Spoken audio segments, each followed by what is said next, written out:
All right, good evening.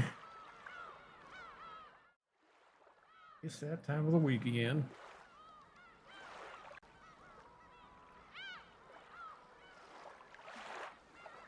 Time to get comfy, get your blanket, get your munchies,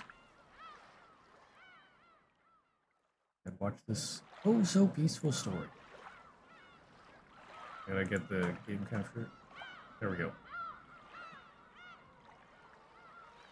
There we go. Okay.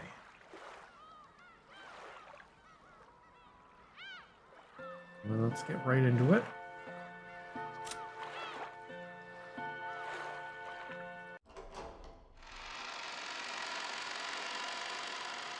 Let's see, where were we last week? So, Ah, right. Is Ava going to be shot?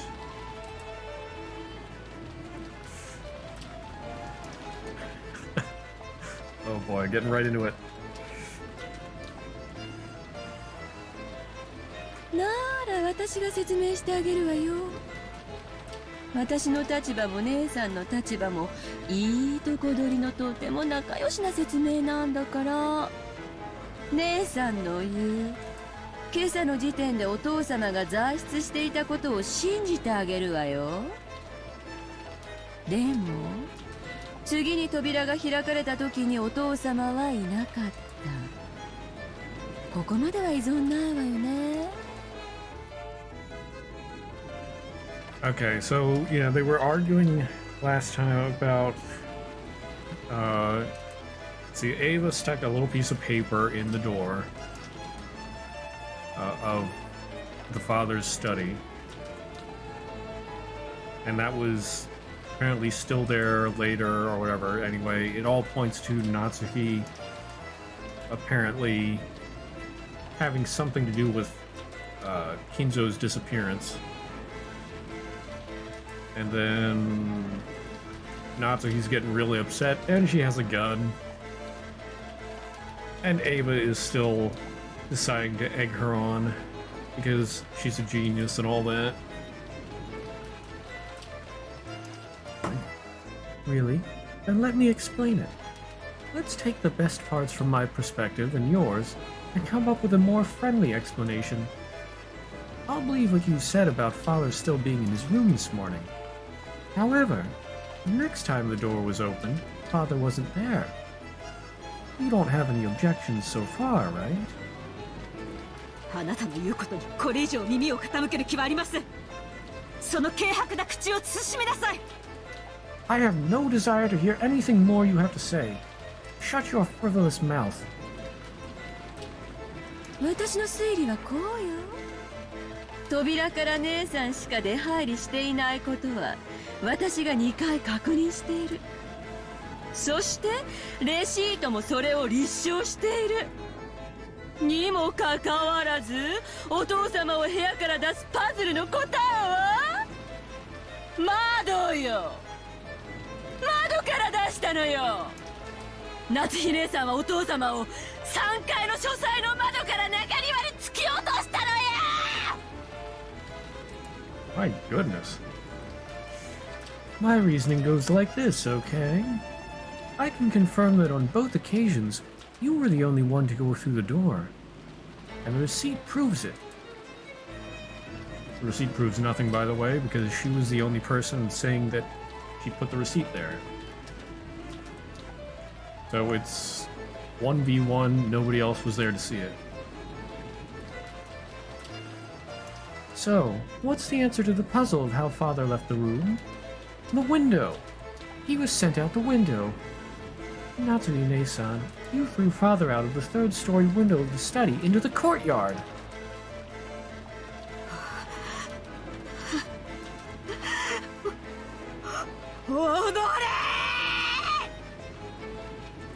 You! 奥様、来ないでください。 Madam, please endure it. エヴァ様、どうかおやめくださいませ。 Eva-sama, please stop this. その後中庭に転落して死んだお父様の遺体は夏日姉さんが屋敷内の戸締まりを確認すると言って出て行った時にどこかへ隠したのよ。 After that, when you left and said you were going to check the doors and windows, you took Father's corpse, which had fallen in the courtyard, and hid it. 多分その時に死亡時刻を偽る工作もしたんでしょうね。 That was probably when you took some measures to fake the time of death, right? クラウス兄さんたちの事件も、さらに昨べのビアトリーチェの事件もひっくるめて、ナスシさんが怪しい可能性が非常に高いっていうことだ。本当ならこんなことを言いたくはない。だがもうぶちまけてしまったからには仕方がない。頼むわ、夏日姉さん。どうか自分の無実を説明してくれんか。 This ties in with the case regarding Kraus Nissan and the rest, and also the case regarding Beatrice last night. There's a really good chance we got reason to suspect Natsui-san in all those cases. Normally, I wouldn't want to say this, but now that it's out in the open, there's nothing else I can do. Please, Natsui-san, please explain how you can be innocent. And right there, yeah, that is a flawed thing. Although, if I remember correctly, I heard about this somewhere when I was, but it had something to do with Phoenix Wright, and I was looking into it, and if I remember correctly, it was something about in the past, courts in Japan were more of like the person accused had to present proof that they were innocent more than the opposite side had to prove that they were guilty. So this does sort of fall into line with that.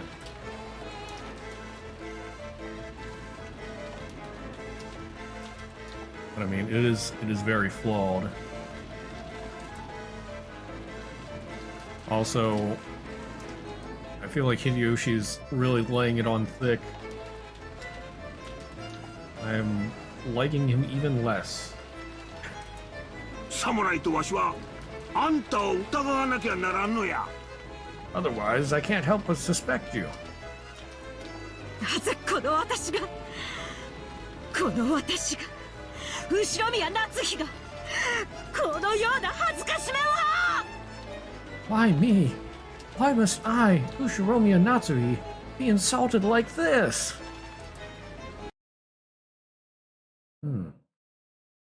Looks like we've got everyone's views on record now.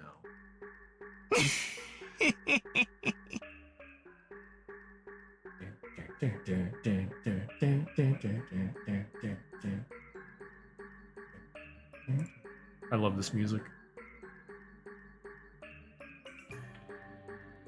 ダメだな。全然ダメだぜ。エヴァおばさん。It's useless. It's all useless, Aunt Ava. ダメって何がだよ、バトラー。 What do you mean, useless? Jessica looked up at me, hanging on to my every word. Aunt Ava's expression was confident as ever. 全然ダメって何が？バトラ君、聞かせてよ。 Useless, you say? What is? Battler-kun, tell me. 一方からしか見られないから、夏日おばさんしかありえないって思い込んじまうのさ。別に夏日おばさんを擁護するわけじゃねえが、そんなハッタリのチェックメイトじゃ通用しねえってことさ。 You're only convinced it was Aunt Natsui because you're only looking at the case from a single angle. It's not like I'm defending her, but that bluff of a checkmate isn't gonna fly. レシートを軸にした推理はまずまずだとは思う。筋は悪くない。だが、俺の採点じゃせいぜい65点ってとこだ。I think your reasoning regarding that receipt was passable. It's not a bad thread of logic, but I'd only give it a grade of 8 or 65 at best. これが答案なら、居残りで補習ってとこだぜ。If this were an exam, that'd be bad enough to get you extra lessons in detention, right?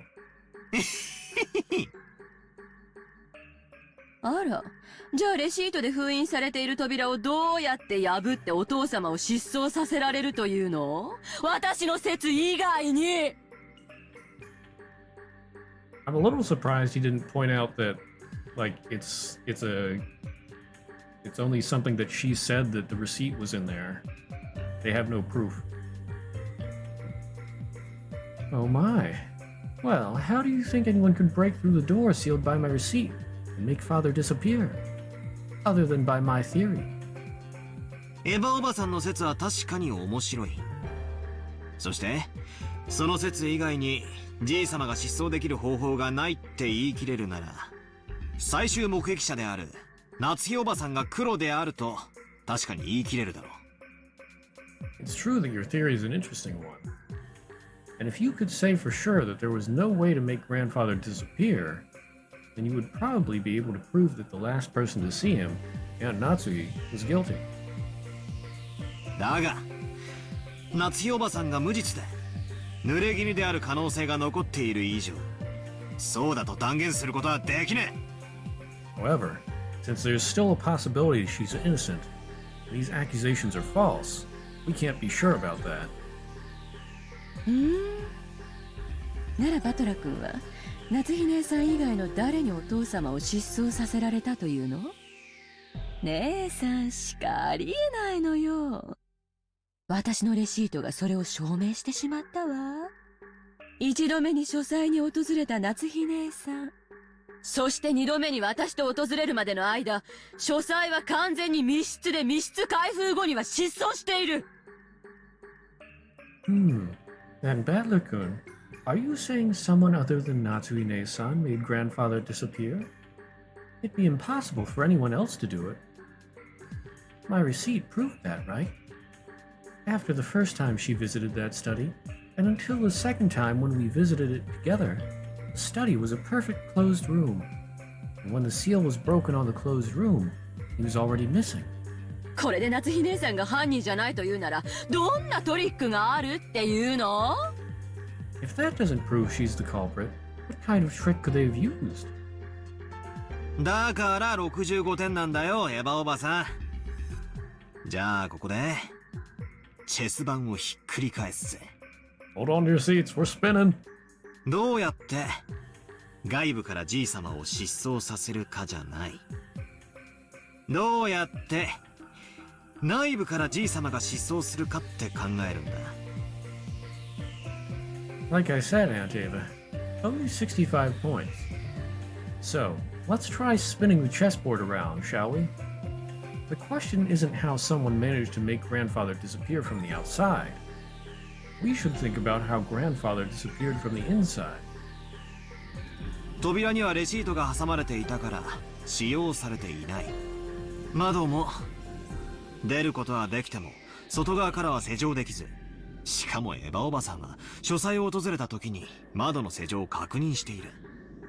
だから窓も使用されていない。その時点では確かに書斎は密室だった。これは認めるしかない。だがしかし書斎は永遠に密室だったわけじゃない。The door had the receipt stuck in it, so it couldn't have been used. He also couldn't have gone through the window, because you can't lock it from the outside. And when Aunt Ava visited the study, she checked it to make sure it was locked. So the window also wasn't used. At that point, the study really was a closed room. We have to accept this. However, the study didn't remain a closed room forever. レシートの封印さえ解かれれば、扉は使用可能になり脱出可能になる。Once the seal created by the receipt was removed, it'd be possible for someone to escape by the door.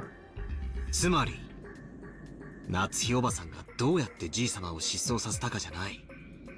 どうやってじい様は書斎を脱出したのかって考えるんだよ。In other words, the question isn't how Aunt Natsuki made a grandfather disappear. We need to think about how he was able to escape. じい様の書斎はただの書斎じゃねえんだよな。源氏さんの話じゃトイレからキッチン、ベッドルームまであるちょいとした家並みじゃねえか。例えばベッドの下にでも潜って隠れたらおばさんたちは部屋からいなくなったと思い込めるぜ。エヴァおばさんもそこまで調べてきたわけじゃねえだろ。そしておばさんたちは失踪したと思い開花へ戻る。In other words, wait, did it? Alright, I think I already read that. Grandfather's study isn't an ordinary study, right? According to Genji-san, there's a toilet and a kitchen and even a bedroom. Almost like a little house. For example, what if he was hiding under the bed and the two of you only thought he was missing? Aunt Ava, even you didn't check that far, right? And then the two of you went back down the stairs, thinking he wasn't there. この時レシートはもうない。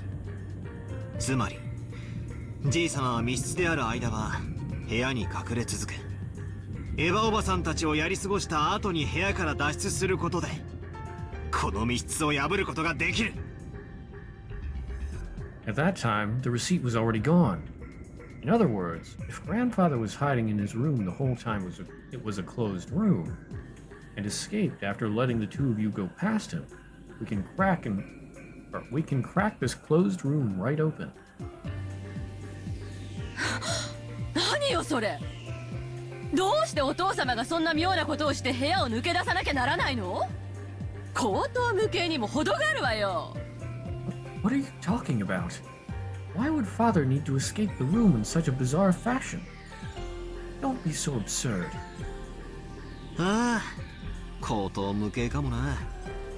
だがそれでも夏日おばさんが濡れ衣かもしれない可能性は示してる。エヴァおばさんのレシートは完璧じゃねえ。チェスで言えばチェックくらいにはなったろう。だがチェックメイトじゃねえ。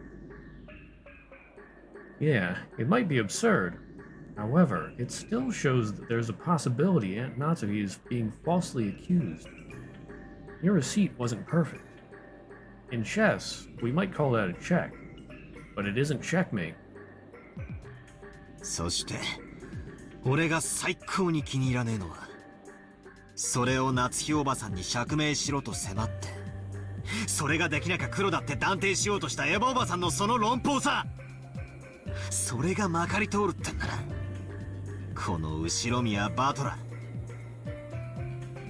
ここでもう一回チェス盤をひっくり返させてもらおうじゃねえか。 Oh yeah. But the thing that really pisses me off is how you're pressuring Aunt Natsuki to explain it, then claiming that she must be guilty if she doesn't. If you want to go down that road, then why don't you let me, Ushiromiya Battler, spin the chessboard around one more time? Yeah. エヴァおばさん、あんたの論法によるならよ、あんたと秀吉おじさんが昨日親父たち6人を殺害してからのこのことゲストハウスに帰ったんじゃないってことをこの場で釈明してもらわなくちゃならねえぜ。 Aunt Ava, according to your own argument, you must explain to us why you and Uncle Hideyoshi couldn't have killed those 6 last night, and then casually returned to the guest house. 夏代おばさんに釈明を強いたんだ。あんたにはもちろん自身の潔白を釈明できるんだろうな。じい様の遺産が全部転がり込むエヴァおばさんよ。 You've been trying to force Aunt Natsui to explain, so I'm sure you can prove your own innocence, right? Especially now that all of Grandfather's wealth has suddenly plopped down right into your hands. そうだぜ。エヴァおばさんだって十分怪しいじゃねえかよ。母さんがじい様の最終目撃者だから怪しいって言うなら、エヴァおばさんだって父さんたちの最終目撃者じゃないか。バトラの言う通りだぜ。自分たちは殺してないってことを証明してみせろよ。 That's right. You're suspicious enough yourself, aren't you? If you say Mom's suspicious because she was the last person to see him, And what about you, Aunt Ava? The last person to see Dad and the rest. Just like Battler said, prove that you two weren't the ones who killed them. 僕もお母さんの推理は少し勇み足だと思うな。レシートの件は確かに重要なヒントだと思う。でもそれはバトラ君の言う通り、夏日おばさんが何がしかの犯人であることを断定できるものじゃない。僕たちは等しく全員が容疑者なんだ。夏日おばさんだけが責められる道理はない。 Heck yes. George with logic. I love it. Mother, I also think your reasoning was a little overeager. I'm sure the receipt was an important hint, but like Badler-kun said, that's not enough to prove that Aunt Natsuhi was responsible for some plot. We're all equally suspicious. It's not right for only Aunt Natsuhi to be persecuted. 誇り高きお父様が床に這いつくばってベッドの下に？そんなざれ言で説明がつくと思って？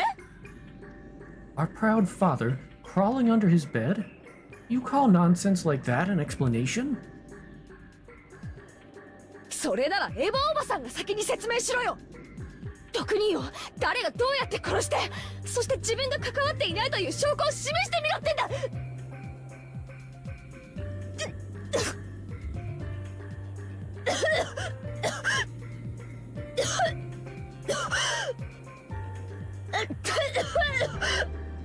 Why do you have to separate the coughing into multiple lines? Oh.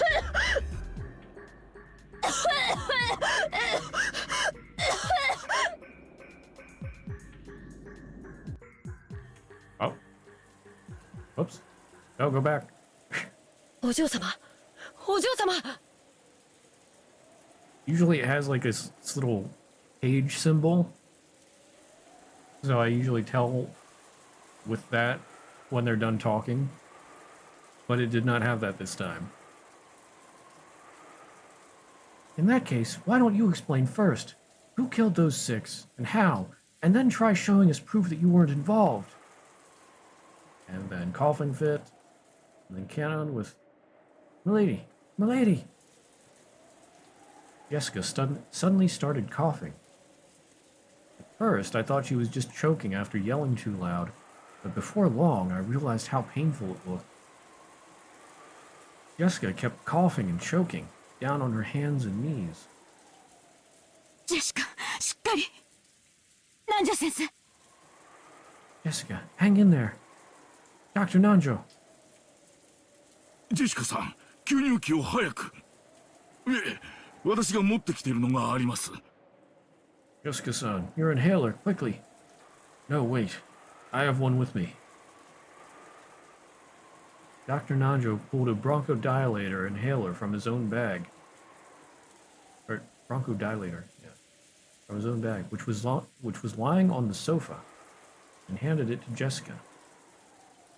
Come to think of it, 6 years ago, didn't Jessica sometimes break into violent coughing fits and have to use that? However, 6 years ago, I never saw Jessica look like she was in this much pain. 兄貴、ジェシカってこんなに喘息ひどかったっけ？ Aniki, was Jessica's asthma always this bad? ここ数年でだいぶ悪くなったんだよ。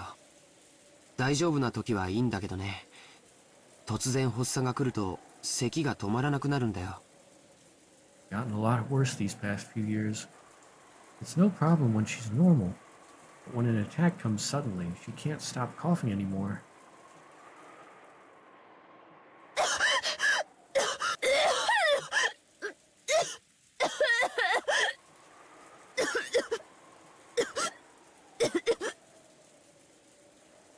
I have a serious issue with whoever divided these lines, because I have to hit the next button and then wait for it to happen, and then I realize, oh, she's not done coughing when I hit the next button again. I have to hit that multiple times just to get through one round of coughing. お嬢様、お薬です。さあ、Lady, your medicine. Here.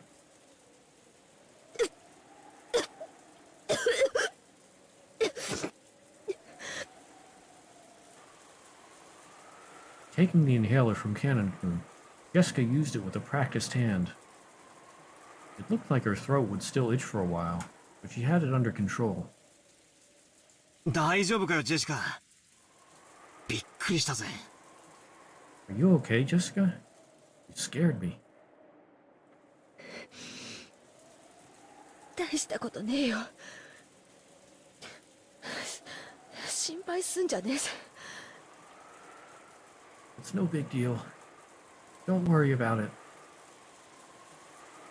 I just have to wonder, like, the voice actor for this, or the voice actress, I wonder how they did those lines. They did that pretty well, I think. Like, they sounded out of breath and still got the words across. Like, did the voice actress actually induce a coughing fit to be able to do that, or were they just able to do that on their own? I just think about those things sometimes.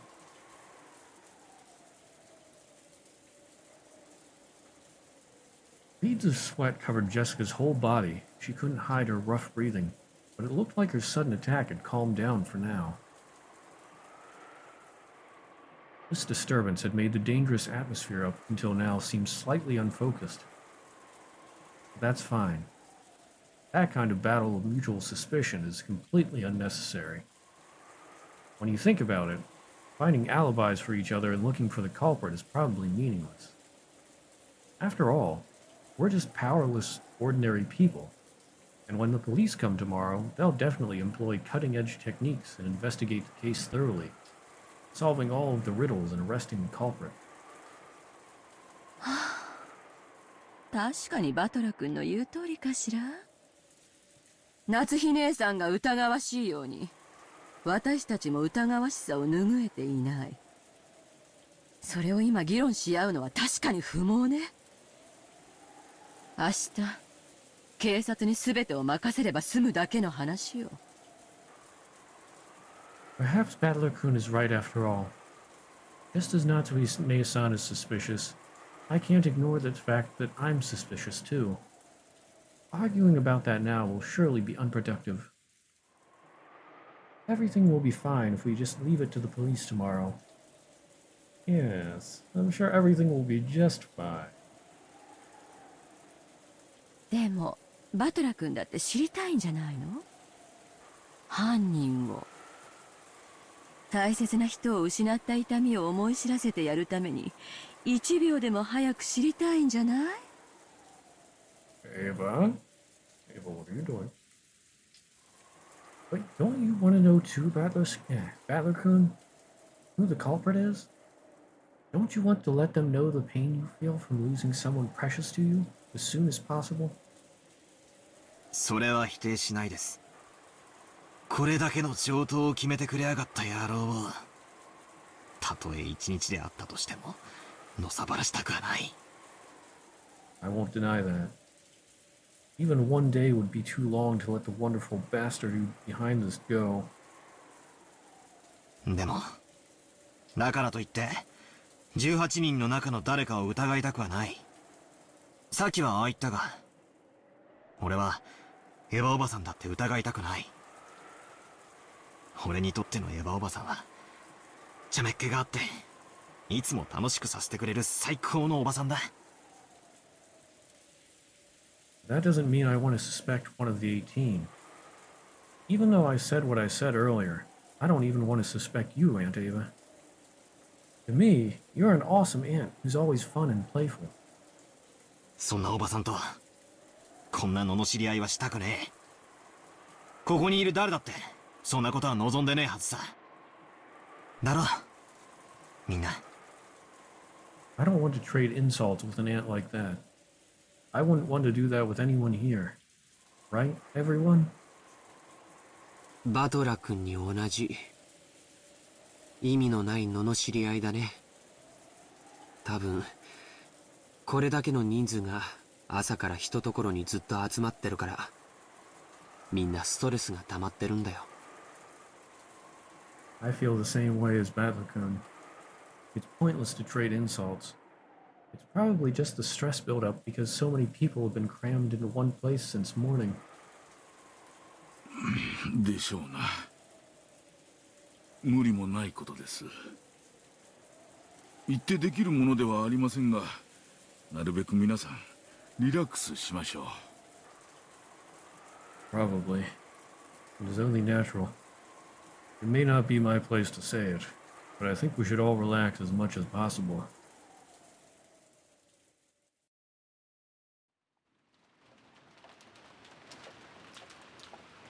エヴァ、わしらも頭を冷やすべきとちゃうか。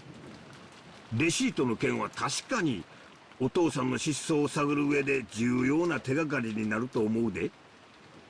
警察が来たら話すといいやろ。Ava, I think we'd better cool our heads too. The receipt's definitely a big clue for figuring out how Father disappeared. We should tell the police about it when they come. そうね。そう。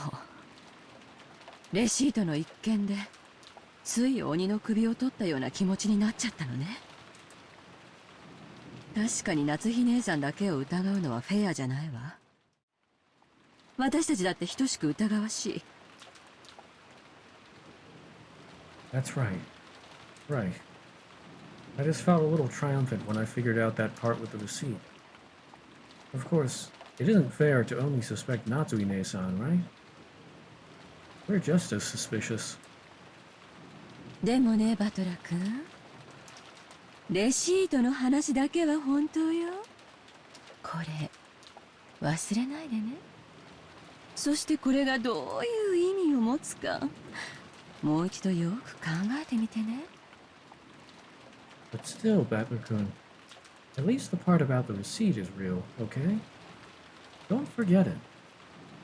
And try thinking deeply about what it means one more time, okay? Ava. Jill.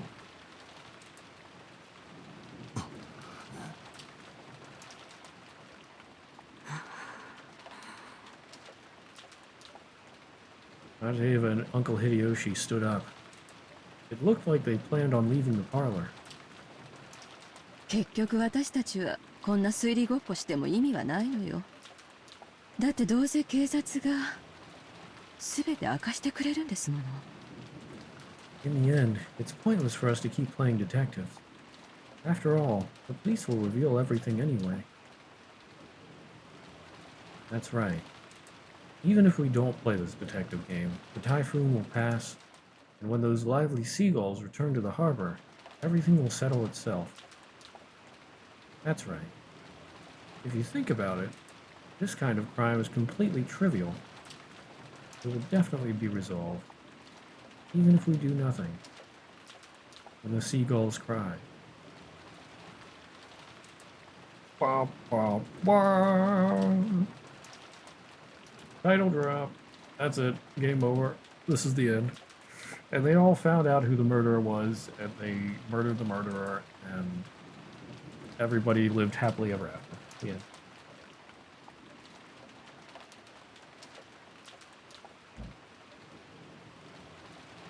これ以上、夏日姉さんも私の顔を見ていたくはないでしょ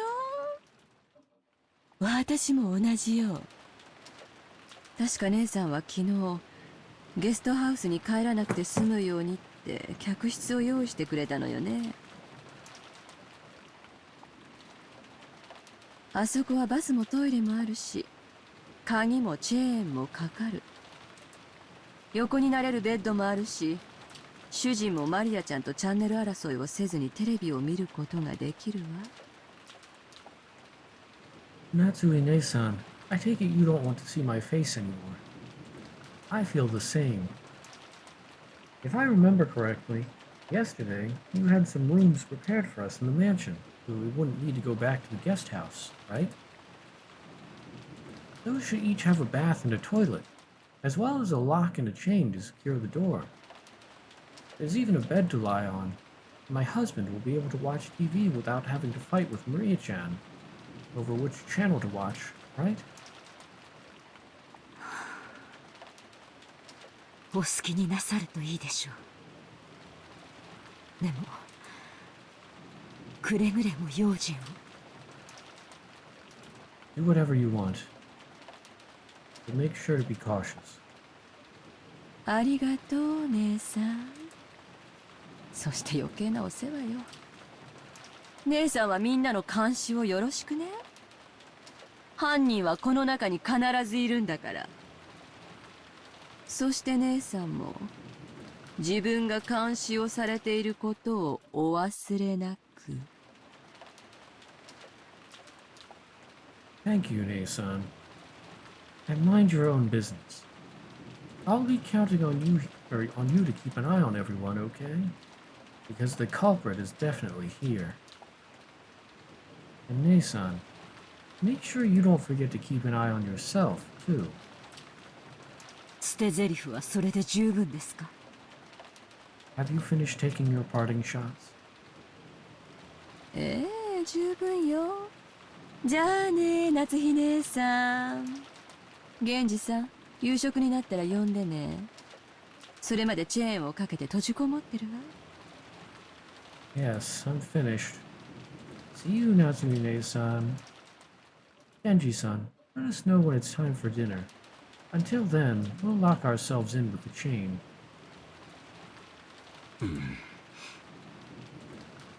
源氏、カノ、お二人を客室までお送りを。 Genji, Canon, escort them to the guest room. 結構よ。送り狼なんて嫌だもの。むしろ私たちが部屋に行くまで誰もこの部屋を出ないでくれる方が安心よ。ジョージ行くわよ。 We'll be fine. I hate shady escorts. In fact, I'd be more comfortable if nobody leaves this room until we reach ours. Let's go, George. 僕はここでみんなといるよ。I'll stay here with everyone. ジョージ、この部屋に犯人がいるのよ。そんなところにいるつもり？ George, the culprit is in this room. Do you plan on staying in a place like that? この部屋を出るということは親族の誰かを疑うのと同じことだよ。僕はあんな恐ろしいことができる人間が親族にいるなんて信じない。 Leaving this room would be the same as suspecting one of my relatives. I can't believe anyone in our family is capable of something that horrible. ジョージ、あなたからも言ってやってよ。 George, darling, you tell him too.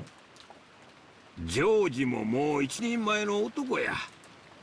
そのジョージの仁義がこの部屋から出えへん言わせるならそれも勝手やろ。好きにさせたれ。 George is already an adult man. If his code tells him not to leave this room, then it's up to him. Let him do what he wants. Okay, okay. I have regained a little bit of respect for Hideyoshi. 父さん。 Father. Aunt Ava and Uncle Hideyoshi left. The only voice that called after them was the sound of the rain.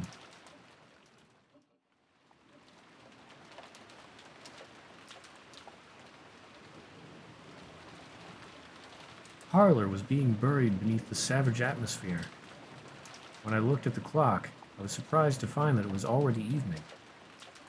Had we really spent that much time worrying about needless things? Talking with each other, fighting with each other? Feeling bored, I started scratching at my head when Maria and I made eye contact. I was a little surprised, since I thought she was completely immersed in the TV. 今なら信じるぜ。 I believe it now. 手紙も殺人もすべてベアトリーチェの仕業だ。いや、むしろ頼むからそうだと名乗り出てほしいぜ。19人目の仕業ってことにさせてくれ。じゃなきゃ俺たち18人はいつまでも互いを疑い合わなくちゃならねえ。これなら19人目の存在を信じる方がマシさ。The letters, the letter, the murders, everything. It was all Beatrice. In fact, I almost feel like begging her to come out and take credit for it all. I want it to be the work of a 19th person. Otherwise, the 18 of us will have to keep on suspecting each other. I think believing in a 19th person is better than that.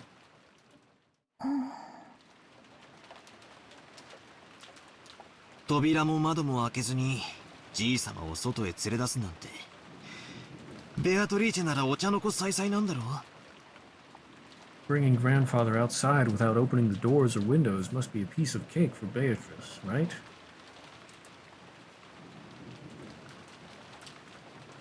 Maria, after taking a single short breath, hung her head, and then raised her face again. そうだよ。魔女の前に扉の鍵なんて何の役にも立たないんだよ。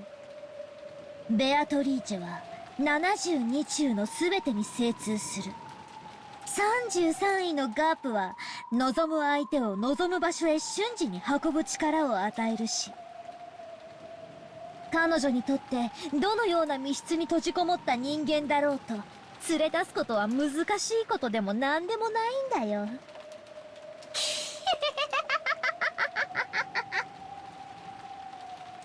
That's right. Locking a door is useless against a wish. Beatrice is familiar with all 72 demons. The 33rd rank, Yak, gives the power to instantly carry the desired person to any location. And her, taking a person out of any closed room isn't hard at all, you see? 魔女はすげえな。頼むから。もしまだ事件を起こす気なら、絶対に人間には無理なことをして、俺に19人目を。いや、魔女の存在を信じさせてくれよ。Which is sure are incredible. Tell her, if she feels like committing another crime, to do it in a way that no human could. Make me believe that a 19th person, no, a witch, exists. いいよ。あったら伝えておくよ。Okay. If I meet her, I'll tell her.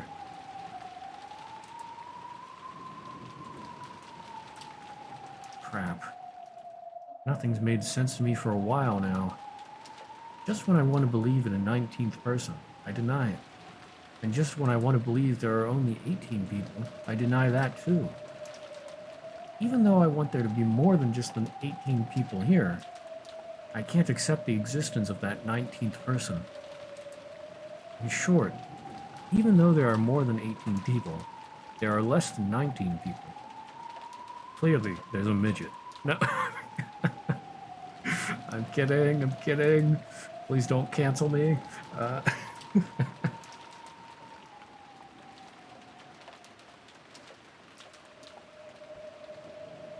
The number of people in this mansion is less than 19, more than 18, or greater than 18. So the number of people can't be represented by an integer. However, it's impossible for there to be anything after the decimal point. It's impossible for there to be anything after the decimal point.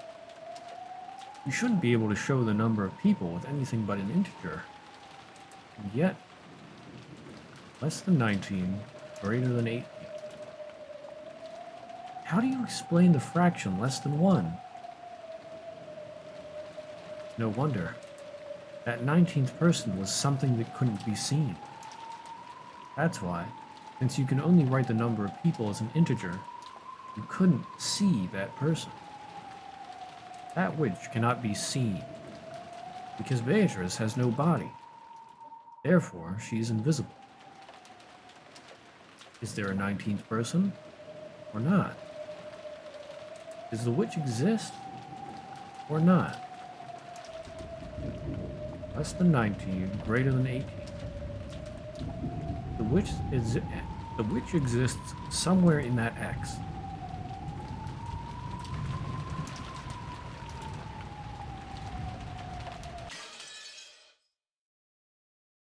Glass shatters. It is now 7 o'clock in the evening. The uncomfortable atmosphere continued even after those two left. I was thick with the idea that simply thinking about the culprit's identity would be the same as deciding whom to suspect. It had begun to feel like discussion of the case was itself taboo. So no one mentioned the case, at least out loud. However, those thoughts were what filled our minds. All that we couldn't say aloud made our heads feel like they were going to explode. So at least on the outside, the parlor had once again regained its calm mood. Everything was left unsettled. 少しだけ雨足が弱まった気がするね。Sounds like the rain's gotten a little lighter. まだいっぱい降ってるよ。おー。 Still pouring down. 仮にやんだって、この島には船がねえんだしな。船が明日すぐに来てくれりゃいいんだがよ。洋館バカンさんもうお腹いっぱいだぜ。Even if it did stop, there's no boat on this island. But it'd be nice if the boat came quickly tomorrow. I've had enough of this Western Mansion vacation. 母さん、明日船はいつ来るのかな。Mom, when will the boat come tomorrow? 本来なら帰りの船は今日の3時に来てくれることになっていました。先方も台風が過ぎてから来直すと電話をしてくれたでしょうが、あいにく電話は普通ですから。でも向こうも子供の使いではありません。客人の方々の送迎目的だと教えてありますから、おそらく明日の朝一番で、多分9時頃くらいに来てくれるでしょう。Normally, the boat to take them back would arrive at 3 p.m. today. They probably sent us a phone call to say that they would come after the typhoon passed, but unfortunately, the phones aren't working. But they aren't children over there. They were told to both drop off and collect our guests, so they will most likely arrive first thing tomorrow morning, probably around 9 a.m., I believe. It was completely black outside. When I looked at the clock, I realized it was just past 7 p.m. I was starting to get hungry. In the kitchen, Kumasawa was cooking enthusiastically.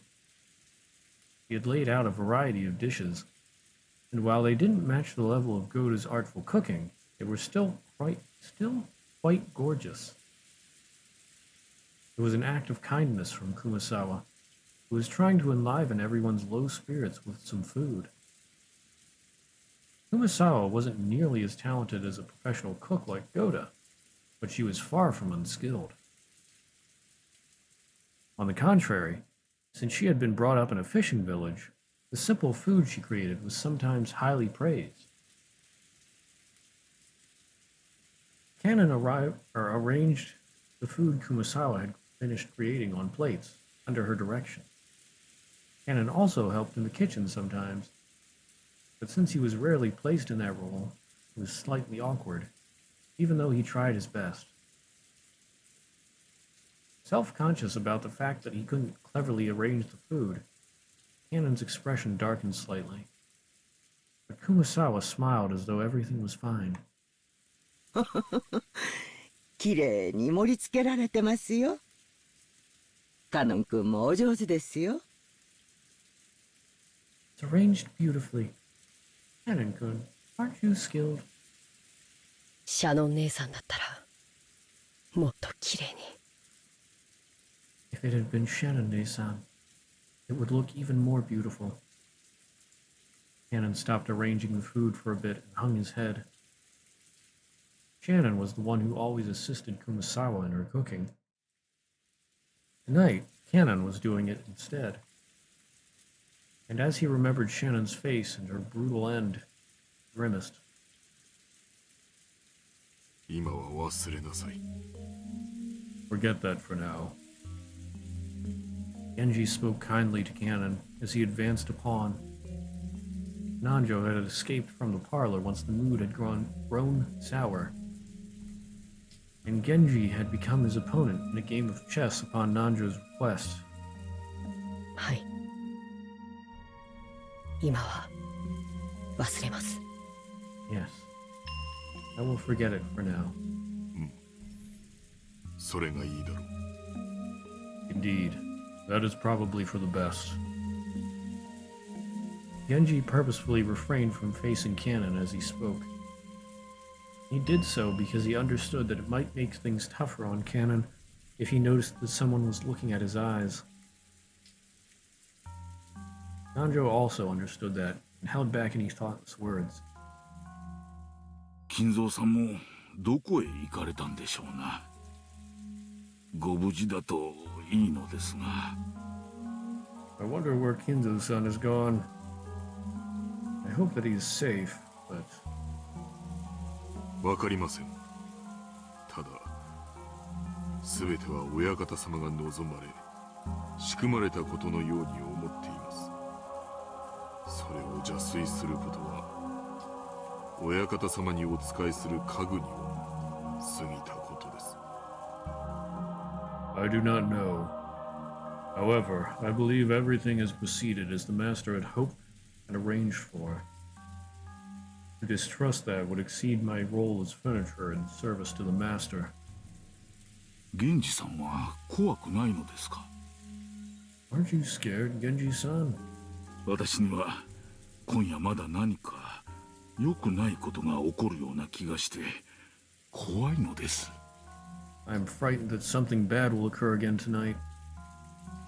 怖いことなど何も。私はただ後ろ宮家にお仕えするだけですので。 I have nothing to be afraid of. I serve the Ushiromiya family, and that is all. Nanjo sighed through his nose and made a carefully considered move. Nanjo was very slightly dubious. Could Genji possibly be thinking that he'd be left out of this? He couldn't even imagine what was happening inside the mansion. But he definitely couldn't deny the possibility that Kinzo had devised something. If you liken this island to chess, Kinzo had opened the game, and as a result, 6 pieces had been defeated. Could it be that Genji was calm because he believed he alone was on the outside of the chessboard, and therefore safe? Nanjo thought about it. Isn't everyone just a piece on this chessboard, lined up equally, without any exceptions? Wasn't even Genji, who had gained more of Kinzo's trust than anyone?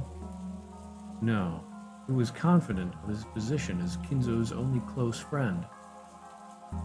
Just another one of the pieces laid out on the chessboard? 源氏さん、私は今夜が本当に怖いのです。無事に明日の朝を迎えられることを心より願っています。Genji-san, I am truly frightened about tonight. I hope with all my heart that we will still be safe when tomorrow morning comes.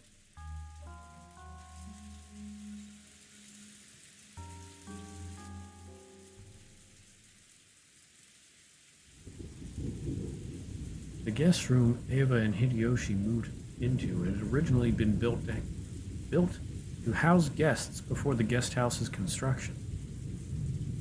So until a few years ago, they had stayed in these rooms every family conference and were very familiar with them. This room was just like a room at a hotel, with a bedroom and a bathroom. So even though they were still shut in, it was far more comfortable than the parlor. やっぱり家族だけだとリラックスできるな。他のみんなも客室にこもって鍵をかけてりゃええんや。Yes, it's true you can relax more when you're alone with your family. Maybe it'd be better if everyone else also shut themselves in guest rooms and locked the doors. 夏日姉さんが客間を出るなって威張り散らしてるんだもん。誰も口答えなんてできないでしょ。あの人、ずーっと冷や飯を食ってきたから、兄さんが死んでやっと天下が来たって張り切ってんのよ。まったく、ずうずうしいったら嵐の。Natsui-ne-san said that no one could leave the parlor, throwing her weight around. I'm sure that no one will be able to talk back. She's always been treated so coldly, so now that Nisan's dead, he's getting excited about having so much power. Seriously, how shameless can she be? まあそう言うな。夏日さんもあれで結構頑張っとるんやで。お前もそう突っかからんでもええやないか。さっきのレシートの件もあそこまでは言い過ぎやで。Oh, Hideyoshi showing a bit of backbone? Come now, don't say that. Natsui-san's doing pretty well. No need to jump on her like that. And about that receipt earlier, you went too far. だってん。あそこで言わなかったら、もう言うタイミングがないんだもん。Come on. If I hadn't said it there, there wouldn't be another good time to say it. Eva, sulking cutely and looking at the television, sat alongside Hideyoshi, who was lying on the bed.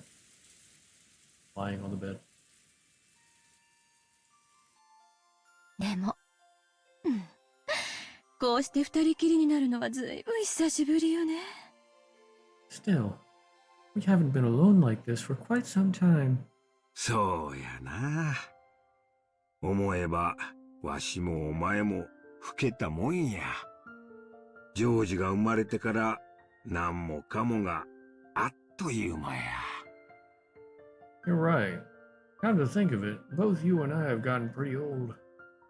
Since George was born, everything's gone by in the blink of an eye. 本当にあっという間よ。子供を作るの焦りすぎたかしら。It really has. I wonder if we were too hasty in having a child. Eva's eyes looked like they were staring off into the distance. Yes, she had thought of it as a once-in-a-lifetime chance. Her older brother, Kraus, had been unable to father a child for quite some time. 6 years passed after his marriage to Natsuhi without any signs of pregnancy, which didn't please Kinzo at all.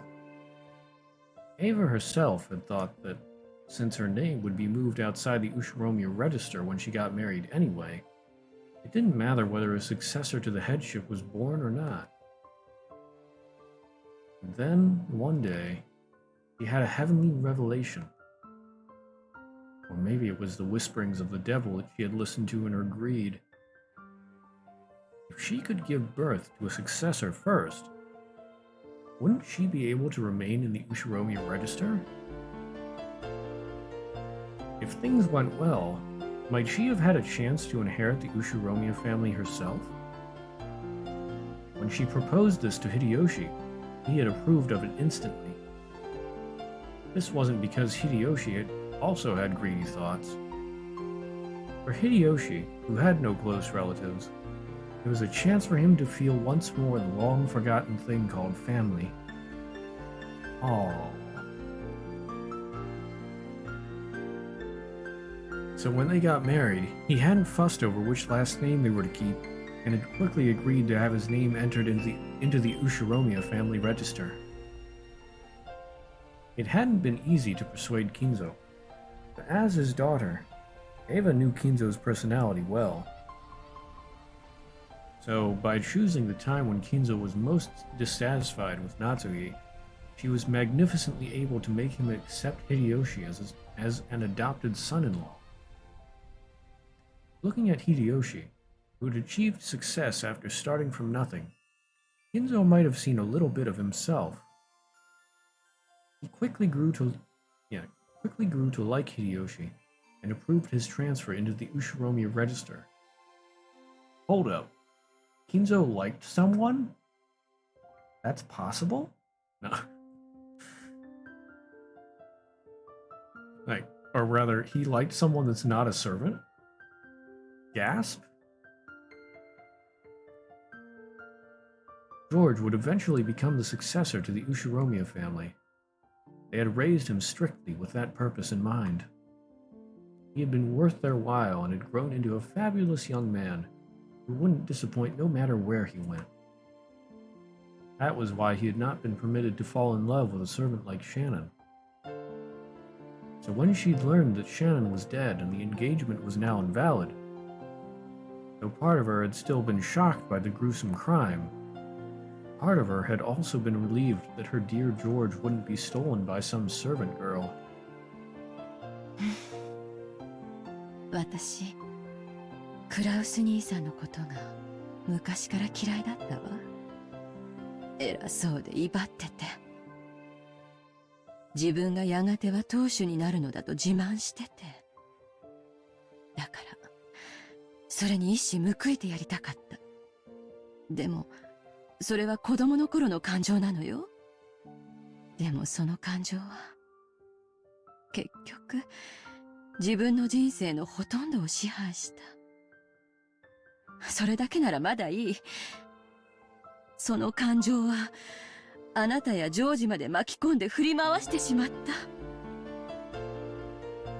I have hated Kraus Nissan since long ago. He was so full of himself, always swaggering around. So proud that he would one day become the head. So I wanted to get back at him. Was that just a childish emotion? But in the end, that emotion guided my entire life. If that had been all, then it would have been fine. But because of that emotion, I got you and George involved. I used you. エヴァ、そない自分を責めるな。Eva, don't blame yourself for that. Hideyoshi got up and held Eva's shoulder. He could feel a warm understanding from him.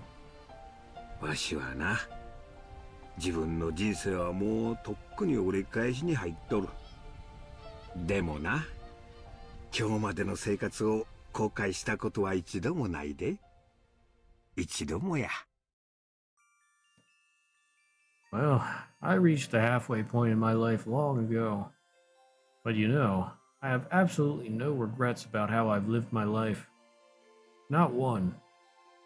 エヴァと一緒で他の男どもじゃ味わえん楽しい人生になったと思っとる。戦争で身寄りを失ったわしにもう一度家族のぬくもりを教えてくれた。だから後宮の家には感謝しとるし、わしの唯一の家だと思っとる。I think that since I've been with you, Eva, I've been able to relish an enjoyable life that other men never will. After I lost my relatives in the war, you reminded me what the warmth of family is. So I'm grateful to the Ushiromi family and think of it as my only one. わしとお前が歩んできた人生にな、今日までほんまに楽しい人生やったで。In this life I've led with you, not a single thing's been wasted. It's been a really fun life up until today. ありがとう。あなた。Thank you, darling. Eva hung her head, burying her face in Hideyoshi's chest. Probably. No one in the parlor could even imagine that this side of Ava existed. 感謝するのはわしや。今日までお前と一緒にいて後悔した日なんてあらへん。I'm the one who should be thanking you. Until today, there hasn't been a single day I've regretted being with you. 私もよ。あなたと一緒になれてよかった。Me too. I'm so glad to have you by my side. ジョージももう立派な大人や。わしが見張ってなくてもしっかり仕事ができる一人前や。で、正月あたりをのんびりモルジブあたりで過ごさんか。わしら二人水入らずや。George is already a fine adult. Even if I don't look out for him, he's a man who could do his job well on his own. I wonder, around New Year's, you want to go spend some time in the Maldives? Just us, no one else. いやよ。毎年年賀状の返礼で寝る暇もないとか言ってるじゃない。No way. Aren't you always saying that you're so busy responding to New Year's cards that you don't even sleep? 次の正月だけはなしや。年賀状は見ん。黙って下のお年玉くじだけチェックするんや。今年はカラーテレビくらい当てたいで。None of that this New Year's. I won't read New Year's cards. I'll just stay quiet and check to see if I've won the New Year's lottery. Sure, it'd be nice if we won a color TV this year. やだ。モルジブでお年玉くじのチェックなんてしたくない。No way. I don't want to waste time checking the lottery while in the Maldives. じゃあそいつもなしや。水いらずのんびりでジョージが生まれる直前の新婚時代の続きをちょいとしてみんか。 None of that either. How does it sound? Just the two of us, taking it easy like when we were newlyweds? Just before George was born? それならいいわね。Yes. In that case, fine. モルジブはええとこらしいで。なんもない島に美しいサンゴ礁と水上コテージが並んでてな。I hear the Maldives are wonderful. An island with nothing on it, surrounded by beautiful coral reefs and cottages lined up over the water. 新婚時代の続きっていつからなの？ Like when we were newlyweds, you say. Starting when? 仕事納めしたらすぐや。レコー店に聞いてみんとわからんが、多分大晦日前には。 As soon as I've finished up some business. I won't know till I ask the travel agency, but probably before New Year's Eve. いや、今すぐがいい。No way. Right now. I want to go right now. Ava nagged at his lips in a peevish yet flirtatious manner. The only sounds that filled the room were the distant voice of the announcer on the news, which Hideyoshi had left on, and the obnoxious pounding of the rain against the window. Oh my.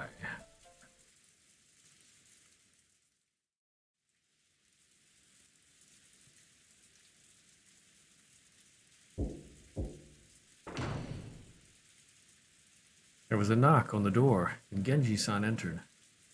奥様、お夕食の準備が整いました。お食事はまたこちらでよろしいですか？ Madam, dinner has been prepared. Will you eat in here again? ええ、ここへ運ばせなさい。南條先生はまだ厨房にいるのですか？はい。Yes, have it brought here. Is Dr. Nanjo still in the kitchen? 次の一手を熟考したいとおっしゃっております。ご安心を。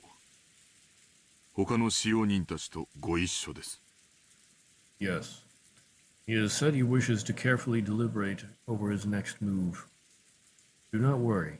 He is with the other servants. 源氏さんはじい様の相手ができるくらいチェスが強いもんな。南條先生よりも強いらしいぜ。Genji sounds good enough at chess to be grandfather's opponent. I hear he's even better than Dr. Nanjo, right? そうなんだ。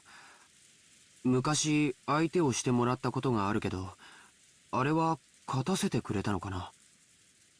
That's right. Long ago he played against me, but he must have let me win. マリア、もうすぐ飯だそうだぜ。しかし、よく一日中テレビを見ていて飽きねえな。Maria, sounds like it'll be time to eat soon. But look at you. You've been watching TV all day long and you still haven't gotten bored. いつもテレビいっぱい見てるから平気。I'm always watching TV, so I'm fine. マリアちゃんはテレビっ子なんだね。Yeah, Maria-chan sure is a TV kid.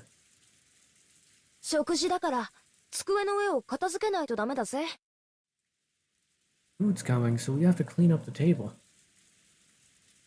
Earlier, we had torn several pages out of Maria's notebook.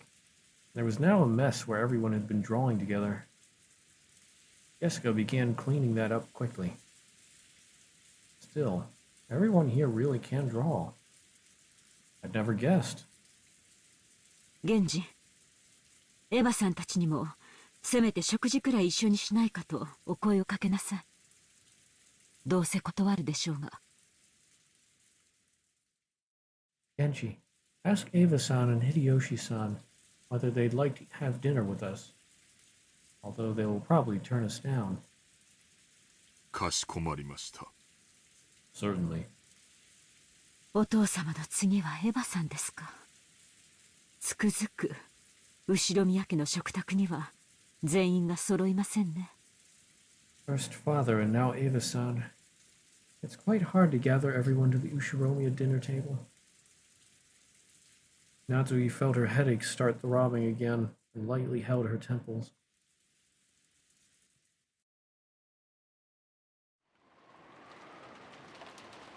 The distance from the kitchen to the parlor wasn't that great, so Genji had gone and come back by himself, but the guest room was a little farther away. Natsuye had warned him to avoid being alone whenever possible. And just now, Nanjo had also admonished him, saying it would be better if he held a little more concern for his safety. Kanon accompanied Genji, and the two of them went to visit Eva and Hideyoshi in their guest room. Genji knocked on the door. エヴァ様、秀吉様、お夕食の準備が整いました。Eva-sama, Hideyoshi-sama, dinner has been prepared. He waited a short while for them to come out, but there was no response. 源氏様、これは。Genji-sama, look at this. Kanon pointed under the door. A Western envelope had been inserted under it. Normally, when something was inserted this way, it'd be interpreted as a message from someone outside to someone in the room. So, since this might be a private note meant for Eva and Hideyoshi, it was not something that Kanon and Genji were supposed to take interest in. But this Western envelope was one of Kinzo's, the same kind as the one Maria had taken out last night and surprised everyone with. 間違いない。親方様の封筒だ。There can be no mistake. It is one of the master's envelopes. あるいは。Or could it be? Even though this was one of Kinzo's envelopes, the letter Maria read aloud the previous night hadn't come from Kinzo. Genji continued knocking a little harder and called out in a loud voice. エヴァ様、エヴァ様、源氏でございます。いらっしゃいますか。お返事をお願いいたします。エヴァ様。Eva-sama. Eva-sama. It is Genji. Are you there? Please answer, Eva-sama. But there was no response from inside. Sometimes, when the servants went to call for some guests for a meal, the guests would be sleeping so deeply that they wouldn't wake up. In times like that, the servants would stick a letter in the door to show that it was time to come out and leave the guest be. But despite that, Genji beat even harder on the door and called out Ava's name. However, there was no answer. Cannon stuck his ear up to the door, held his breath, and listened for any sounds coming from inside. テレビの音らしきものが。でも気配が感じられません。お部屋は空っぽかも。I hear something that sounds like television, but I don't sense anyone. The room might be empty. Genji took out a handkerchief and, careful not to touch it with his bare hands, gently pulled out the envelope that had been stuck under the door. It was sealed with deep red sealing wax. Without a doubt, the mark on that sealing wax had come from the Ushiromiya family head's ring. エヴァ様、エヴァ様、どうかお返事を。もうお部屋にはいらっしゃいませんか。Eva-sama, Eva-sama, please answer. Are you still in your room? But there was still no answer. There was a chance that those two were aimlessly walking around the mansion. This was the home that Ava had grown up in. There was plenty of reason to think that she had gone out on a casual stroll. Genji groped around in his pocket and pulled out the bundle of keys, which contained the key that would open the guest room. 源氏様。 Cannon also understood what this meant. They would sometimes unlock the door so that they could go in and do things like make the beds, but only after they made sure the guests were out. To unlock the door for any other reason, and especially to do so when there was a chance that the guests hadn't given permission and might still be in there, was an action unbecoming of a servant. Genji had decided. If the only problem had been that his knock hadn't received a reply, he wouldn't have gone this far. But the envelope under the door was doubtlessly one of Kinzo's. Or rather, one of the western envelopes of the Ushiromiya family head. After last night, the sender of this envelope could be someone other than Kinzo. If the letter had been sent by someone else... エヴァ様、申し訳ございません。お部屋を失礼させていただきます。 Eva-sama, my apologies. Allow me to enter your room. After giving that final notice, Genji stuck one of the keys from the bundle into the keyhole. There was the sound of a door unlocking, and after slowly turning the knob, he slowly started opening the door. Ah, boy. Light seeped through the crack of the door. Were they in the room? Or had they forgotten to turn out the lights? It was the sound of the door chain being pulled tight. The chain had been secured. The chain couldn't be secured from the outside. So it also proved that they were inside the room. The sound of the voices on the TV seeped out of the room. The lights, the chain, and the TV. All of these things made it clear that they were in the room, but there was no sign of them. Genji called to Ava once again through the crack of the door. There was no answer. 源氏様、いかがしますか。Genji-sama, what should we do? As part of their job, the servants were able to unlock almost any lock in the mansion. But they had no way to open a door with a chain. The only way to get by the chain was to cut it. That was certainly not permitted as part of the servants' usual work. The creepy chill had already rushed up their backs. Cannon held his breath again and tried to sense someone through the door. But even so, he was not able to sense anyone. 私は奥様をお呼びしてくる。カノンはチェーンの切断を。I will call Madam in return. Cannon, cut the chain. はい。Yes. As Cannon hurried away to get a cutting tool, Genji called him to a stop. 待てカノン。厨房に戻り、熊沢と行動するよう。断じて一人で行動してはならんぞ。Wait, Cannon. Return to the kitchen and take Kumasawa with you. You must not act alone. はい。かしこまりました。Yes, certainly. It looked like Cannon was wondering why he had to do something so troublesome in the middle of this urgent situation. Genji had said it out of wariness. He didn't care what happened to himself, but in the worst-case scenario, he didn't want anything to happen to Cannon.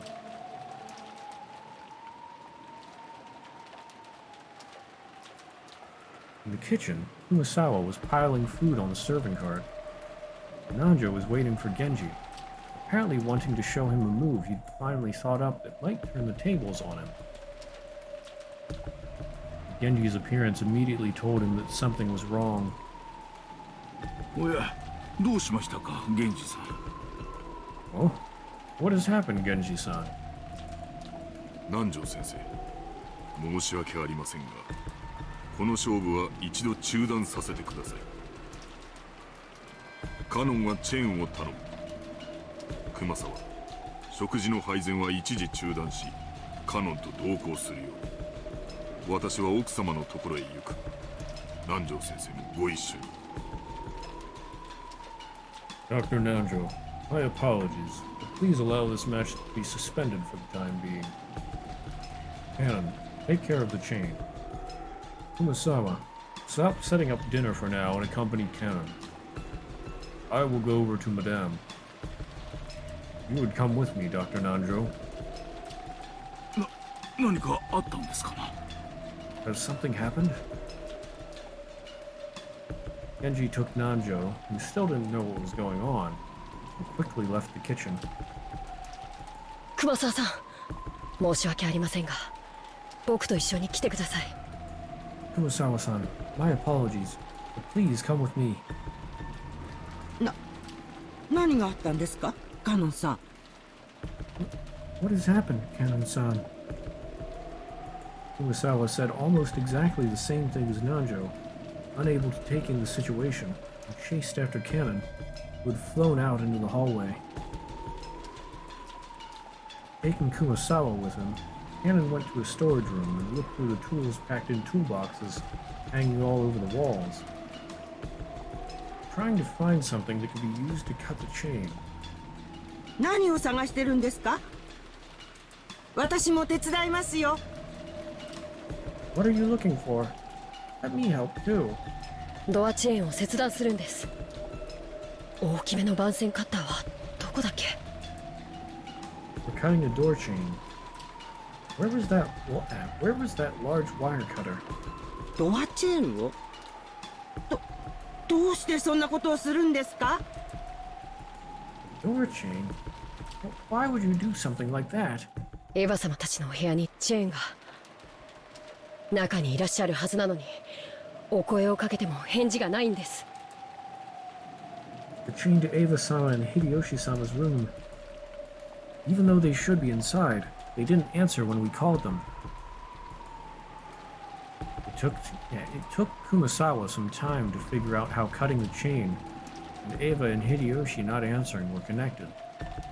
But she did realize that this was an urgent situation. これなら多分 That one will probably do the trick.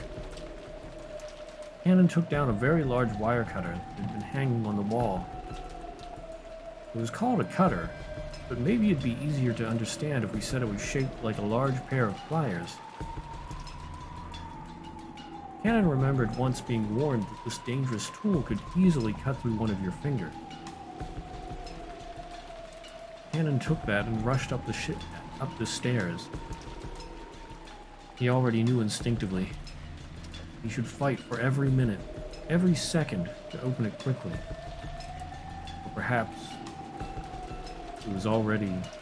待ってください、カノンさん。Please wait, Cannon-san.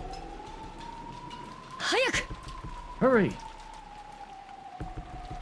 Kumasawa eventually caught up with him, gasping for breath with both hands on her knees. When Cannon changed his grip on the wire cutters and looked up at the door, he let out an ah, struck speechless.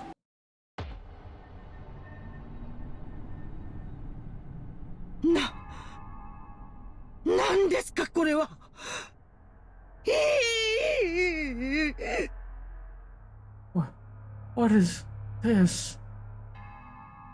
Kumasawa screamed weakly, her face pallid. That was no surprise. It was right there, on the door, just like the magic circle that had been drawn on the shutter of the Rose Garden storehouse. There was another eerie shape drawn with a blood-like paint. However, it would be odd to call this one a magic circle, because unlike what most people would expect, it wasn't a circle with shapes drawn inside it, but a slightly more complicated geometrical shape. However, those strange characters filling in the gaps weren't from the alphabet, were the same kind as the ones on the magic circle on the shutter. But the thing that had Cannon struck speechless wasn't how eerie the magic circle was. It was that something like this hadn't been here a short while ago. First, he had taken a trip back to the kitchen. After that, he'd gone to the storage room to grab a tool and headed right back. Put those together, it couldn't have been more than 5 minutes. How could someone add something this creepy during that period of time? And as though it had just been drawn, almost like the door itself was bleeding, several unsettling vertical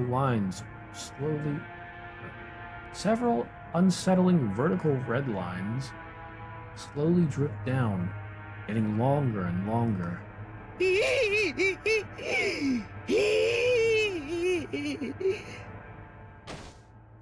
Kumasawa's knees gave way, and she sank down on the spot. If Kumasawa hadn't done this first, then Cannon surely would have wanted to. ベアトリーチェ様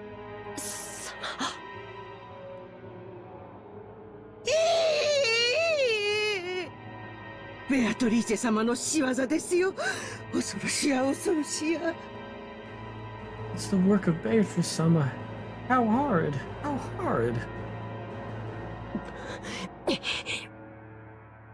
Cannon gulped, then readied the wire cutter and approached the door. He didn't want to get close to this disturbing magic circle, and he really didn't want to touch the steadily dripping substance that looked like blood. But if he didn't get close, he wouldn't be able to cut the chain. Fighting this cold feeling, he gulped again, and after gathering his courage, he went even closer, putting the wire cutter up against the chain.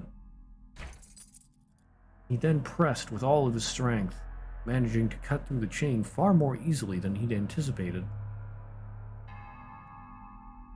The cut chain fell into two separate parts, which continued to clang as they swayed back and forth. カノンさん、足元に封筒が。しかもこれは親方様のもの。Cannon-san, there's an envelope by your feet. And isn't that the master's? It looked like Kumasawa had also noticed the western envelope at the bottom of the door, and that the sealing wax had been sealed with the head's ring. Cannon hesitated for just a second over whether he should open the letter first or check inside the room, but he eventually decided on fulfilling his original purpose. Cannon pulled a handkerchief out of his pocket. This was so he wouldn't leave fingerprints on the door. If his worst fears were realized, the police would want to investigate this room too.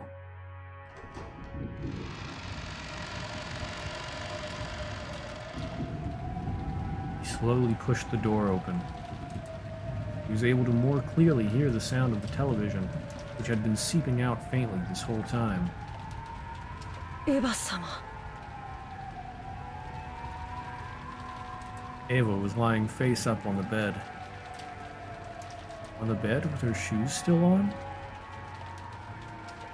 Kumasawa, who had fearfully entered after Cannon, and who was hiding behind his back, screamed a short eek again when she saw Eva like that. Eva's shoes had been the first part of her that Cannon had seen, so the oddness of wearing shoes in bed was the first thing to strike him. But when Eva's head shifted into his line of sight, Cannon couldn't help but let out a short scream like Kumasawa. Right in the middle of Eva's forehead, something had been placed? Something was growing there? No. Right in the center of her forehead.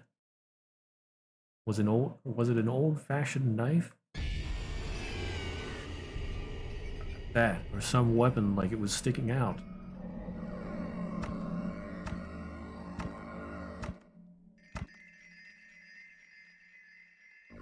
At the base of where it was stuck in, blood dripped down, staining the sheets on the other side bright red.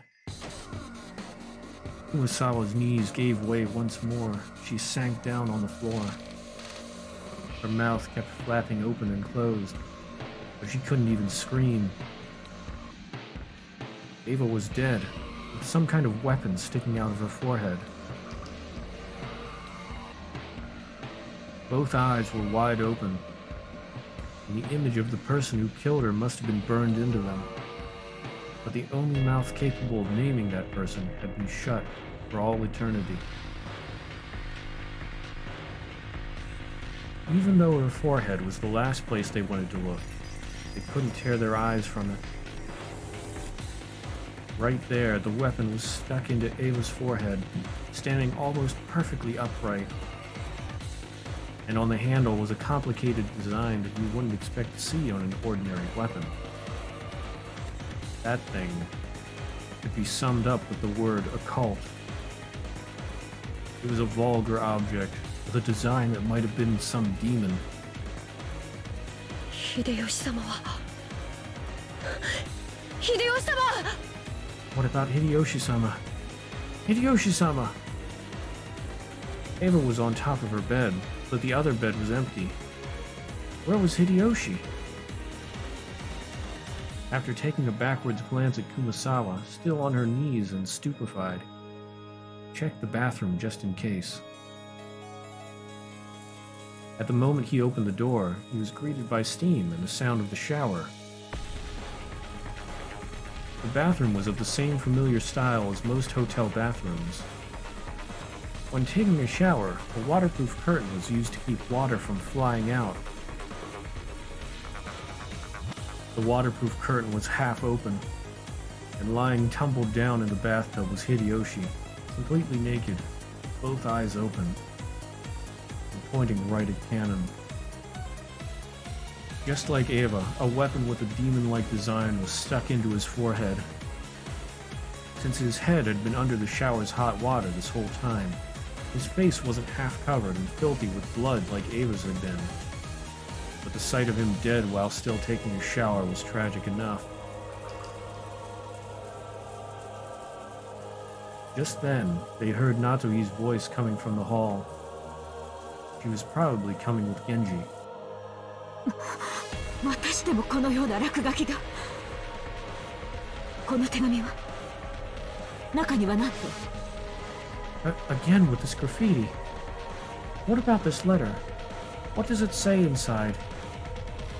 いえ、まだ読んでおりません。 I don't know. I haven't read it yet. うかつに触らん方がいいですな。犯人の指紋が残っとるかもしれん。警察に渡した方がいい。 We shouldn't touch it carelessly. The culprit's fingerprints might be left on it. We should hand it over to the police. わざわざ手紙を残すくらいです。どうせ指紋など残っていません。 They went out of their way to leave it here. I'm sure they wouldn't have left fingerprints. As Natsui said that, she picked up the envelope. Before checking its contents, she entered the room herself, where she found Ava, dead. エヴァさん、奥様、こちらには秀吉様も。 Madam, Hideyoshi-sama is here too. これはむごいですな。 This is truly atrocious. カノン、シャワーを止めてあげなさい。気の毒にも程があります。 Cannon, turn off the shower. Don't let this be any more pitiful than it needs to be. はい。 Yes, ma'am. Cannon gripped his handkerchief and twisted the valve, turning off the shower. In the bathtub, a small jar of body soap had fallen with its cap off. It really looked like he'd been attacked while taking a shower. There was still a small splash of blood clinging to the white bathtub, and the combination of red and white made a horrible contrast. 南條先生。わかったな。死犯は出とらんだ。死後硬直も始まっとらん。おそらく殺されてから1時間経ったかどうかというところだろう。しかしこのような柄の短い凶器で頭蓋骨は考えられん。 I understand. No signs of post-mortem lividity. Rigor mortis hasn't begun either. It seemed that an hour or so had passed since they were killed. But even so, how a weapon with such a short handle could do that to the skull, I cannot imagine. Nanjo checked their pulse and their pupils, making certain of their deaths once more. As Cannon watched this business-like treatment, he thought, couldn't you tell at a glance they're dead without doing all that? Nanjo thought about removing the weapon, but then decided it'd be better to preserve the scene and hand it over to the police. So he left it alone. But a close inspection of the base showed that it didn't have a blade. In fact, it was more conical than blade-shaped. He noticed that rather than a knife, it was more like a short-handled spear. Something with a shape better suited for thrusting than slicing. Rather than a short spear, you might call it a thick ice pick.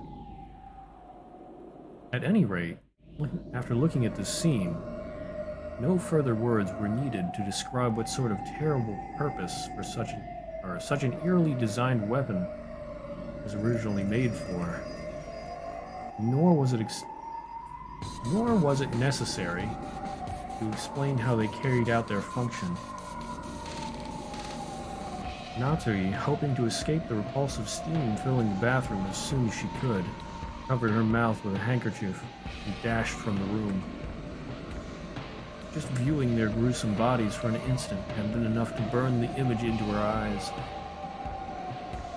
If she looked any longer, that image would surely remain in her vision for all eternity. The rising urge to vomit was exactly the same feeling she'd had that morning at the gardening store house. For a while, Natsui couldn't help but stand with her back facing the guest room, fighting that sickness in her stomach.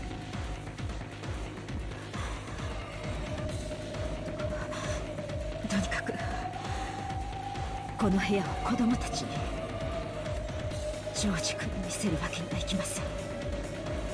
至急この部屋を閉じなさい。 At any rate, we can't let the children. We can't let George-kun see this room. Seal this room with all haste. 見せられませんとも。両親のこんなむごい姿をとてもジョージさんには。 Yes, we mustn't let them see. If George-san saw his parents in this brutal state. But they could tell that those fiercely racing footsteps in the hallway belonged to George, even before he came dashing into the room. George and the other children had been waiting in the parlor. However, when they saw Genji speak to Natsui, when they saw her turn pale and fly out of the parlor, they felt a sense of foreboding. And when they saw a large group of people gathered around the guest room, they were sure of it. 父さん母さん Father, Mother! なんだよこれ。また魔法陣かよ。Well, what is this? Another magic circle? エヴァおばさんたちは無事なんだよな。おいカノン君、これは何の騒ぎなんだ。 Aunt Ava and Uncle Hideyoshi are safe, right? Hey, Canon-kun, what's this all about? バトラ様。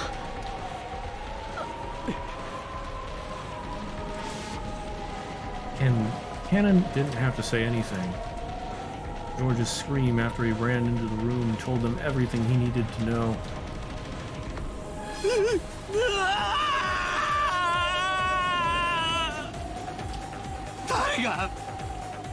誰がこんなことを。殺してやる。殺してやる。 Who did this? I'll kill you! I'll kill you! ジョージ君、しっかり。 George-kun, hang in there. Natsui touched George's shoulder with her hand, but he violently shook her off. George fell over beside Ava and buried his face in the bed in front of his mother's face, wailing. Then he pounded on the bed with his fist, over and over again. ジョージ兄さん。しっかり。バトラ。 George Nissan, hang in there. Huh? Battler? バトラ様。 Battler had his back against the wall of the hallway. He was covering his eyes with his right hand and weeping without restraint.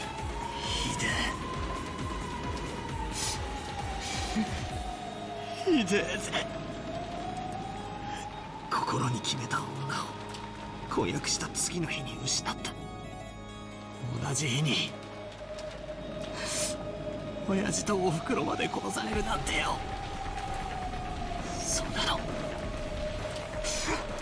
あんまりにもむごいじゃねえか。 Horrible. It's horrible. He proposed to the girl he loved and lost the next day. And lost her the next day. And on the same day, even his mom and dad were killed. Isn't that too harsh? Of course, it's sad whenever anyone dies, no matter who it is. But Battler, left alone by the deaths of others, those left alone by the deaths of others were far more worthy of pity. Everyone here had now lost someone close to them. George wasn't the only one to be pitied. However, George's pain was far greater than everyone else's. バトラ。そりゃよ、人はいつか死ぬぜ。人間誰だっていつか死別の悲しみと戦わなきゃならねえ日が来るだろうよ。でもよ、そいつは兄貴にとってはずっと未来の話で、しかもそいつは一つずつ順番に訪れるべきもんじゃねえかよ。無すぎるぜ。やろうやろう。少しは人の情けってもんがねえのかよ。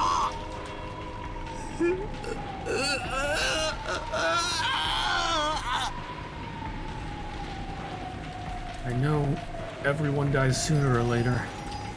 If you're human, you'll eventually reach a time when you've got to fight the sorrow of losing someone close to you. But still, shouldn't that day be far in the future for Aniki? And shouldn't those deaths visit him one at a time? Horrible. It's too horrible. Bastard. That bastard. Doesn't he have even a speck of human sympathy in him? バトラ、泣かない泣かない。 Atler, don't cry, don't cry. Maria tried to comfort Battler in a mechanical-sounding voice. Battler violently wiped his tears. ああ、くそ。もう流さないぜ。悔し涙も悲しみの涙ももう二度と流さねえぜ。ああ、全然ダメだ。俺たちは魔女様に爪を食らってるわけだ。主勢一方ってわけだ。そりゃダメだぜ。全然ダメだ。チェス盤がひっくり返っちまうぜ。野郎は俺たち羊が明日まで逃げる手段もなく怯えてるだけだろうと思ってるだろうよ。Yeah. Damn it. I won't cry anymore. Tears of regret, tears of sadness. I won't shed them again. It's all useless, which has got me backed into a corner. I'm always on the defensive, and that's useless. It's all useless. I'll spin the chessboard around. That bastard probably thinks we'll be running scared like sheep until tomorrow before we try anything. だからひっくり返すぜ。明日までこの島から逃げられねえのは野郎も同じだ。しょんべんちびりそうになりながら逃げ隠れするのは俺たちじゃねえ。野郎の方だ。暴いてやるぜ。必ずな。明日までに。いや、明日なんか待たねえ。今夜だ。Guess what? I'll spin it around. That bastard can't escape this island until tomorrow either. We won't be hiding away, pissing ourselves. That bastard will. I'll expose you. You'll see. By tomorrow. No, screw tomorrow. Tonight. 今夜中にその胸ぐらを掴み上げてやる。Before tonight's over, I'll be gripping you by the collar.「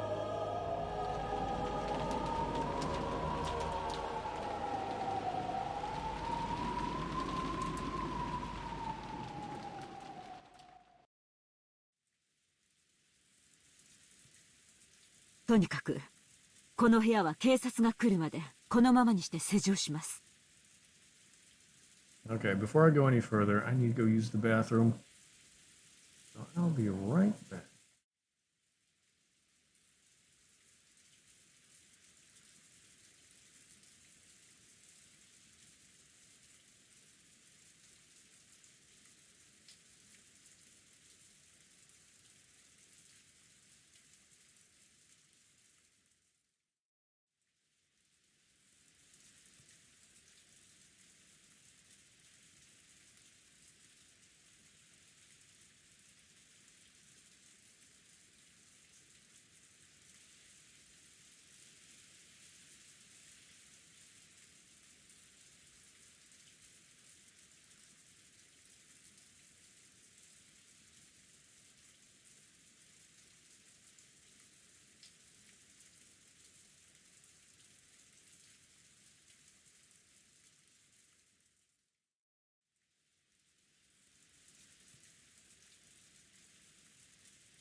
Alright, I am back.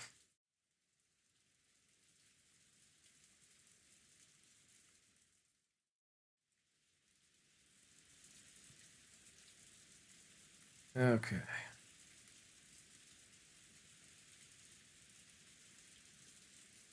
いいですね。 At any rate, we'll lock this room and leave everything as it is until the police come. No objections, I take it? Natsuhi announced it like as though she didn't care whether they agreed or not. If anyone had a right to object, it would have been George. But he looked as though he'd shed enough tears. George nodded slightly, still facing away from the others. And when he stood up, everyone else agreed too. Natsui still hadn't opened that western envelope with the family head that she'd picked up. But now that they'd decided to leave this room, she decided to unseal it in the parlor, where everyone could watch. As soon as they walked out into the hallway to head back to the parlor, some of them immediately felt out of place, or maybe sensed something strange.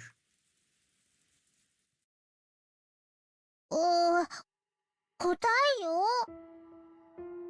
Stinks? マリアもわかるか。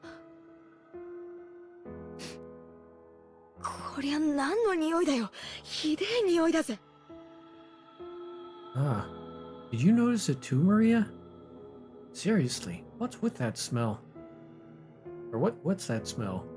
It's awful. When everyone sniffed the air, they did notice a horrible burnt smell drifting through the hallway. One that none of them had smelled until then. 私、ちょっと厨房を見てきます。火はちゃんと消したはずなんですよ。I will go quickly to check the kitchen. I'm sure I turned the flame off. After noticing a burnt smell, it was natural that Kumasawa, who had just been using the burner in the kitchen, suspected that her own slip-up had caused it. Kumasawa hastily dashed away. カノン、熊沢と行きなさい。一人にさせないように。Canon, go with Kumasawa. Do not let her be alone. はい。 Yes. After nodding at Genji's order, Canon followed after her. He wasn't running, but as he followed her, he tried to search for the cause of the smell in the other directions as well. 臭い。Stinks. これは確かに鼻が曲がりそうな匂いですね。しかし換気のために窓を開けてもいいものか。 Truly is a stench that makes the nose wrinkle. However, it doesn't mean we can just open a window for ventilation. Nazui was reluctant to open the windows in a situation where self-defense was so important. 換気扇を回させましょう。窓を開ける必要はないと思います。Let us run the fan. I do not believe there will be any need to open the windows. ジョージの兄貴、話しかけても大丈夫かよ。George, Aniki, is it okay if I talk to you? 犯人を探す相談なら構わないよ。It's about finding the culprit, and I have no problems. It seemed that George had managed to climb out of the abyss of sorrow. All that filled his chest now was the quiet flame of hatred towards the culprit who had stolen the lives of the one he loved and his beloved parents. 部屋にはチェーンがかかってた。さっき構造を見たが、とても外から細工できる代物じゃねえ。つまり、完璧な密室だったってことだ。Chain for this room was set. From what I could tell by looking at it, I'm positive that it couldn't be opened from the outside. In other words, this was a perfect closed room. そうなるね。バラ庭園の倉庫の時は、シャッターの鍵を使用人室からこっそりと持ち出したのだろうとか、あるいは複製の鍵を持っていた可能性とか、いくつか方法が想像できた。でも、チェーンは違う。チェーンは一般に浸透した施錠方法の中で、最もシンプルに密室を構築できる。That does seem to be the case. In the case of the Rose Garden storehouse, they might have sneaked the shutter key out of the servant room. Or maybe they had a duplicate key. I can imagine many ways they could have done it. But this chain is different. Among generally used locking techniques, chain is the simplest one to create a closed room with. チェーンだけは物理的に破壊しない限り外からはどうにもならないぜ。じゃあつまり犯人は扉からは出入りしなかったってことなのか。Only a chain will block everyone from coming, or everyone coming from the outside as long as it isn't physically broken. So does this mean the culprit couldn't have gone in or out through the door? こりゃ面白いや。つい数時間ほど前にも、扉以外でどうやって部屋から出入りしたのかって、みんなで騒いだ気がするぜ。That's interesting. Just a few hours ago, I seem to remember everyone making a fuss over how to enter a room without using the door. Back then, we were all losing our cool, wondering how grandfather had disappeared from his room. The receipt Aunt Ava had stuck in the door on a whim proved that the door had remained sealed, and since Aunt Natsuhi was the only person to enter or exit during that time, she was under suspicion. Aunt Ava proposed a theory about how Aunt Natsuhi might have thrown grandfather out the window and left the door herself, or left by the door herself. But this door is much simpler. It was sealed from the inside by the door chain. The window had also been locked from the inside, and the bodies had been inside the room. This time it really had been, without exaggeration, a true closed room. That's right.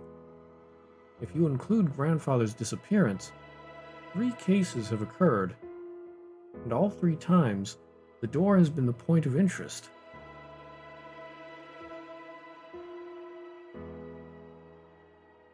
First was the shutter. There was a key in the servant room. If we assume someone knew about that, it can't really be called a closed room.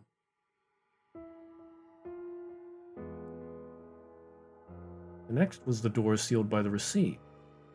However, Aunt Natsui entered that room, so if grandfather had left through the window or had been thrown out, he would have been able to lock the window before escaping. Or, like my theory, grandfather could have hidden until the receipt was gone and left the room later. Basically, this door can be defeated with a handful of desperate tricks. In that sense, you really can't call this one a closed room either.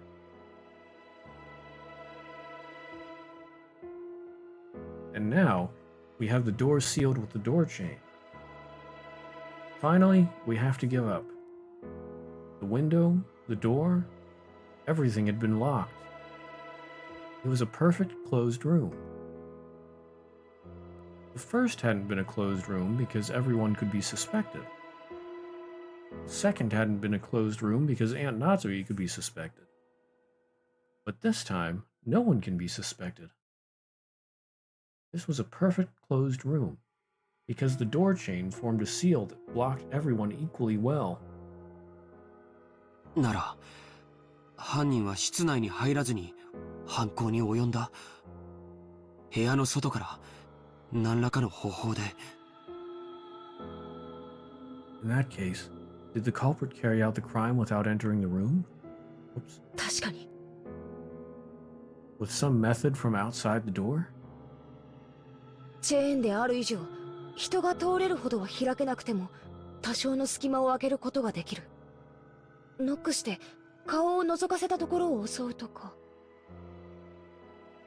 いや、甘いか。Good point. Even though the chain makes it impossible to open up wide enough for a person to fit through, you can open it a small crack.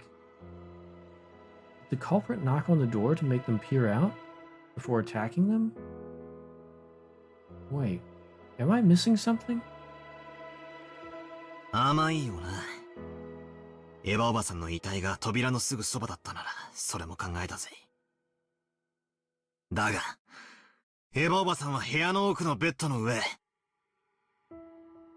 しかも、秀吉おじさんはバスルームだった。チェーンの隙間からでは、姿を見ることもできねえし、手を伸ばすこともできねえ。ちくしょう。全然ダメだぜ。さっぱりだ。Yeah, you are. If Aunt Ava's body had been lying next to the door, then it might have been possible. She was on the bed at the back of the room. And Uncle Hideyoshi was even in the bathroom.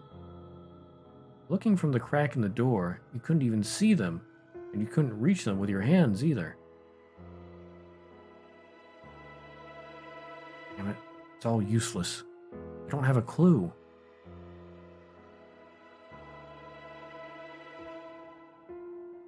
You know, I just have to wonder about this door.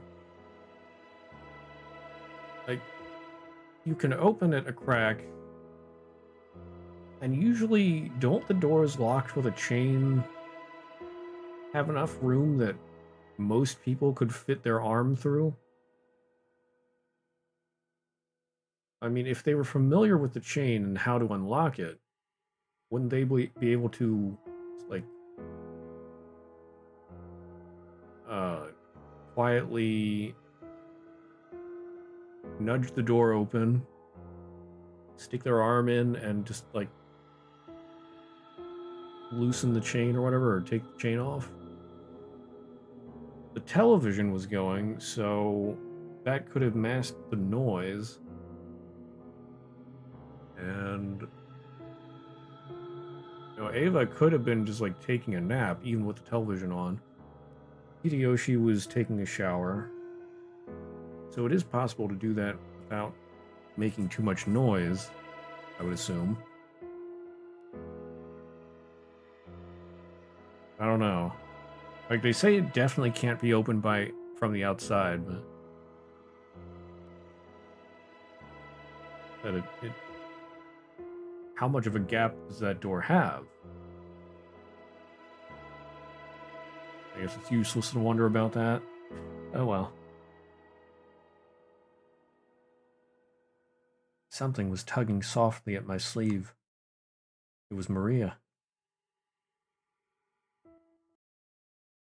Oh, 満足? Satisfied? 満足って、何がだよ。What do you mean, satisfied?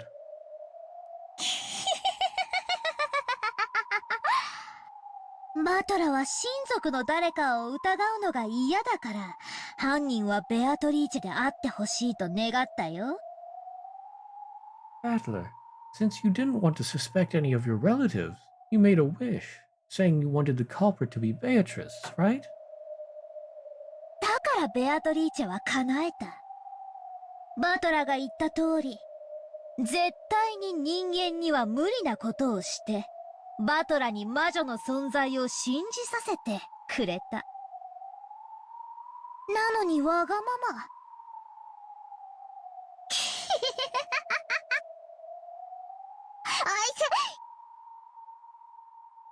Well, Beatrice granted that wish.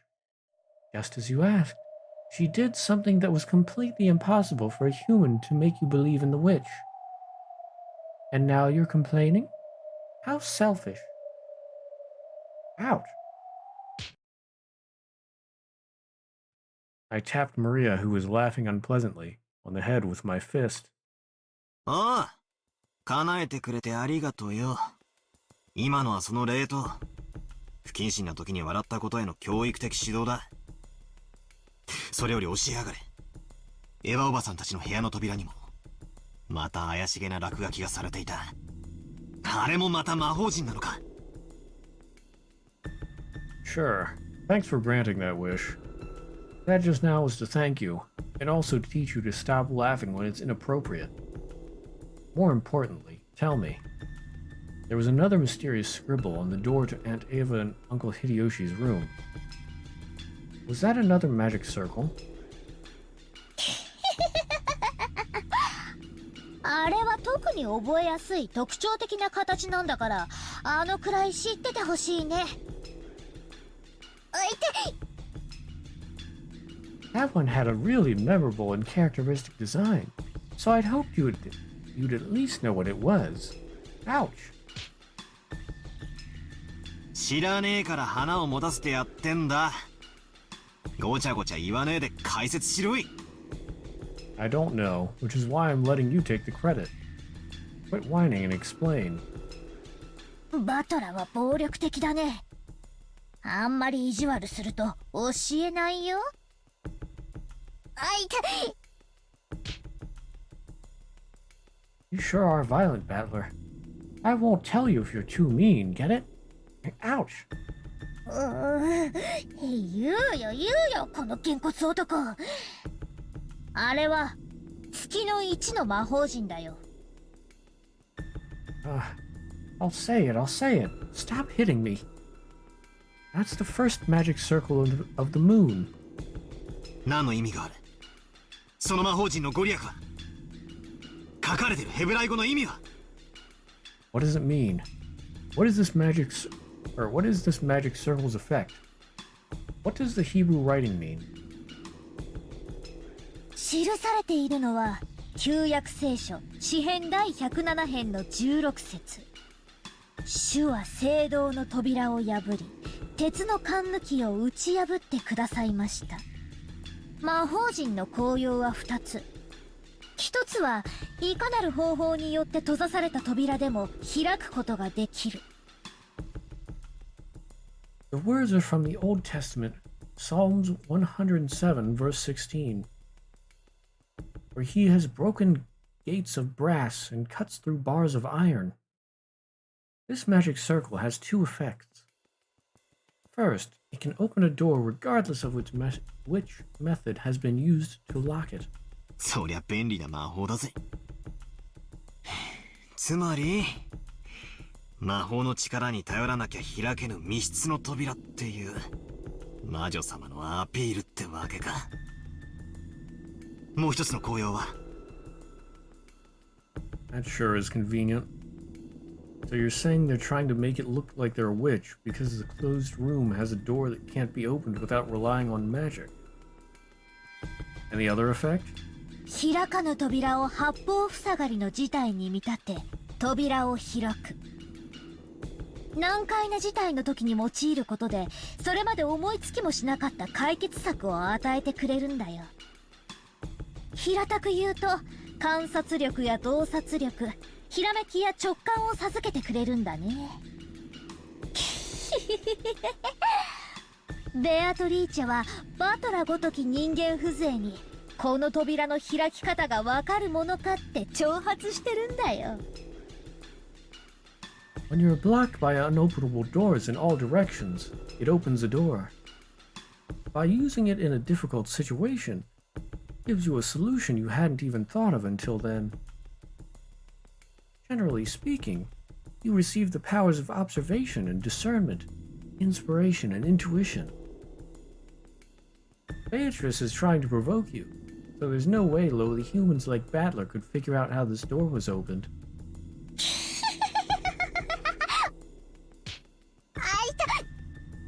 Ouch. よーし、もう黙れご苦労。上等だぜ。その魔女の挑戦、受けてやら。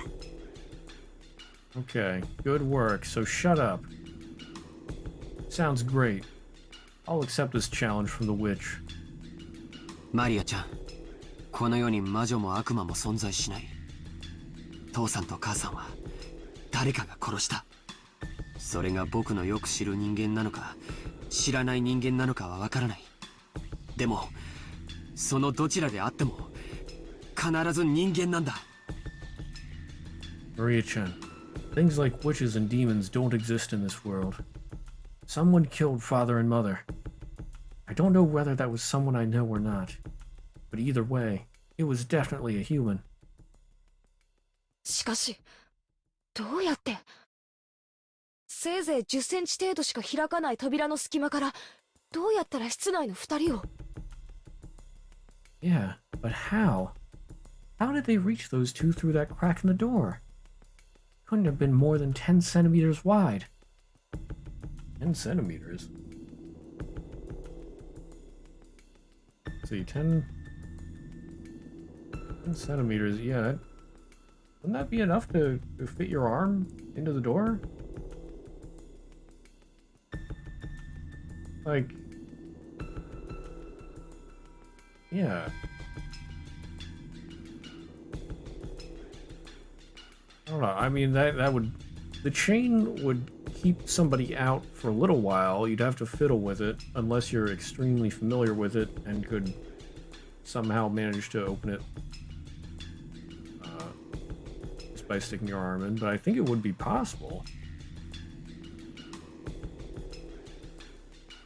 Just it would take a little bit. It doesn't allow you to really break through with brute force. Alright.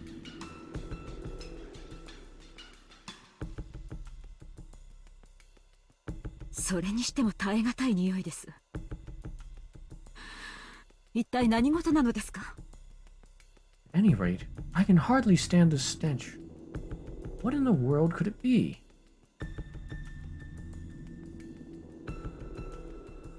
Kanon and Kumasawa, who had gone on ahead, realized the smell wasn't coming from the kitchen even before they arrived there. That was because they noticed an even thicker wave of stench rising up from the stairs leading to the basement, which they passed on their way to the kitchen. ボイラー室。 Boiler room. またボイラーの調子が悪いんでしょうか。 I wonder if there's something wrong with the boiler again. Those stairs led to the underground boiler room. The mansion's boiler was old and in poor condition. Both of them had witnessed problems with the boiler on several occasions, but they had never smelled a boiler belching out a stench like this before. Slam. 今の音は？ What was that sound? The thing they heard from the basement was definitely the sound of a door closing. Kumasawa had phrased it as a question, but she already knew it couldn't be anything else. Kumasawa was so surprised at the sound that her knees gave way yet again, and she cowered. After all, at that very moment, no one could have been in the boiler room. Just a few seconds ago, everyone had been crowded together around Eva and Hideyoshi's room. So who caused the sound of a door closing just now? カノンさん！ After taking a second to sort out the situation, Kanon ran down towards the basement. Since they'd heard the sound of a door closing just now, there was no sign of anyone coming up the stairs. The person who'd closed the door had to be inside of the boiler room now. If the boiler room had been a dead end, Kanon wouldn't have rushed in so hastily. Kanon was a servant, so he knew. There were two entrances to the boiler room. One that opened to the mansion, and one that opened to the courtyard.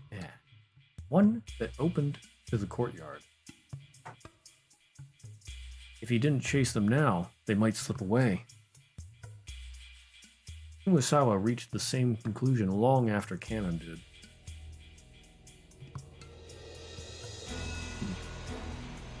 But she couldn't let him go alone. The thing in the boiler room was the culprit. An opponent who had easily killed 6 adults in the first murder. And no matter how Kanon confronted them, he wouldn't be a match. Of course, with this argument, even if Kumasawa joined him, it wouldn't change anything. At any rate, after a delay, Umasawa decided that she mustn't let Cannon go alone. She rushed down the stairs.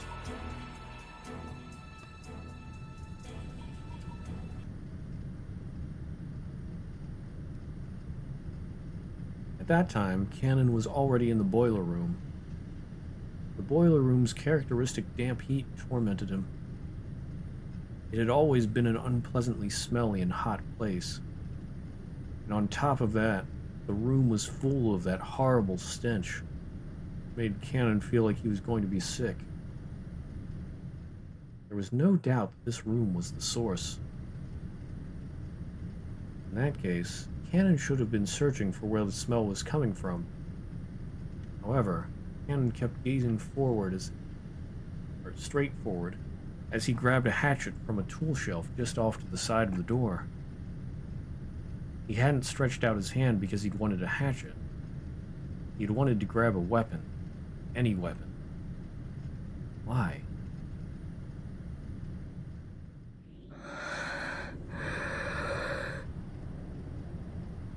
Cannon gazed into the darkness where the naked light bulb couldn't pierce. Then, he answered. ルーレットは数字と赤黒にかけて配当を競い合う。だが赤か黒かのようなリスクの低い賭けはその程度の配当しか与えられない。 In roulette, you bet on a number of the colors red and black, vying for a payoff. However, low-risk bets like black and red only offer a similarly low payoff. The words coming from Cannon's mouth were swallowed up by the darkness. That darkness suddenly started to swirl, glittering.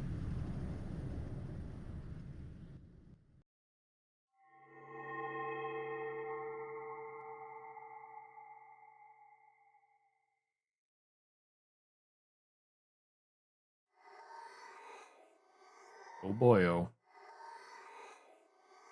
Don't go towards the butterflies! It was such a fantastical scene. Golden sparkling butterflies that hid in the shadows all over the boiler room flapped their wings, twinkling beautifully, gathered in the darkness, disappearing. Cannon continued speaking, directing his words at the darkness as it swallowed the butterflies up. But as the butterflies gathered in the darkness, they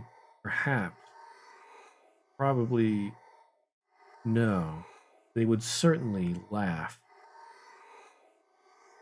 But Cannon continued to speak without faltering in the slightest. 逆により的中率の低い賭け方をすればそのリスクに比例した配当が与えられる。親方様は天文学的なリスクを的中できることを奇跡と呼び、その結果得られる天文学的な配当を魔法と呼んでいた。However, if you bet on something with a lower probability, your payoff increases proportional to the risk. The master called succeeding despite an astronomical risk a miracle, and called the astronomical payoff gained as a result magic. 親方様とお前がどんな魔法を求めてルーレットに挑んでいるのか、そんなことには興味ない。しかしお前は忘れている。ルーレットには赤でも黒でもない目が出うることを忘れている。I have no interest in what kind of magic you and the master were seeking when you spun that roulette. But you forgot something. You forgot that in roulette, there's a pocket that's neither black nor red. Roulette has a special pocket called zero, which means that the house takes everything in certain variants of the game. This means that all of the coins bet on the table will be swept up, just as though everyone is forfeit. 僕は一つだけ心に決めていた。もしシャノンが殺されて僕が生き残るようなことがあったなら、この身を投げ出して、お前のルーレットを全て台無しにしてやろうと。I set my heart on just one thing. I decided that if Shannon were to be killed, and I was left alive, I'd sacrifice this life of mine and bring this roulette of yours to ruin. これは、親方様が決めたルールでも、ましてや、お前が決めたルールでもない。このルールは僕が作った。僕は、もう家具じゃない。お前のルーレットの、ゼロなんだ。This isn't one of the Master's rules, and it certainly isn't one of yours. I made this rule myself. I'm not furniture anymore. I'm the zero on your roulette. Cannon's face twisted with humiliation. It was clear that his defiance against his own weakness was being ridiculed somehow. Cannon's brow ceased even... Words are hard. Cannon's brow creased even further, and a fierce expression that he'd never shown to anyone appeared on his face. The hand grasping the hatchet was shaking. His sweat became drops, which slid downward. It was clear that the emotion causing Cannon's hand to shake wasn't just anger. However, Cannon suppressed that emotion. 僕はもう、お前の言葉に惑わされたりはしない。悪魔のルーレットはこれでおしまいだ。地獄にてさらに1000年。次の召喚者を待つがいい。ベアドリーチェ！ I won't let your words lead me astray again. This is where the demon's roulette ends. Wait another 1,000 years in hell for your next summoner, Beatrice. And Cannon raised the hatchet and tried to dive into the darkness. The darkness definitely sneered. It sneered at that courage as if it were vulgar, lazy, futile, and meaningless.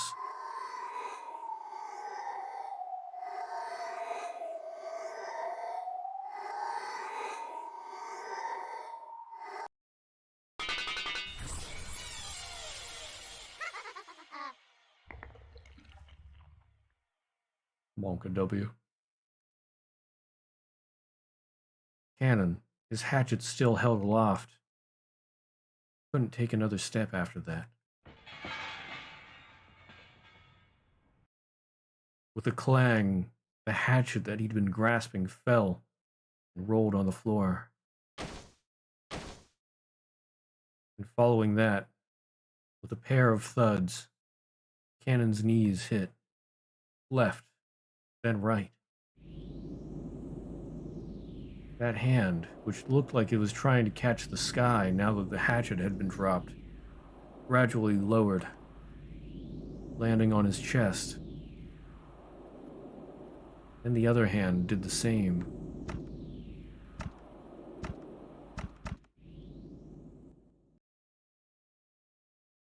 Right there, a handle with a demon-shaped design was buried into his chest. The same type of weapon that had been stabbed into Eva and Hideyoshi's foreheads was in Cannon's chest.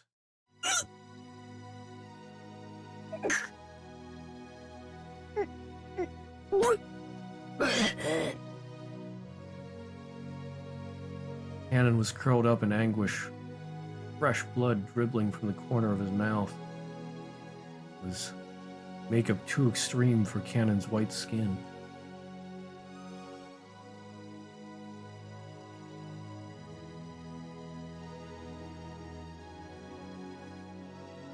Around this scene, the glittering gold butterflies danced through the darkness, mesmerizing. It was a beautiful, beautiful dance. A funeral march of tribute, ridicule, and contempt for a single boy's self-sacrifice. Cannon had already been prepared for his own death. But although he could do nothing but accept the death that he received, he attempted one last measure of resistance.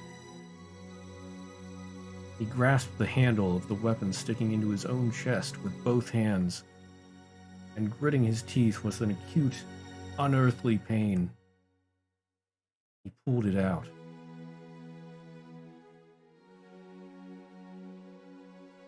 For only a moment, a bright red spray gushed out. It made an unpleasant bloop sound. It probably resembled the sound of Cannon's soul as it was sucked into the swamp of the dead.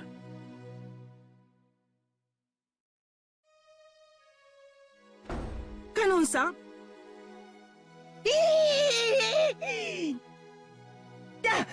Dareka!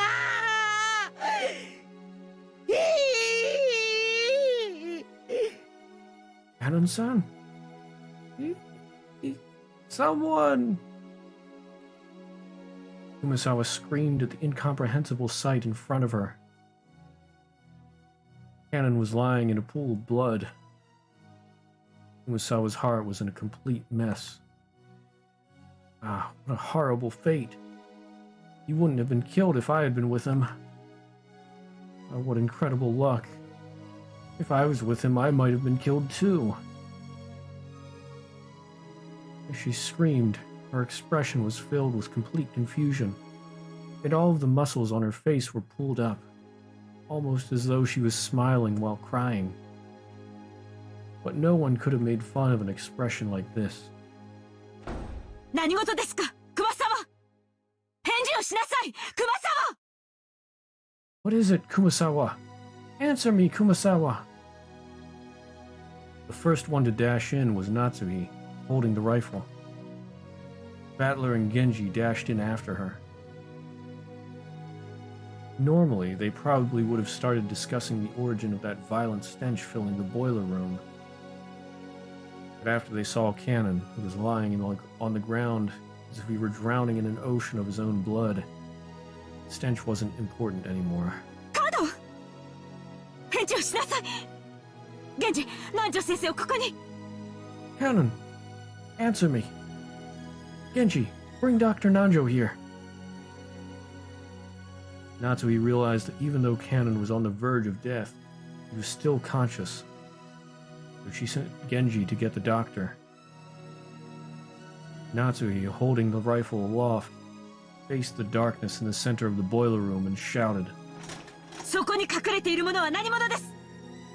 おとなしく出てきなさい。そちらから出てこないなら容赦なく撃ちます。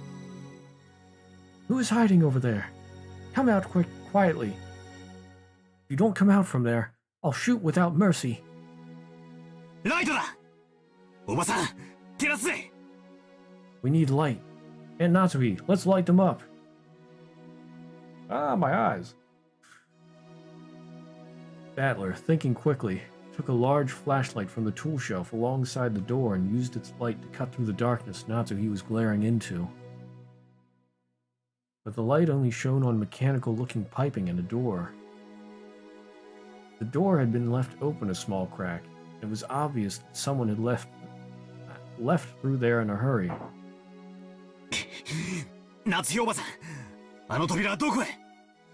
And Natsui, where does that door go? 源氏、あの扉はどこに通じているのですか？ Genji, where does that door lead to? 中庭です。The courtyard. 逃がすかよ。くそ、この野郎！ Like hell I'd let you get away, damn bastard! Battler let out a war cry as he slammed into the door. Cool air from outside suddenly rushed in. There were some thin, rough stairs leading up. Battler ran up them, shouting, 待ちなさい、バトラ君。一人では危険です。 Wait, Battler-kun! It's dangerous to be on your own right now. Natsuhi was also rushing up the stairs, chasing after Battler. They were in the courtyard. The courtyard of the mansion had been built strictly for lighting purposes, so it wasn't a very elegant place. Because it was surrounded on all sides, the air was calm and completely undisturbed, even though they could hear the sound of strong winds. There was only gentle, sorrowful rain. As he ran through the cold and scattered raindrops, dashing up the stairs into the courtyard, Rattler looked in every direction. Of course, the odds of him finding a suspicious silhouette just standing around nonchalantly were pretty much zero. Rattler spun, looking all around. He turned again and again. He kept spinning until he almost lost his sense of direction. He prayed that he would see the culprit somewhere in this scenery, but there was no chance. All he saw as he spun was more and more of the mansion's heartless walls and windows. Furthermore, there were 2 entrances into the mansion from the courtyard, and neither of them were locked. As the courtyard couldn't be entered from outside the mansion, the doors had been built without locks.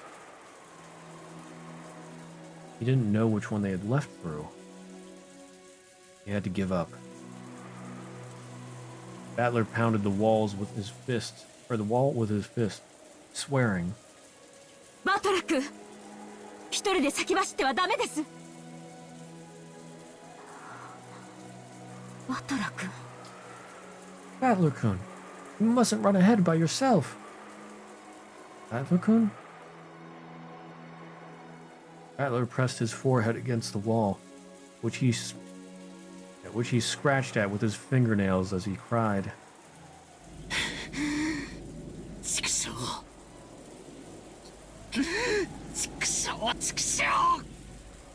エヴァおばさんに秀吉おじさん、さらにカノン君かよ。6人も殺しやがった。飽き足らずさらに3人も殺しやがった。ふざけるな、ふざけるな。エヴァおばさんも秀吉おじさんも昔からいつも優しくしてくれる愉快なおばさんたちだったじゃねえかよ。カノン君とは昨日会ったばかりだが、きっとこれから仲良くなれたと思うぜ。 Damn it, damn it, damn it! Aunt Ava and Uncle Hideyoshi, and now Cannon-kun. Killed a full 6 people, and that wasn't enough, so you had to kill 3 more. Are you kidding me? Are you fucking kidding me? Aunt Ava and Uncle Hideyoshi were always kind and fun. I just met with Cannon yesterday, but I'm sure I'd have gotten along fine with him. なんで殺したんだ。どうして人ってのはな、殺しちまったらな、タケノコみてえにひょいひょい生えてきちゃこねえんだぞ。 Why did you kill them? Why? You know, when people die, they don't come back to life again, right? They aren't gonna quickly sprout up again like bamboo shoots. People die when they are killed. どうして殺すんだよ。どうして。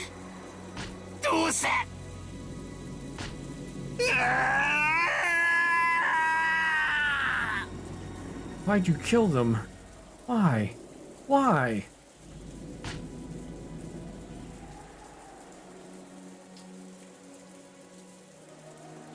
Battler was a boy who could understand the feelings of pain and regret in a person's heart.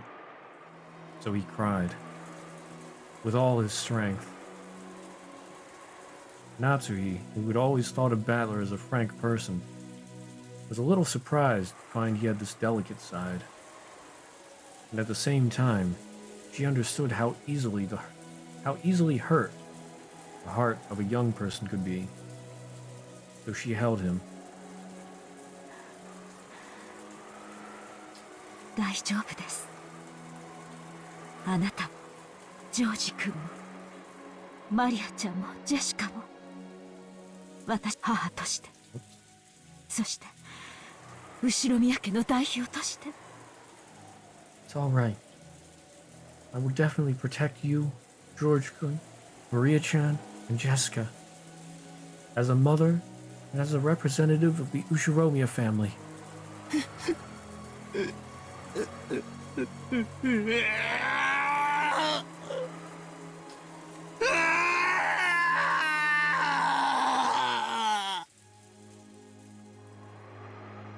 Battler, after sobbing into Natsuki's chest for a while, wiped his tears with a bitter smile, as though he had been like that the whole time, and tried to appear as though he'd cried more than enough already.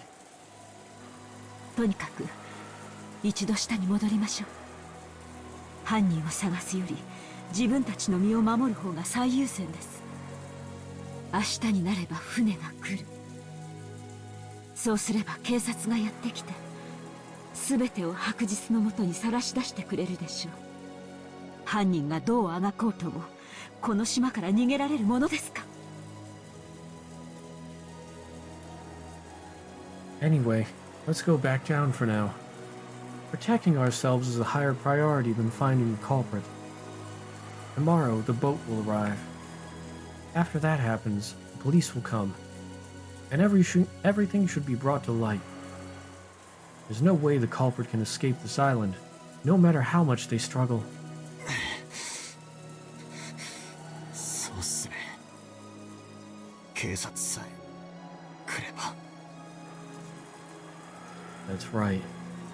When the police come. When the seagulls cry, the crime will be solved. But, for some reason, Battler felt a slight sense of uneasiness, as if the seagulls would never cry again. It couldn't be true. When the typhoon passes, surely the lively seagulls will return to the harbor again.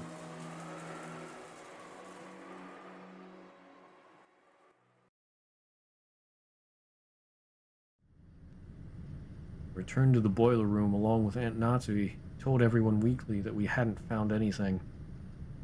We heard that Dr. Nanjo and George Aniki carried Kanon-kun to the servant room. The servant room had a first aid kit and a sink, and could apparently function as a nurse's office. Umasawa-san and Jessica had accompanied them. Stains from Kanon-kun's blood remained on the floor. Judging by the large amount of blood lost, and the ruthless shape of the weapon that had carelessly fallen to the ground, I figured that Dr. Nanjo's treatment would probably end in vain. That weapon was doubtlessly the same type that had been stuck in Aunt Eva and Uncle Hideyoshi's foreheads. Wait, isn't the demonic design on the handle a little different? There seemed to be some small differences in that part. Still, as far as their overall shape was concerned, the weapons were all of the same type. Though it had seemed brutal, we'd left the weapons stuck in Aunt Eva and Uncle Hideyoshi's, and Uncle Hideyoshi preserved the crime scene. So this was the first time we were able to have a perfect view of the entire weapon. We had expected, the weapon was not bladed like a knife, shaped like an ice pick, or rather, a thin stake. And it had a spiral-shaped pattern, sort of like a drill. It looked like something that might be driven into the hearts of human sacrifices in some demonic ritual. Including the handle, was 25 centimeters long. Half of that was the stake-shaped part, was stained deep with, which was stained with deep red blood. The length of the blood-stained part made it clear just how deeply it must have penetrated into Kanon-kun's chest. But Aunt Natsuki and the rest didn't even look at the weapon, and instead stood in front of the incinerator, where the horrible stench was emanating from. They must have dragged it out. Dragged out that thing which had been burning in the furnace. It was still smoldering and kept sending out dense waves of awfully unpleasant smell. Genji-san and Maria stared down at it, Aunt Natsui probably couldn't stand to look directly at it. She kept shaking her head, her back to it. I thought nothing could surprise me after everything that's happened. This is... Ugh. I stood there for a while, moaning, with a rising urge to vomit. The true source of that unearthly stench was a scorched corpse that had been cooking inside the incinerator. Clothes, the surface of the body, and the hair were all hideously burned. That grotesque corpse was in a state where not the face, nor the age, nor even the gender could be guessed at.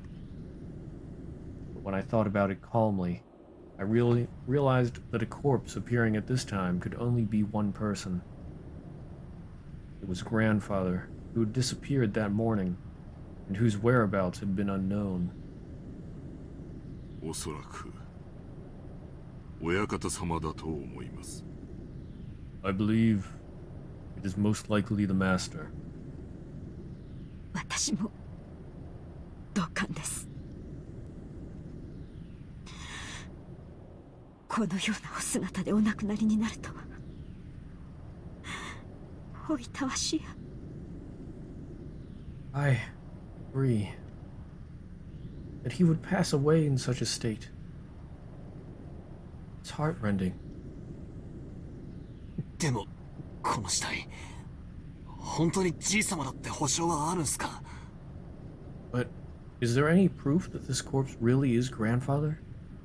こうも黒焦げじゃ性別さえも想像つかないってのに。 Burnt so black, you can't even tell what sex it is. バトラ君、足をご覧なさい。Battler-kun, look at the feet. Aunt Natsui, with her handkerchief over her mouth and her eyes averted, pointed and told me to look at the burnt corpse's feet. 両足の指が6本あるのがお分かりになりませんか？ Notice how there are 6 toes on each foot.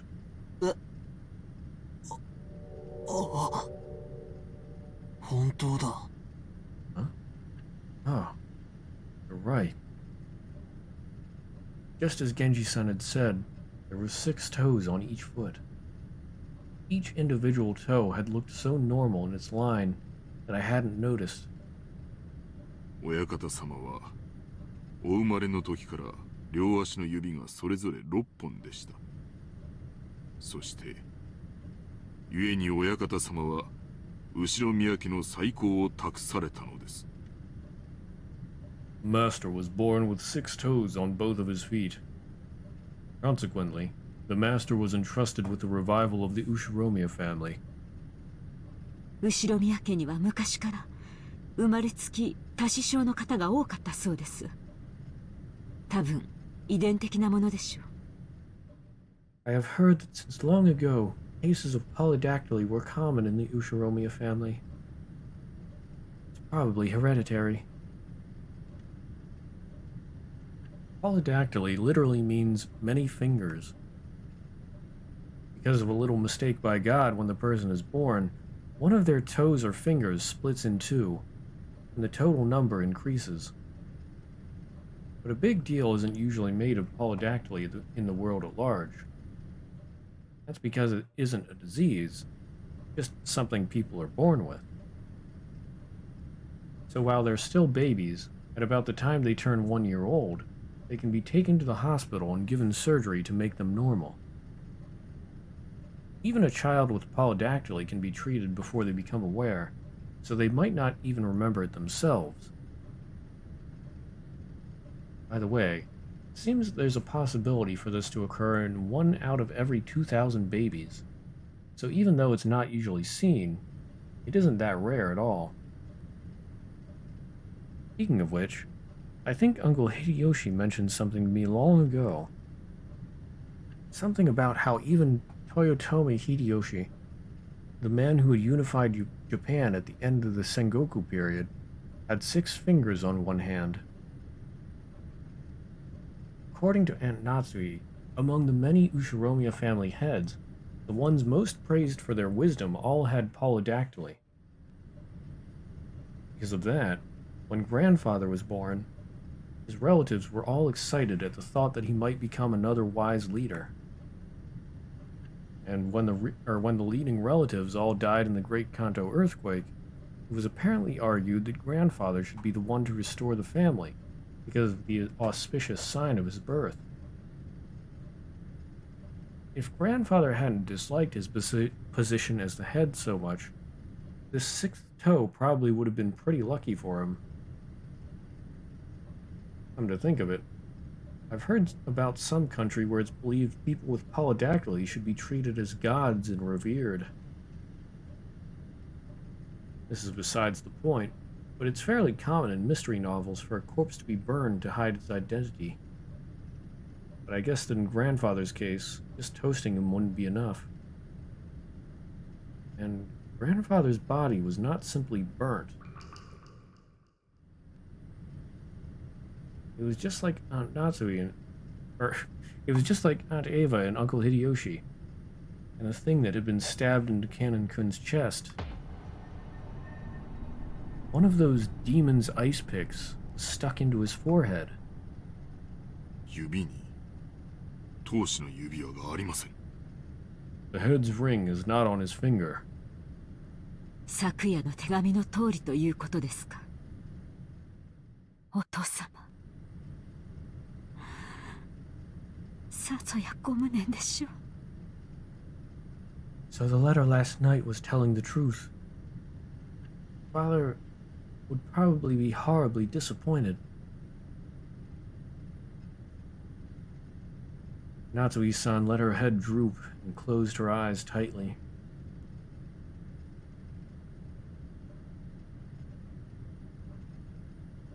This room had also become a vital crime scene for us to hand over to the police. It was decided that we would leave grandfather's corpse here and lock the room, sealing it.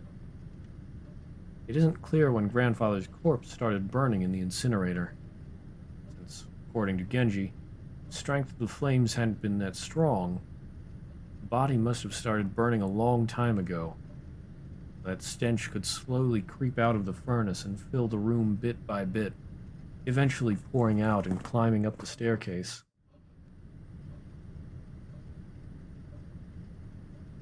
Putting aside whether he was rare or well done, grandfather had been brought out, killed, and burned.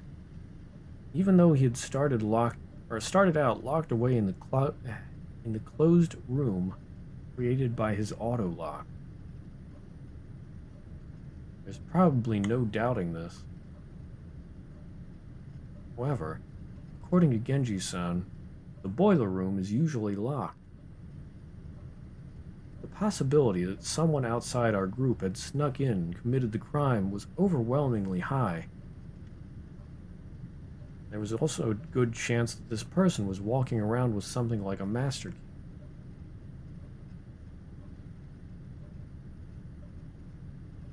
After all, the doors and windows throughout the mansion had been checked. But despite that, the culprit was able to strut around the mansion freely.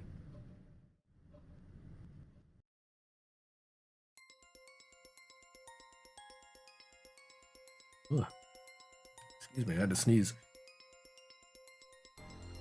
Does this crime confirm that a 19th person exists? There's still that contradiction, since they're trying to tout their existence without ever showing themselves once.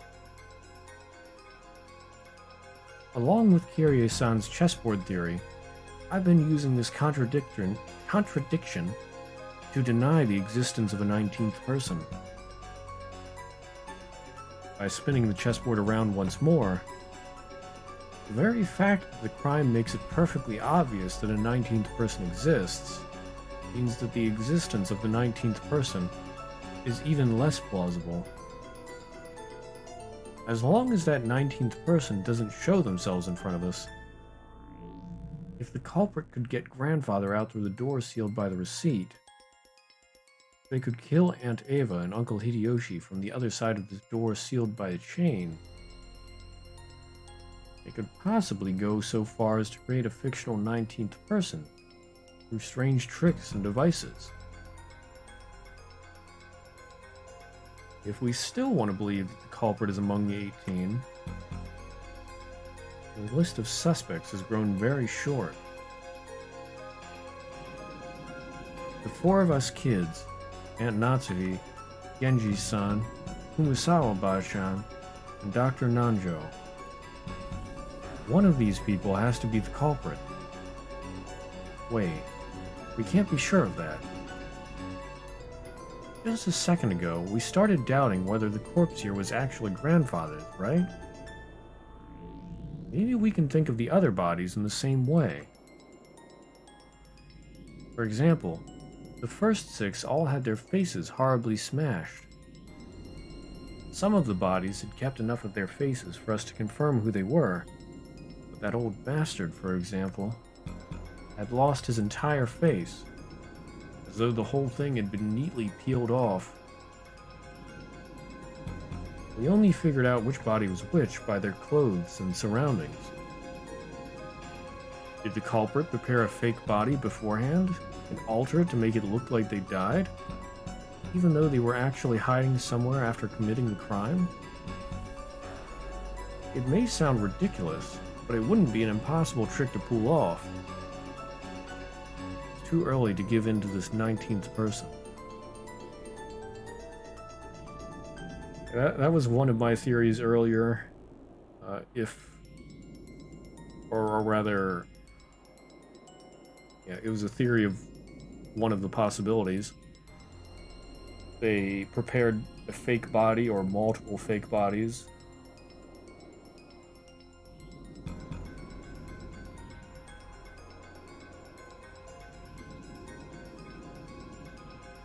No, this witch.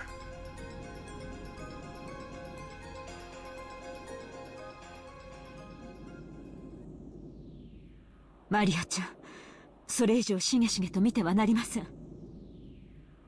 さあ、バトラ君も。Maria-chan, you mustn't stare so fixedly anymore. Come on, Battler-kun too.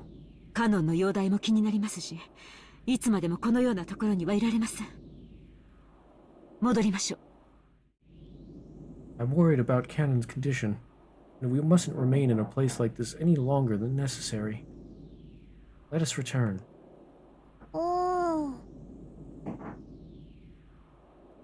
Maria didn't go out with everyone else, but remained in the boiler room. The thing she was staring so fixedly at probably wasn't grandfather's body, but the demon's ice pick sticking out of his forehead. It was probably the sort of item that enthusiasts couldn't bear to ignore. I tapped her on the head. おい、マリア。ベアトリーチェの目的は何なんだ？俺たち全員の命か？ Hey, Maria. What's Beatrice after? Is it all of our lives?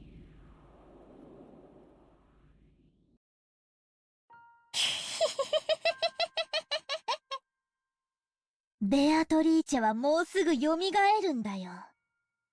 その時、誰も生き残れはしない。Beatrice will revive very soon. At that time, none shall be left alive. よくも笑えるもんだぜ。自分だけ蚊帳の外だと思ってるのか？どうして自分の身に危機が迫っていると感じない？どうして怯えない？ How can you laugh at something like that? You think you're the only one who's safe? Why don't you feel like you're in danger? Why aren't you scared? ベアトリーチェは約束してくれたもん。マリアは黄金鏡へ連れて行ってもらえるんだよ。そこはね、しがらみも何もないすべての人たちがずっと一緒にいつまでも優しくし合っていける素敵な場所なんだよ。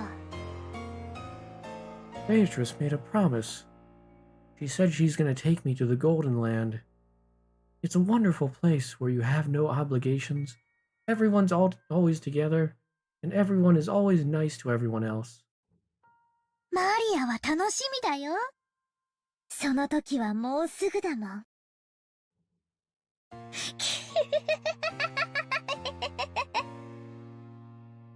I'm looking forward to it. That time will come very soon now.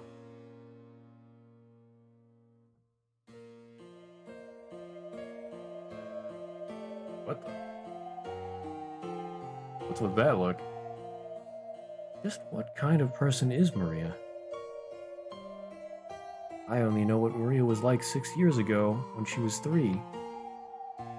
She was once pure and obedient, a good kid. This new Maria 6 years later, and the Maria I knew, didn't seem to fit together. Just who is she? This witch who calls herself Maria. Maria, who obstinately believes in the witch.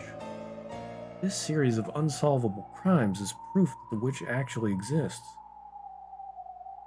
Every time something occurs that would be difficult for a human, it becomes a little harder for the rest of us not to believe in Beatrice.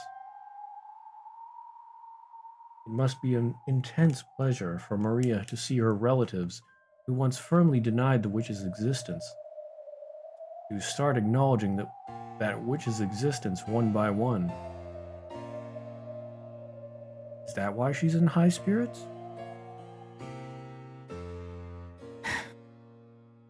マリア、もう一遍だけ聞く。どうせ答えは同じだろうが、もう一遍だけ聞く。Maria, let me ask this one more time. You'll probably answer the same anyway, but I'll ask just once more. お前は昨日、バラ庭園で手紙をもらった。そいつは誰なんだ？ Yesterday, you were given a letter in the rose garden. Who gave it to you? Genji in address. おお、だからベアトリーチェ。バトラがまだ信じない。おお。Like I said, Beatrice. Battler still doesn't believe. Maria only repeated what she had already said. Maria met with the 19th person, the witch. Was that really a 19th person? Or did one of the 18 just get her to say that? All that's certain is that Maria has been with the rest of us constantly, has always had an alibi, and hasn't done anything suspicious. He's simply overjoyed at being made Beatrice's messenger, and certainly isn't the 19th person. Supposedly. I mean, first of all, she wouldn't even have the strength to do all that. Or sometimes the height.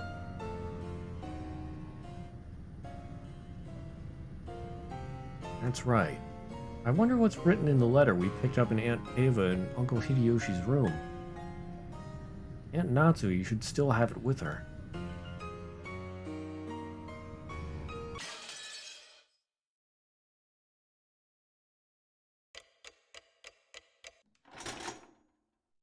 Now 8 o'clock p.m.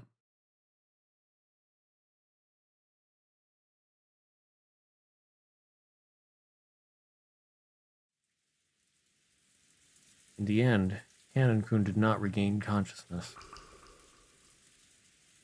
Even though Dr. Nanjo and the rest did all they could to heal him. Of course, there was very little that could be done on an island like this without medicine or proper facilities. However, Kanon was the only human to ever confront the culprit. Only he could give us some kind of clue. However, at the time they carried Kanon away, it was already too late. 申し訳ありません。あのような重傷を設備のないところではどうしようも。My sincere apologies. Without proper facilities, there was nothing I could do about such a serious wound. いえ、無理もないことです。最善を尽くしてくださりありがとうございました。 No, that's perfectly understandable. Thank you so much for giving it your very best. Dr. Nanjo's shirt had been sprayed by a violent spurt of blood, so it was easy to imagine the devotion with which he had tried to save Cannon's life to the last second. Jessica was crouched in the corridor, crying softly. He had probably been taking care of Cannon-kun until the moment of his death. George Aniki tried to approach her with words of comfort. When Jessica pushed him away, he stopped trying to force her to talk and left her alone. 私がカノンさんを一人で行かせなければ。Only I hadn't let Cannon-san go alone. 気に病むことはない。仮に一緒だったら熊沢も襲われていたかもしれん。それに愚かにも先走ったゆえの自業自得だ。 Do not let that bother you. If you had been with him, you would probably have been attacked as well. Foolishly rushed on ahead and paid for his mistake. そんな言い方ってねえぜ。カノン君は犯人の姿を見つけて誘拐に立ち向かったんだ。熊沢さんも一緒だったら犯人は躊躇して逃げることを選んだかもしれない。 How can you say it like that? Cannon-kun spotted the culprit and bravely stood up to them. If only Kumasawa-san had gone with him, the culprit might have hesitated and chosen to run away.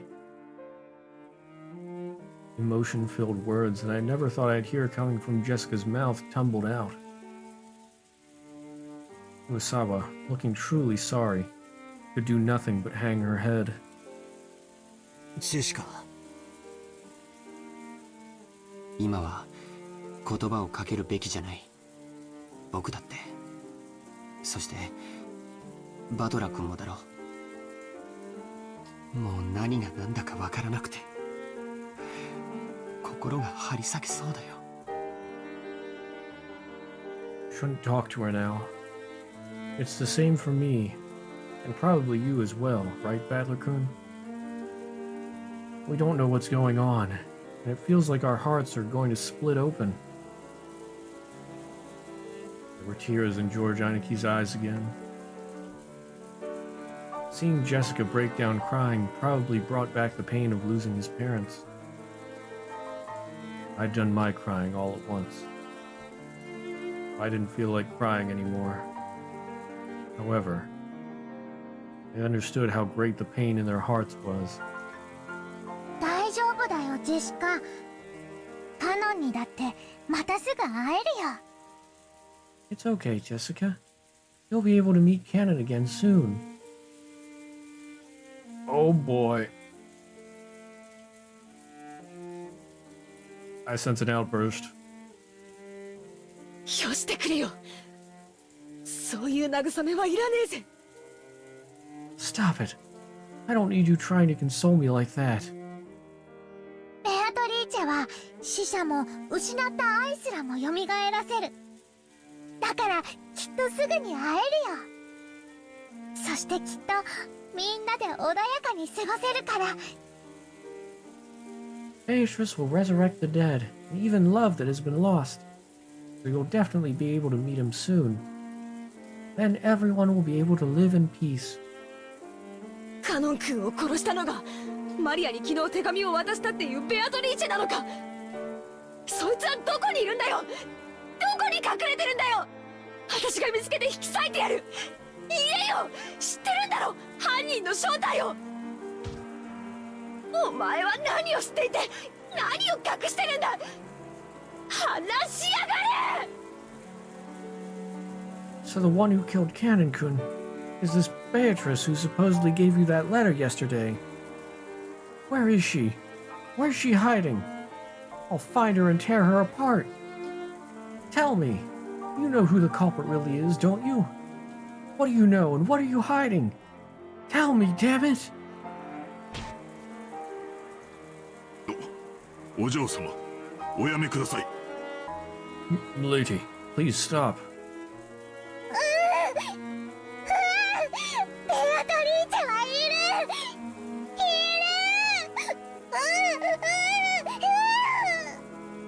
Beatrice exists.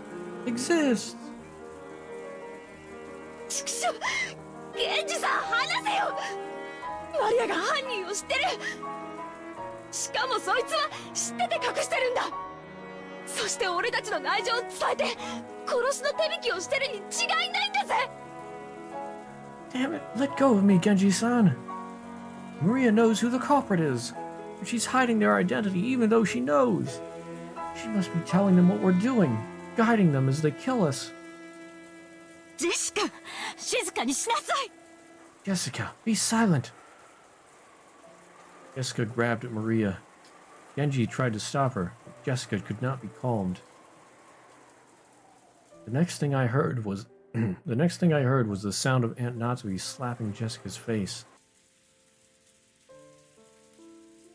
After that, only Jessica's sorrowful, sobbing voice resounded throughout the hall. マリアちゃん、僕は君が断じて犯人ではないことを知っている。君はいつも僕たちと一緒にいたし、犯人なんかと通じている時間はなかった。だから聞かせてほしい。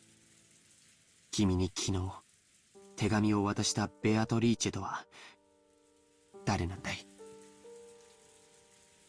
Maria-chan, I know there's no way you're the culprit. You've been with us since the beginning. There was no time for you to communicate with any culprit.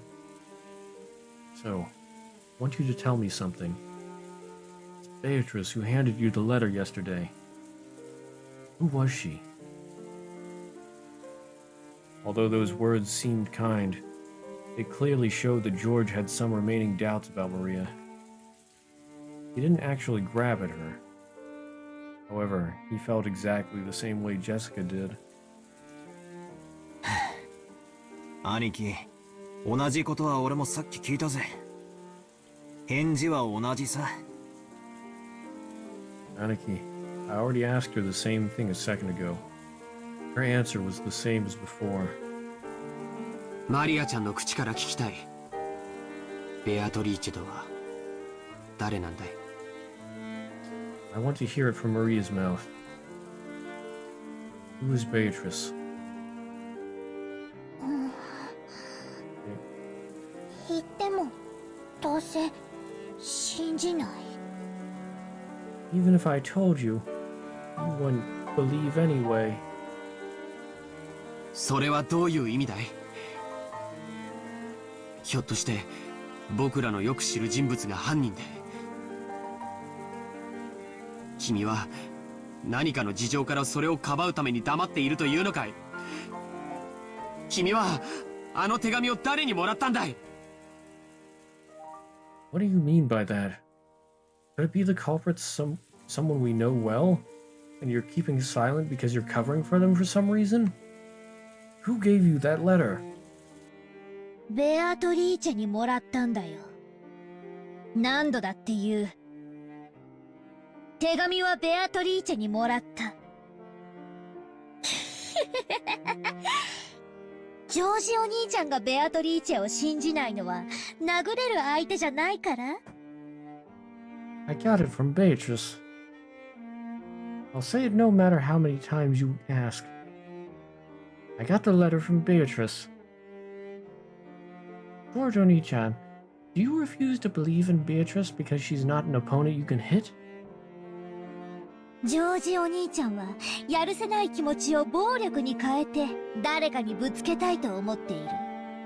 だから殴れる相手が人間じゃなきゃ収まりがつかない。だからそんなジョージお兄ちゃんには真実を話しても受け入れられない。だから言っても無駄。信じない。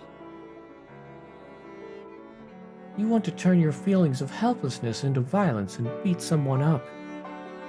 So you won't be satisfied unless your opponent is a human you can hit. So even if I tell you the truth, you won't accept it. It's pointless for me to tell you. You won't believe. でもマリアは何度も言うよ。真実だから言うよ。ベアトリーチェはね、いるの。黄金鏡の扉はもうすぐ開かれるよ。マリアはそこに行くの。ベアトリーチェが約束してくれたの。But I'll keep on saying it, because it's true. Beatrice exists. The door to the Golden Land will soon be opened. I'll go there. Beatrice promised. その世界ではママも優しくてパパも一緒で優しいの。マリアは早くそこへ行きたいの。みんなはベアトリーチェのことを恐れている。そしてそれは無理もないことだけど。なら安心して。ベアトリーチェは言ってたよ。台風が去るまでに全てを終わらせるからって。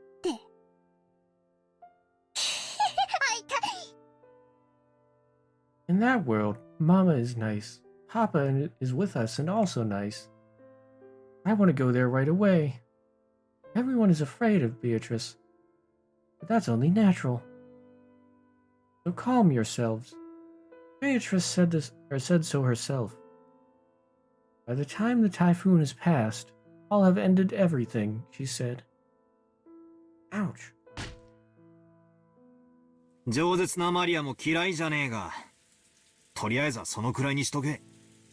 魔女はいるいる言ってたお前にとって、さぞや現状は愉快だろうが、とりあえずそいつはお前だけで噛み締めとけ。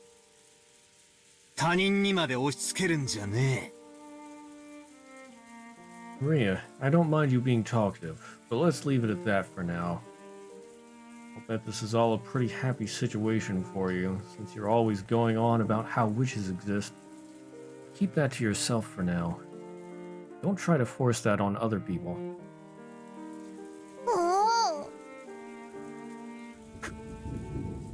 こいつ前から気持ち悪いやつだとは思ってたけど、おかしいぜ。どっかおかしいぜ。バトラは思わねえのかよ。ケンジさんは、熊沢さんは、母さんはどうだよ。マリアは犯人の正体を知ってて隠してる。確かに直接手を下してるわけじゃないかもしれない。でも間違いなく犯人の一味だぜ。I know I've been creeped out by this girl for a while now, but there really is something wrong with her. Don't you think so too, Battler? Genji-san? Kumasawa-san? What about you, Mom? Maria knows who the culprit is and she's hiding it. Maybe she hasn't done anything directly, but she's definitely working with the criminal. そうさ、スパイさ。私たちと一緒になんかいさせられないぜ。That's right. She's a spy. We can't let her stay with us any longer.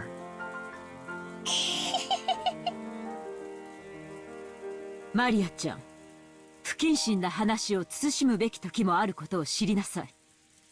これ以上混乱に油を注ぐような真似が過ぎれば、おばさんも本気で怒ります。Maria-chan, you must realize that there are times when indiscreet discussion is best avoided. If you keep adding oil to the fire, even I will get very angry. Aunt Natsui glared at Maria with frightening eyes. Maria was used to Aunt Rosa's loud style of scolding, but she apparently hadn't built up a resistance to Aunt Natsui's quiet sort of scolding. She shrugged and kept her mouth shut. A desolate feeling filled the room. It felt as though things would just get more complicated if anyone spoke. How many people have already died? 6 people in Dad's group. After that, both Aunt Ava and Uncle Hideyoshi, Canon Code, grandfather. There are a whole 18 people on this island, supposedly, and 10 of those people have been killed. More than half of us. Right now, there's absolutely no proof that the remaining 8 people will be safe.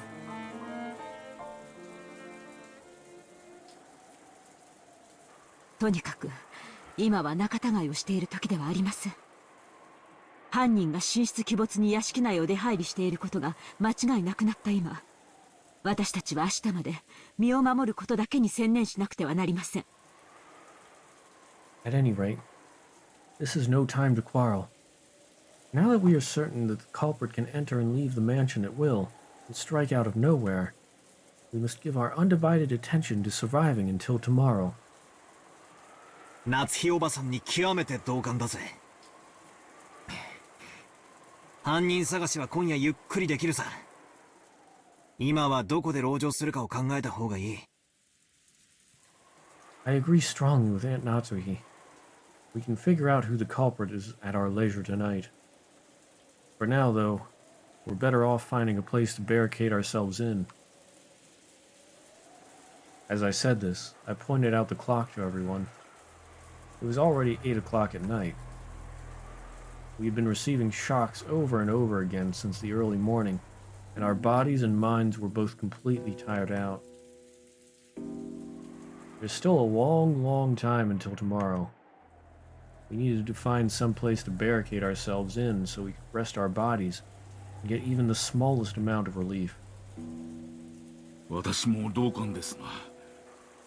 私も含め、もうみんな体も心も限界まで打ちのめされています。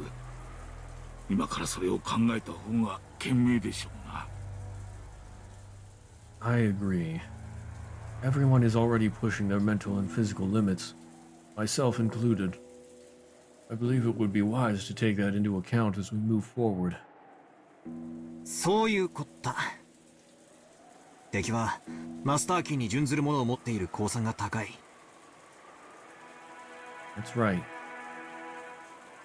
There's a high probability that the enemy's got the equivalent of a master key. シャノンやカノン君、ゴーダさんはマスターキーを持ってましたか？ Was Shannon, Canon-kun, and Goda-san holding master keys? はい。勤務時間中だったなら身につけていたはずです。Yes. They were supposed to have them on their person during work. 現場をいじらない方がいいってんで、そこまでは調べなかったろうが、誰かの鍵が奪われている可能性は否定できねえな。We didn't want to disturb the scene, so we didn't investigate that closely. We can't eliminate the possibility that someone stole a key from them. そもそも犯人はバラ庭園倉庫のシャッターを開けるために一度使用人室を訪れている可能性があります。そこでマスターキーをすでに入手していると考えて間違いないでしょう。In the first place, we know the culprit may have visited the servant room at some point to unlock the garden shed shutter. It's conceivable that they obtained a master key from there somewhere, or from there earlier on.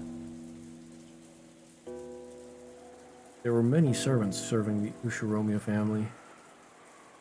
Because of that, there were several master keys. Furthermore, every time one employee started or finished working, the keys were passed between servants, and we had to acknowledge that this had probably gotten a bit sloppy at times in the past. 仮に殺された使用人の誰かのポケットから鍵束、その鍵でも開けられない安全な場所はあるのか？ Even if they borrowed a bundle of keys from the pockets of one of the murdered servants, is there any safe place that even those keys couldn't open? 私たちはお仕事の都合上、すべてのお部屋の鍵を預かっております。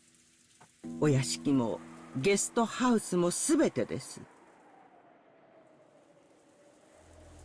Because of the nature of our job, we have been entrusted with keys to all of the rooms. All of them in the mansion and the guest house.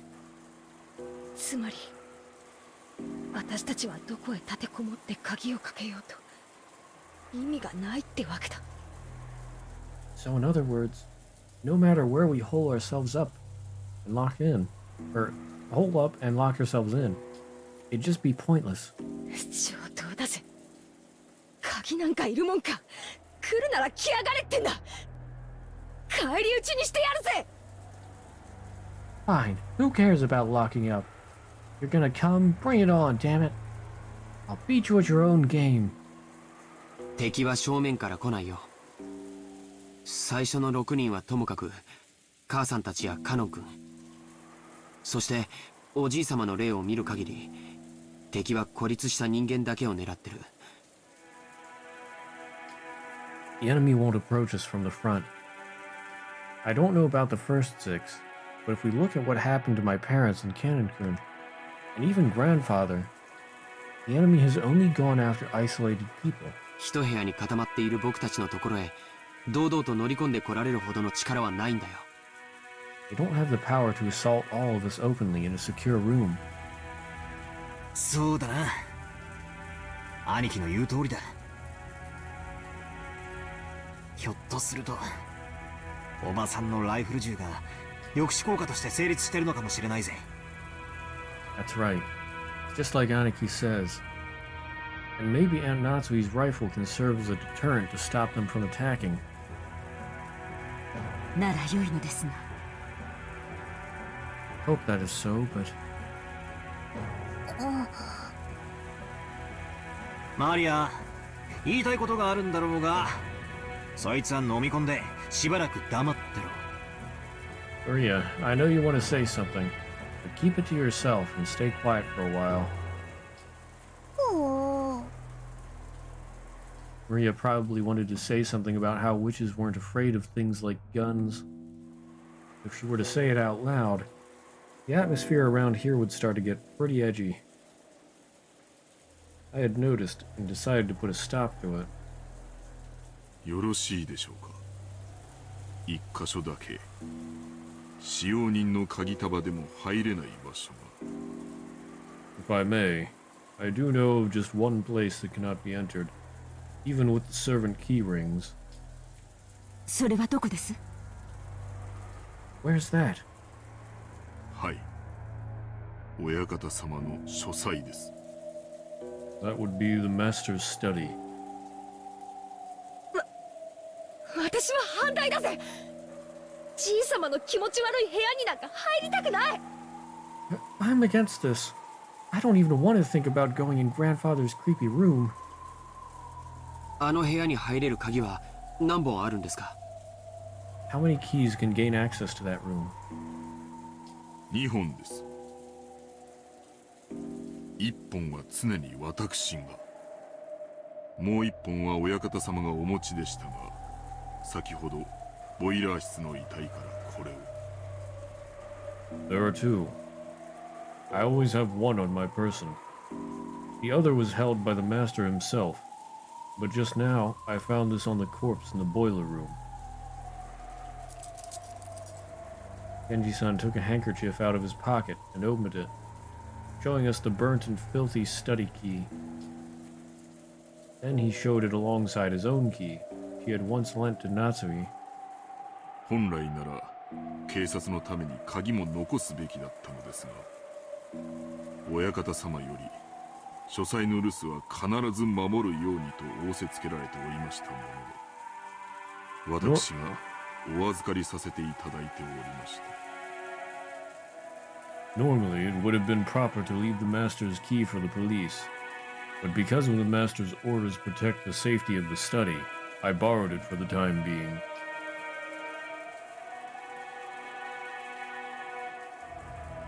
A little weird, but okay. なるほど。ということは、金蔵さんの書斎は唯一の安全地帯というわけですな。I see. Which means that Kinzo-san's study is the only place where we can be safe. そういうことになりますね。あの怪しげな匂いの部屋に一晩も立てこもるなど考えたくもありませんが、あの部屋が一番安全であることを今は認めなければならないようです。 It would appear that way. I don't even want to think about being shut up in that strange room all night, but it appears we must acknowledge that his room is safer than anywhere else right now. その安全な部屋に閉じこもってたじい様を犯人は連れ出して殺してる。絶対安全とは言い切れねえけどな。Even though grandfather locked himself up in that safe room, the culprit brought him out and killed him. We can't be certain that it's truly safe. バトラ君の説のおじい様がうまくレシートをやり過ごして自分の意思で部屋を出たと考えるなら籠城の価値はあるかもしれない。 According to your theory, grandfather cleverly found a way out around that receipt trick and left the room of his own free will. If so, the room might be a good place to barricade ourselves in after all. 楽観的すぎだぜ、兄貴。Too optimistic, Aniki. However, at the same time, I thought he brought up a pretty interesting point. After all, this gives us a chance to question the enemy, the witch herself, about how the sealed door had been opened. If we assume the culprit used some technique to kidnap grandfather from his study, they'd have to show us the same trick again if they wanted to assault us in the study.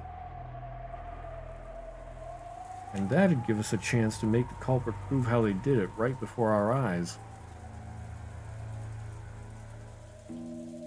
If she's really a witch, we'll be forcing her to use her little magic trick to open the door right in front of us. But that's probably impossible. If you spin the chessboard around, it's obvious that the culprit is acting in a way that'll make us think they're a witch. If she really is a witch, all she's got to do is appear in front of us and wow us with a colorful display of magic. Since she's avoided doing that, everything must be the work of a fake witch who wants us to think she's real. Therefore, a culprit who used a technique other than magic to defeat the closed room couldn't open the door before our eyes. じいさんの部屋ってのは8人で押しかけても大丈夫なくらいの広さなんすか？ Is grandfather's room big enough to stuff 8 people in? はい。ベッドにソファー、毛布類もありますので、贅沢を言わなければ十分に夜を越すことができます。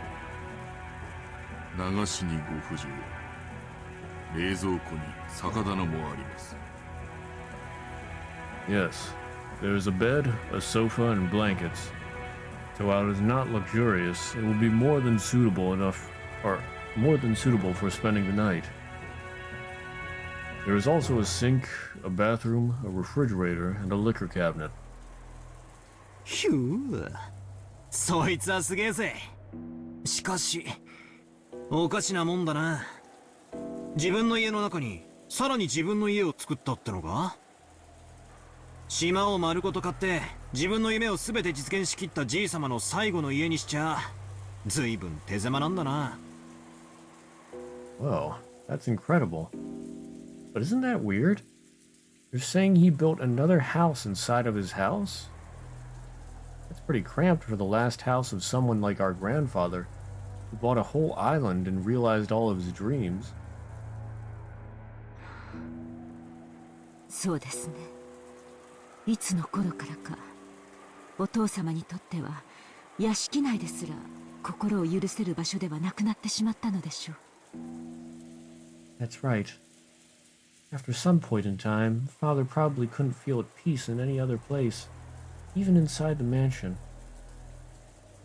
そこに引きこもっていたのを私たちは嘲笑い、そして今度は私たちがそこに立てこもろうってわけだ。We always sneered about how he shut himself up in there. And this time, we're the ones who are going to shut ourselves up. Ha. Jessica spat the words out. ジェシカちゃんは立てこもるより犯人を探しに行きたいという感じだね。 Jessica-chan, it sounds like you'd rather go search for the culprit than stay shut up somewhere. もちろんこっちから探しに行って見つけられるなんて思っちゃいないぜ。結局は待つしかない。ならどこで待ったって同じだろ。逃げも隠れもしない。 That was a weird line break. Of course, I don't think we'll be able to... we'll be able to find them if we just start searching on our own. In the end, we can't do anything but wait. Then it doesn't matter where we wait, does it? 客までテレビでも見ながらのんびり現れるのを待とうじゃねえかよ、ベアトリーチェ様をよ。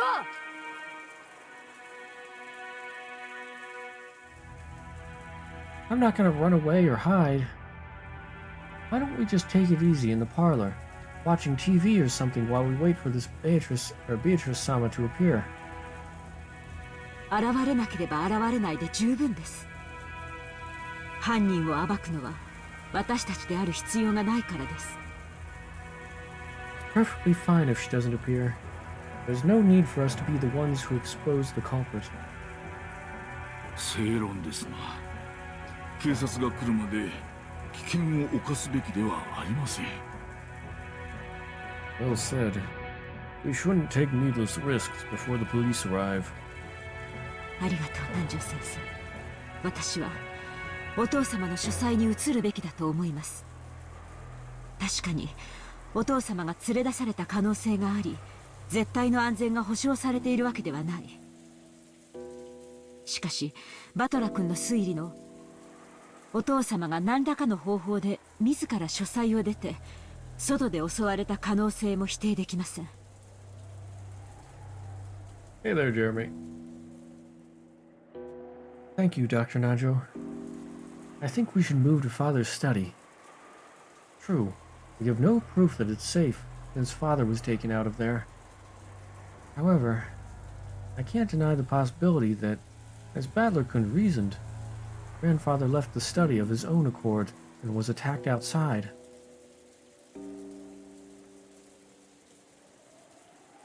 A while back, I proposed that strange theory as a stopgap measure. But just as Aunt Ava had said, even though that trick would be possible, I couldn't explain what motive could have made Grandfather sneak out of his own study in such a troublesome way. Plus, Grandfather couldn't even have used that trick unless he knew that the receipt was wedged in the door. Aunt Ava hadn't pointed out that last part, but it's clear how absurd the theory was. So, does this mean that the sealed door formed a closed room, just as Aunt Ava claimed? Is it an undeniable fact that Aunt Natsuhi was the culprit? If Aunt Ava were here now, she'd probably make that claim openly and blow my strange theory away. But anyway, I had to admit that a room with both a bed and a toilet that all 8 people could be shut up in, and with only 2 keys, both of which were gathered here, had to be the safest place in the mansion right now. At the very least, I figured this would be better than just staying shut up in the parlor and hoping nothing would go wrong. But wait, have we been safe only because we've been shut up in the parlor? What if leaving that room and moving to an unexplored location is actually more dangerous? It's useless. Useless. It's all useless. My flimsy head is about to break out in a fever. I keep spinning the chessboard around. Right and wrong will keep switching places over and over, and I won't be able to believe anything. When it seems like the culprit is one of the 18, I want to believe in Beatrice. And once I start believing in Beatrice, I start wanting to find the culprit amid the 18. That keeps spinning around forever. In the end, my thoughts won't have taken one step from where they started.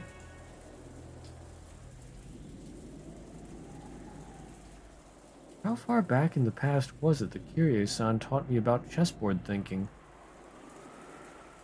That concept of examining the situation by spinning it around and thinking from the enemy's side. I seem to remember being so interested by it back then. I used it to guide all my thinking. By the way, Kyrie-san was Dad's coworker back then. I never dreamed that she'd someday be added to our family.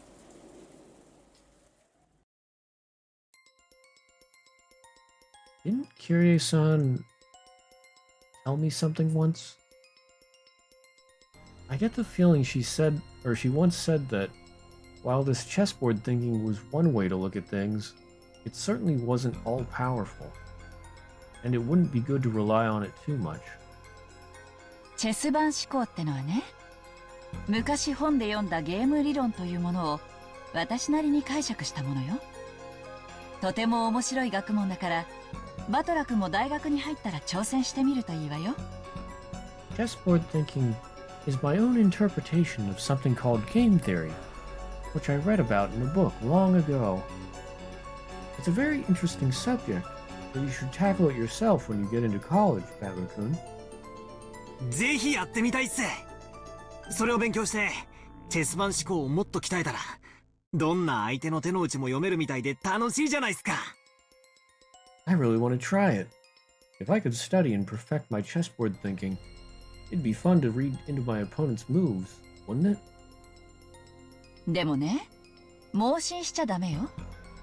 ゲーム理論は非常に奥深く複雑な学問なの。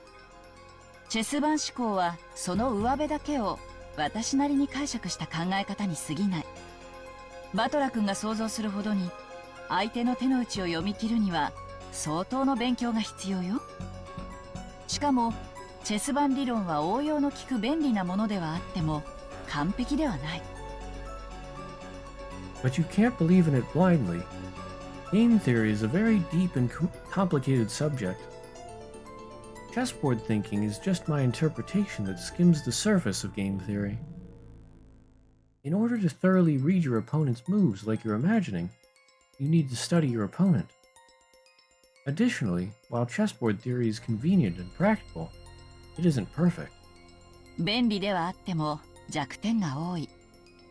It has many weak points despite its convenience. 弱点 Weak points? ええ。チェス盤思考の基礎はゲーム理論。ゲーム理論は突き詰めると数学に行き着くの。数学の弱点は何か知ってる？ノイズよ。Yes. Chessboard thinking is founded upon game theory. When you thoroughly investigate game theory, it boils down to math. Do you know what the weak point of math is? It's noise.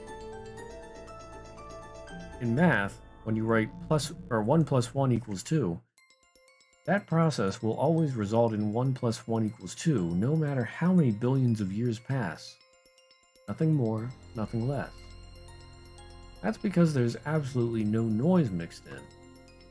But, for example, unlike math, the Japanese language has noise mixed in. Kanji are a good example.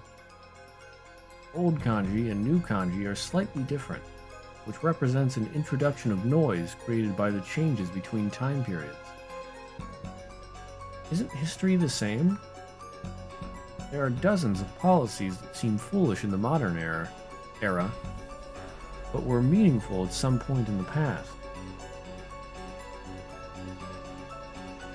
Is this another murder game? Yeah, so I don't know what times you've been here for Umineko, but we had 6 people killed. Let's see. Currently, it is 8 p.m. on the second day. Around midnight was the murder of 6 people. That was the start. And then today we've lost 4 more people. And we started out with 18.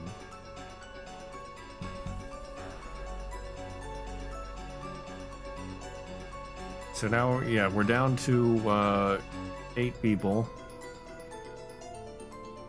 And they're currently gonna try to hide in the one room. Are normal games not good enough for me? No. And this is only chapter 1. Haven't even gotten through chapter 1 yet. There are 8 chapters So it's gonna take quite a long time. That's why I set these up for Mondays.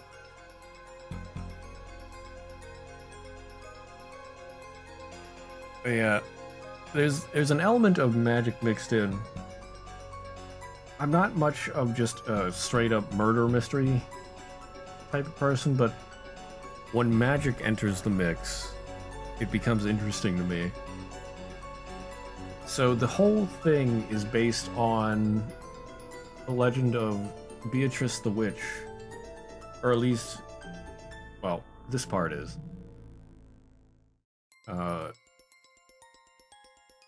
So, let's see.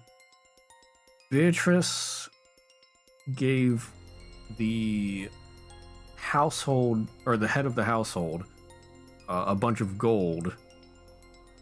And then, I guess the deal was that he had to return it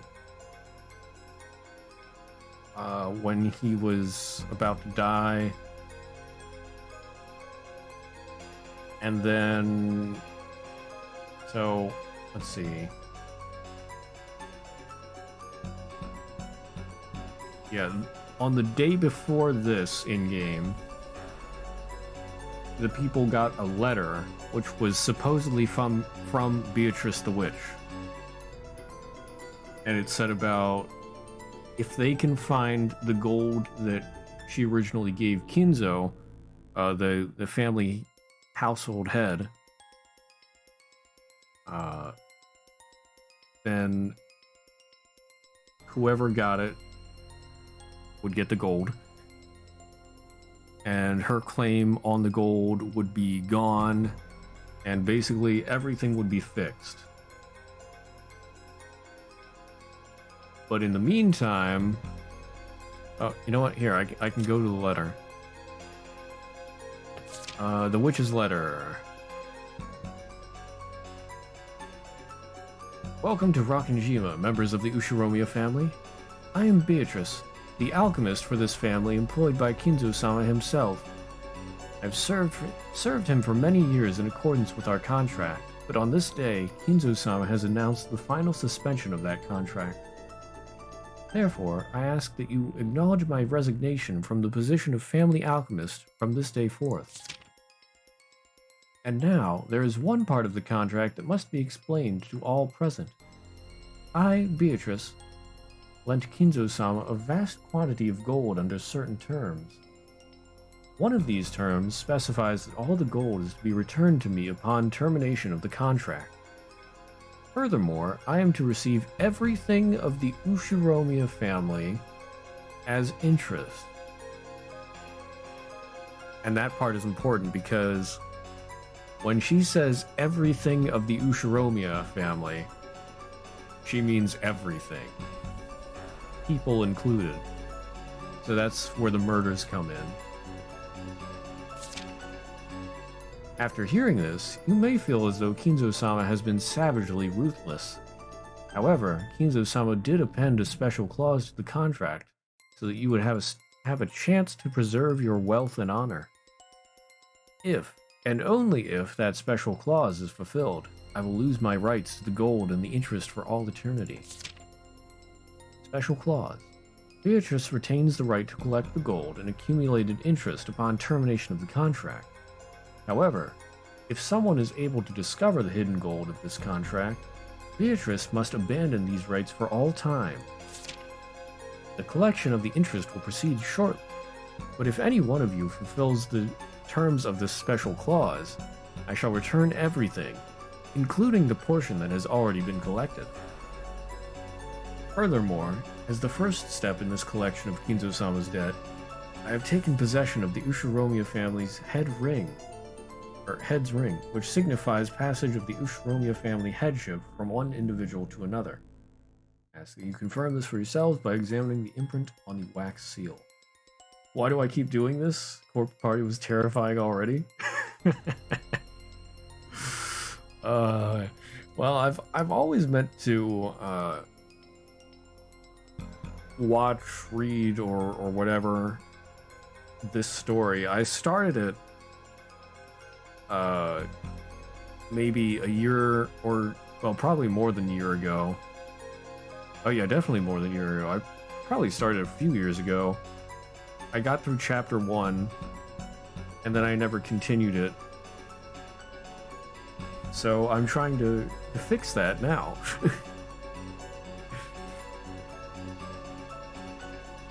And I mean, it's been a while since, or so there's a lot that I don't remember from chapter 1. But yeah,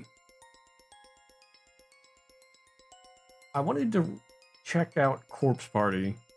I mean, 1, because it was Halloween, and 2, because I mean, I've heard about it before. It seems like a pretty good horror game, so I mean, that's why I did that for Halloween. Is the reason nobody's watching because nobody wants to be scared out of their wits? Oh my. I mean, I don't think it necessarily stays a murder mystery.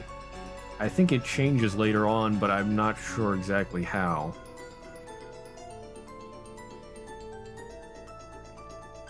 Like I said, this is only chapter 1.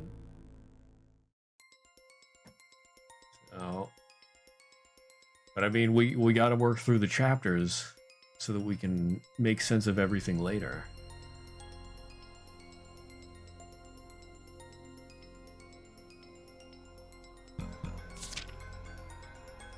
Okay, the last part of the letter. Kinzo-sama has already publicly displayed the location of the hidden gold within the epitaph under my portrait. The rules apply equally to all who can read the epitaph. If you discover the gold, I shall return everything to you. Tonight, I ask that you enjoy your battle of wits with Kinzo-sama to the fullest. I sincerely pray that this night will be both intellectual and elegant.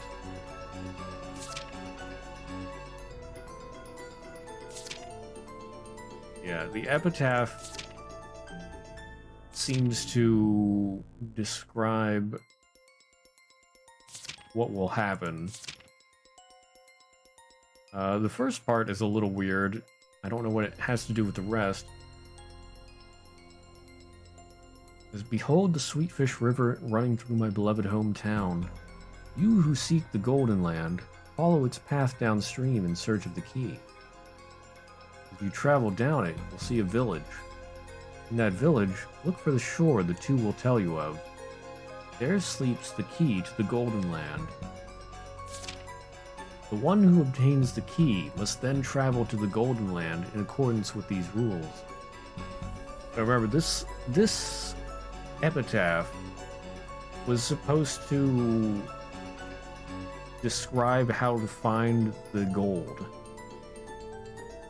And nobody has made sense of it yet. I mean, I don't know what the deal is with it either. But here it says, on the first twilight, offer the 6 chosen by the key as sacrifices. So we'd had 6 people die on the first part. You hate when you know where everything is going, aka the family themselves and their soul.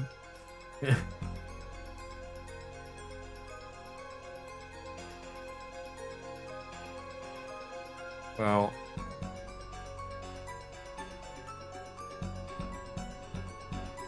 there is one thing I remember from the end of chapter 1 when I watched it before. I sort of know what happens right after chapter 1.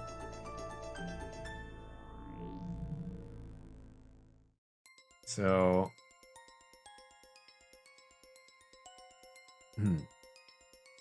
okay, I will give you a little bit of a spoiler if you're interested, and if you're not, then just don't listen for the next like 15 seconds or so.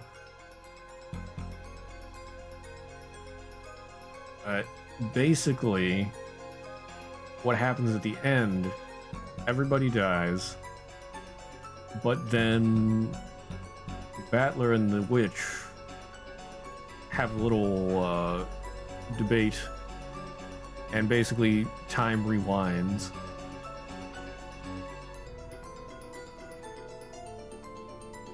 So... Anyway, that's basically what happens at the end of chapter 1. After that, I have no idea what comes next. Absolutely no idea. But the journey is also important, which is why I don't mind going back through here.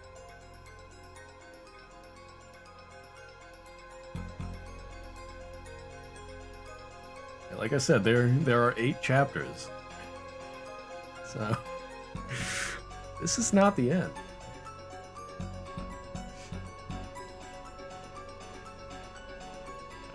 So on the first twilight, offer the 6 chosen by the key. 6 died at the first time, but then it becomes a little weird. On the second twilight, those who remain shall tear apart the 2 who are not, or the 2 who are close.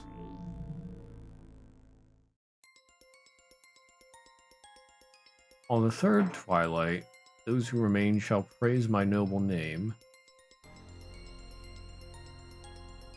Shall tear apart the 2 who are close.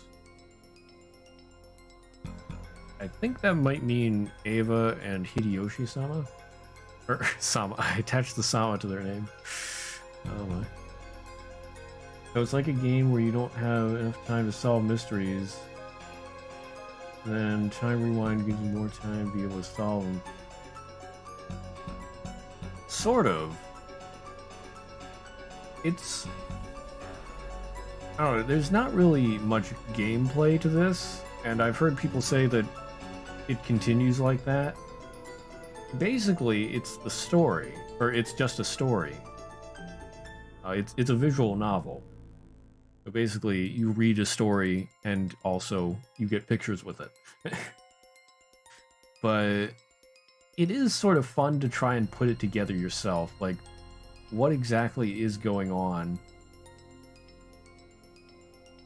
It's fun to think, at least it's fun for me to try and figure that out as we go along.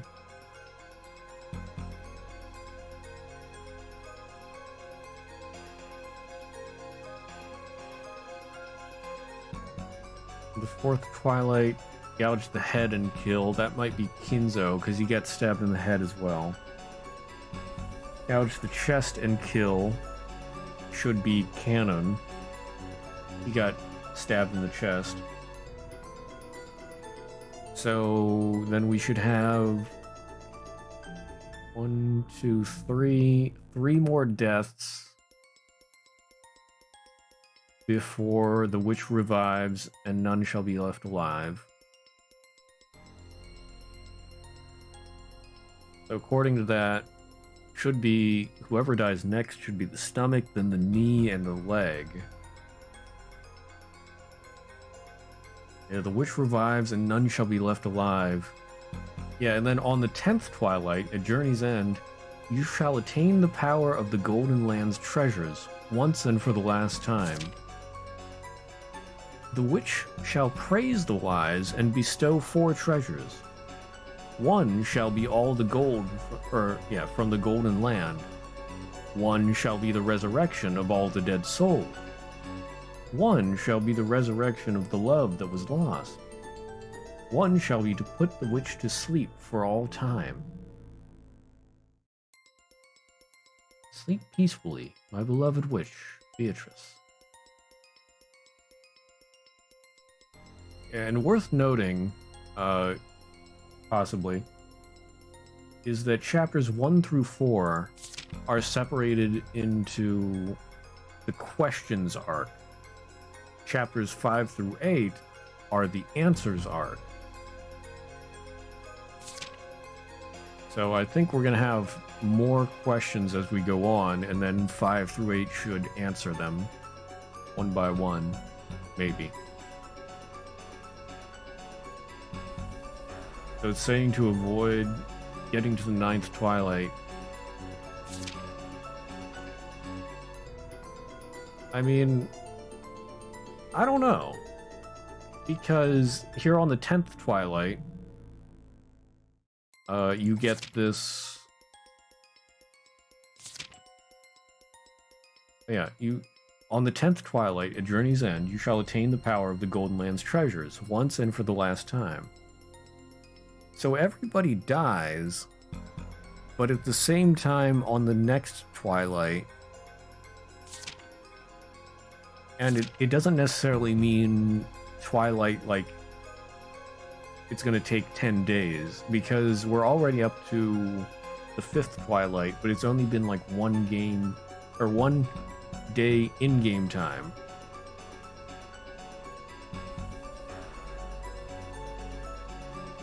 So I'm not sure what the twilights are for.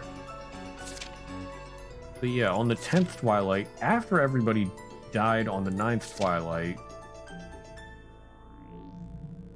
the witch shall praise the wise and bestow 4 treasures: the gold, resurrection of all the dead, resurrection of the love that was lost, and putting the witch to sleep. So I don't get how that works. Nobody's alive, so what use is that? Who's going to be able to use that treasure? Yeah, I don't know. I mean, the resurrection of all the dead souls and the love that was lost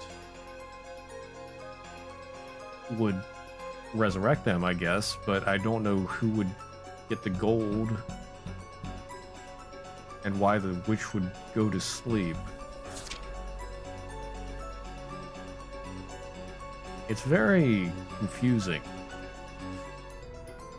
I imagine we're going to be puzzling over this epitaph for quite a while. Need more information to decode it.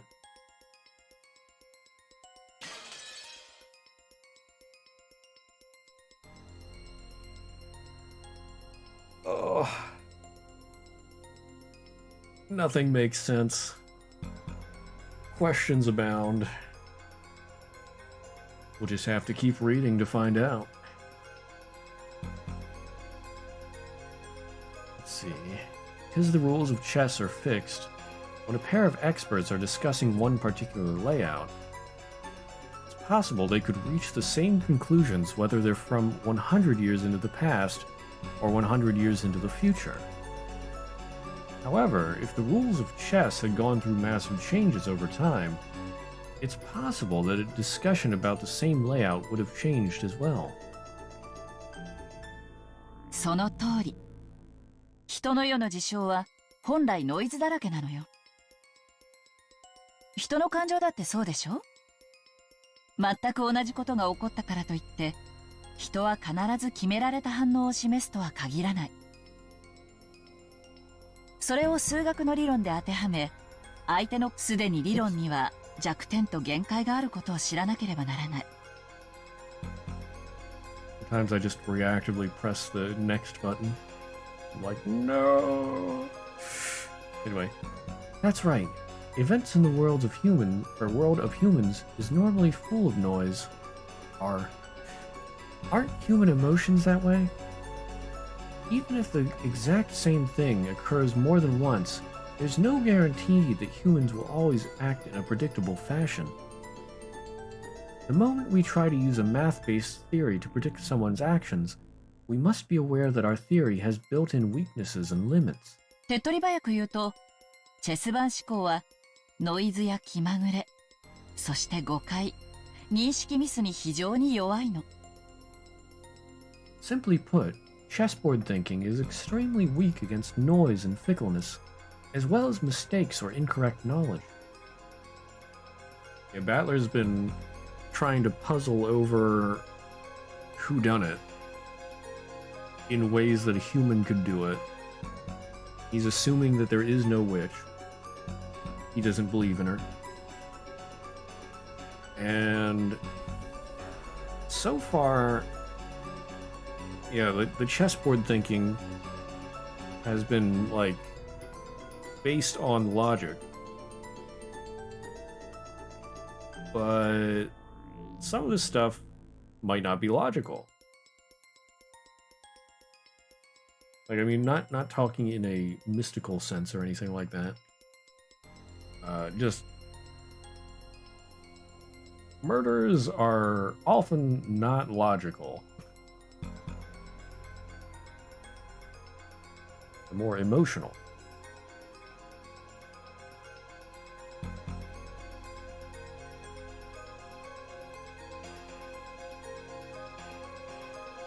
That's right.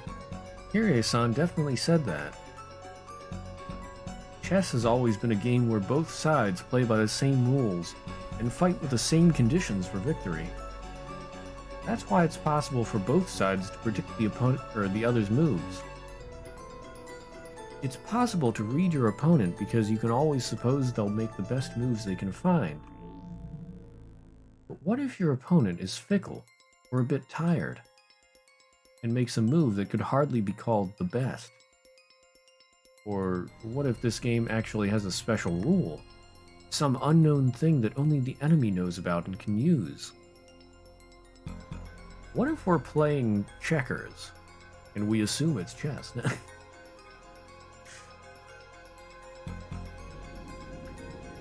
In fact, what if the opponent actually has some goal other than victory? Think from your enemy's perspective.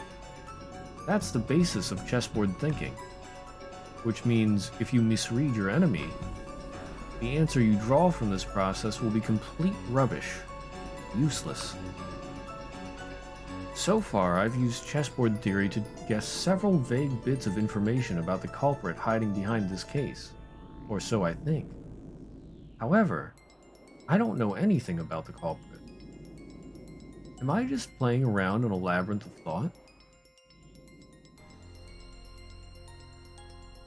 If Kirie-san were here at a time like this, she'd probably be able to notice something with her much sharper thinking ability.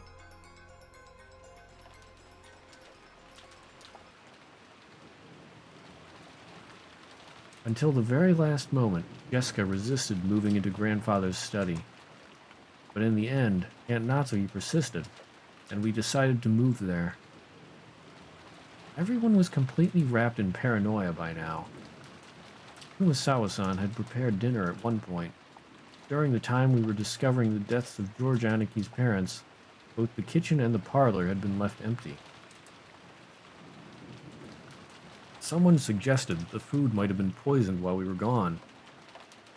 Because of that, we were unable to even touch the food that Kumasawa-san had taken the trouble to make for us. The manner in which the first 6 were killed was still unknown, but it certainly could have been poison. Certainly, that would allow even a single person to carry out the murder of 6 large adults. Furthermore, this idea made it easy to imagine there being only a single culprit, one who'd be afraid of Aunt Natsui's rifle. And this was very good for our emotional stability. But the fatigue and hunger were even harsher than we'd imagined. Then, Kumasawa-san made a proposal, and we all went together to the kitchen. There, we gathered some canned food and other things that'd be hard to poison to take in with us. Yeah, I was just about to say, if they just get canned food. All of Kumasawa-san's efforts to reward us with just a little dinner on this savage day regrettably came to nothing. The food piled up on the serving cart looked just a little sad.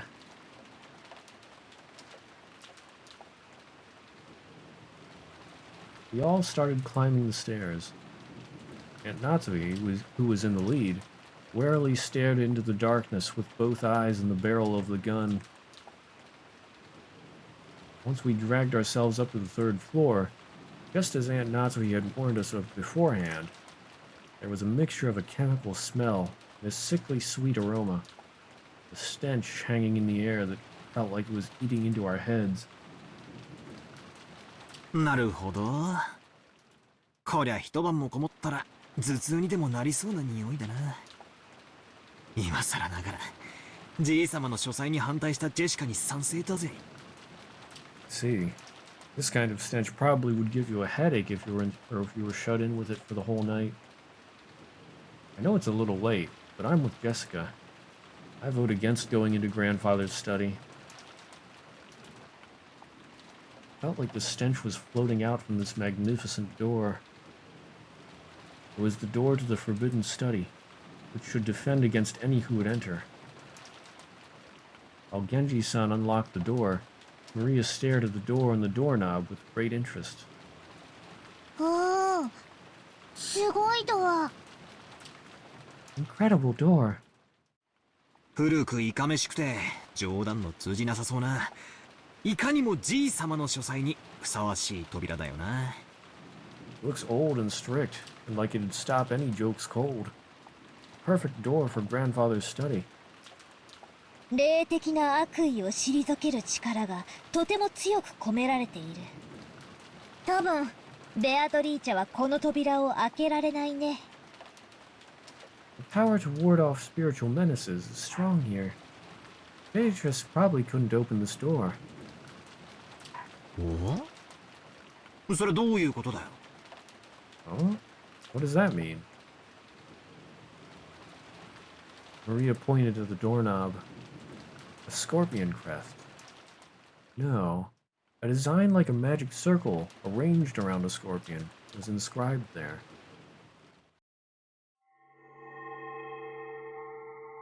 That design. That's right. Isn't it just like those keychain charms Maria gave Jessica and me yesterday? 火星の5の魔法陣は強力な魔除け。しかもこの魔法陣は相当丹念に作られていて、力がよく満ちている。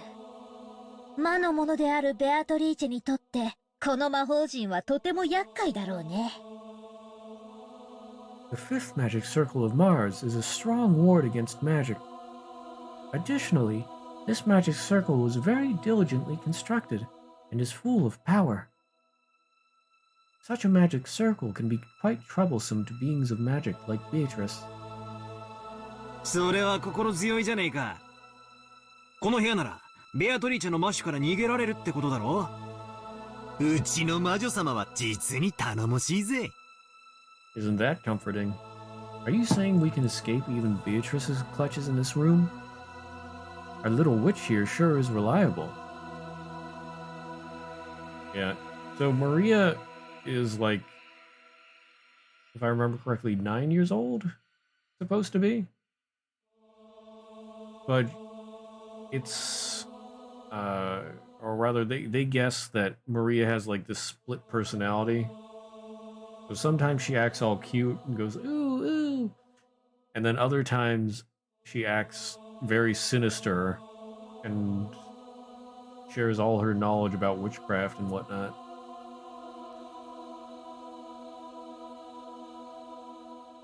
Now, what the actual situation is, I don't know.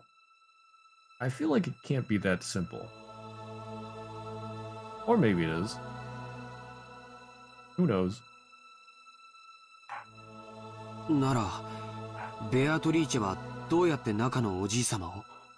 And how did Beatrice get grandfather out? バトラが推理した通りだよ。ベアトリーチェは中に入れない。でも彼女には魔法があるし、使い魔だっている。それらを使って、おじい様が自分から書斎を出てくるように仕向けることはできるかも。Just as Battler reasoned, Beatrice can't go inside. However, she has both magic and familiars. Using them, she might have been able to get grandfather to leave the study of his own accord. ああ、漫画で読んだな。吸血鬼は十字架が怖くて近づけねえけど、使い魔たちはへっちゃらなんで、使い魔に襲わせるみたいなシーンを読んだことがあるぜ。Ah, I've read about that in manga. I've seen a bunch of scenes where vampires were frightened of crosses, so they couldn't get close. But their familiars were just fine, so they made their familiars attack. バトラたちに昨日あげたサソリのキーホルダーのようなお守りも、この火星の5の魔法陣だよ。込められている力は微々たるものだけど、この島を出るまでの間を守ってくれるだけなら十分だった。なくしちゃったそうだけどね。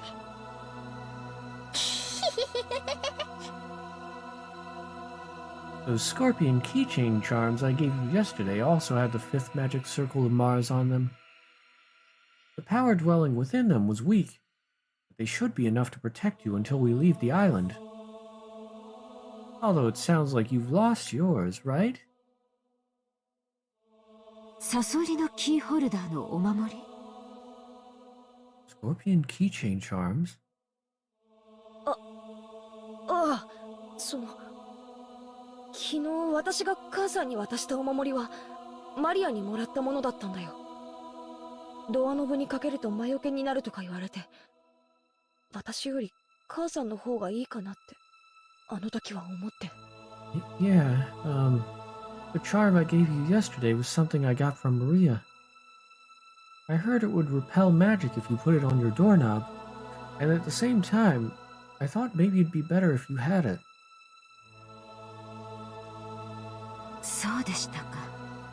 ジェシカにしては変わったものを持っていると思っていました。Is that so? I thought it was an odd thing for you to be carrying around. Yeah, so assuming, theoretically, that the charms work against magic,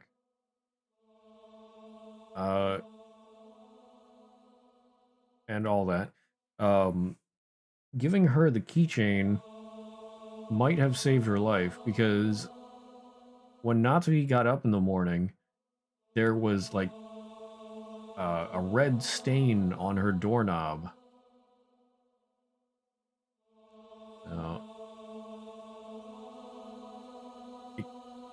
Let's see.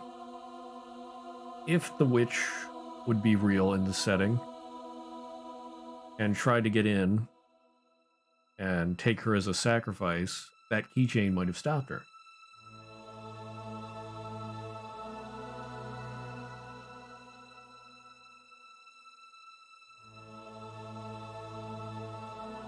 Natsuhi おばさんがあれをドアノブに And Natsui put that on her doorknob? ええ。夕べそう聞き、寝る前に扉の内側のドアノブにかけました。Yes. Last night, after hearing about it from Jessica, I hung it from the doorknob on the inside of my door. なら、夏日おばさんはとても幸運だよ。そうだったなら夕べ、ベアトリーチェは夏日おばさんに指一本触れられなかっただろうね。ベアトリーチェはさぞや悔しがったと思うよ。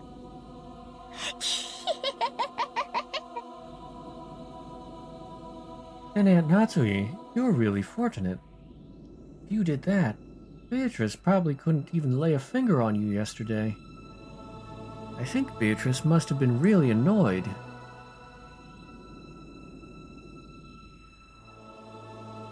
Beatrice? Annoyed? Couldn't lay one finger? Natsui thought back on that eerie scribble she'd seen that morning, as though someone had been tearing at the outside of her door with blood-soaked hands, and gasped in surprise. Could it be that this witch who calls herself Beatrice tried to enter through the door to Natsui's own room? But the magic repelling charm had been hanging from the inside, so she couldn't break through the door. So she was annoyed. So she scratched at it?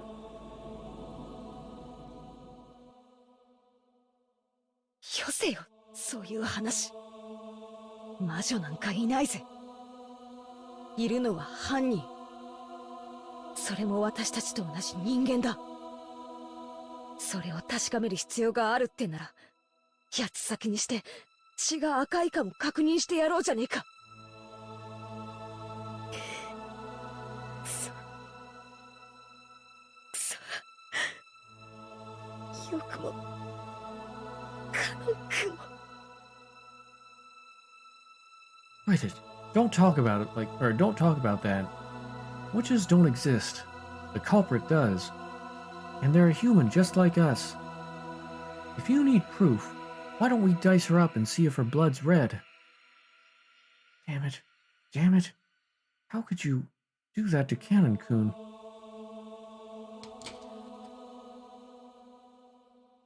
Genji unlocked the door. 8 people entered Kinzo's study. Solar flare! Grandfather's study. I'd heard rumors about it beforehand. I wasn't that shocked. He had done nothing more than fortify it thoroughly with his occult hobbies. If Grandfather's hobby had been chasing after pop idols, these walls might be buried beneath idol posters. Even if I didn't understand it, I did realize that this room was a bundle of all his pastimes.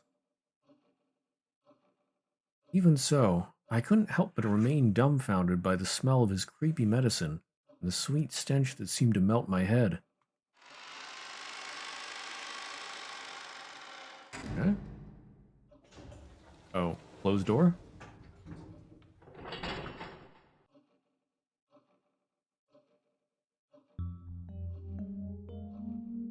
When the door was closed, it automatically made a clunk. I see.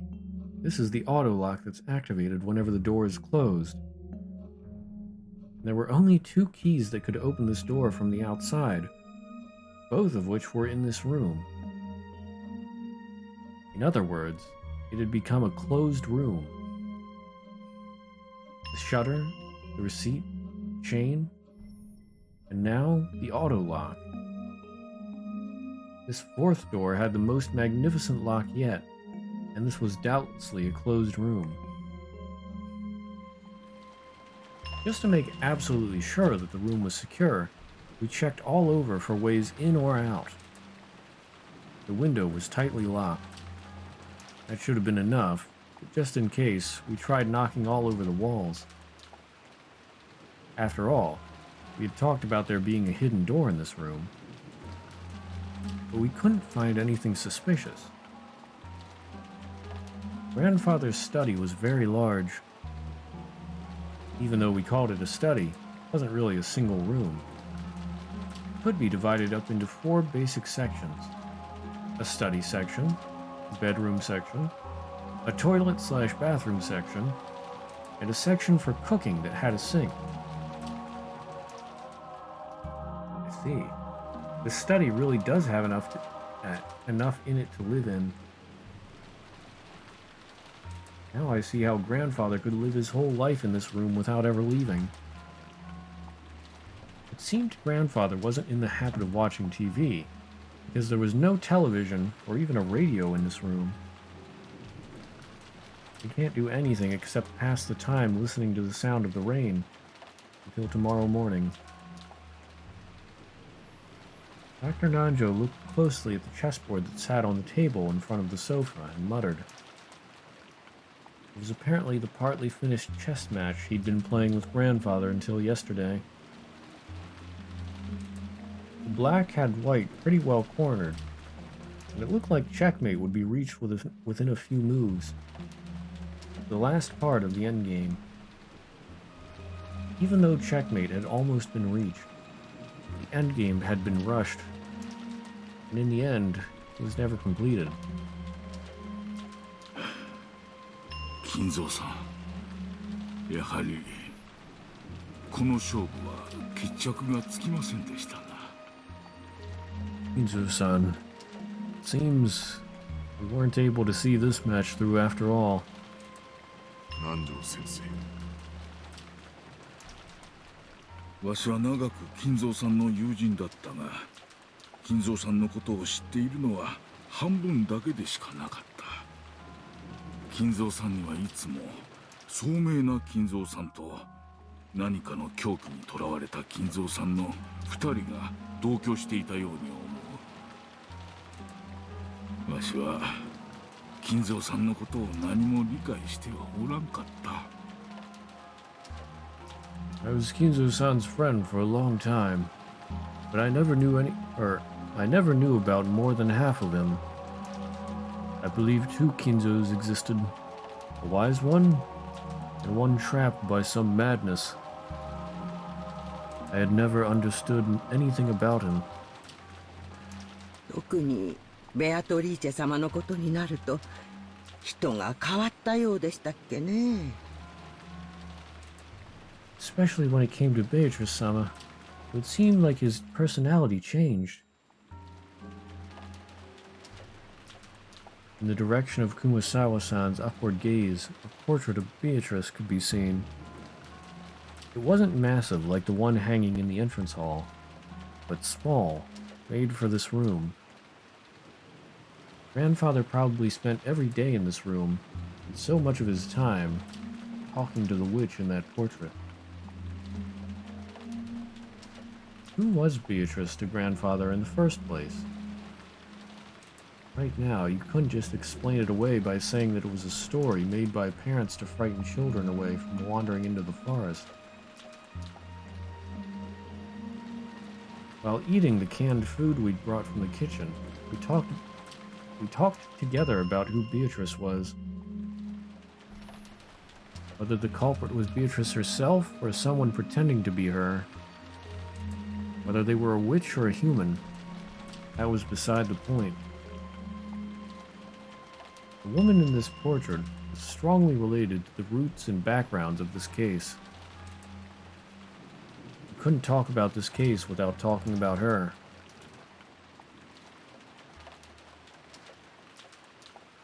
そうだ。母さん、エヴァおばさんたちの部屋で犯人の手紙を拾ったんでしょ？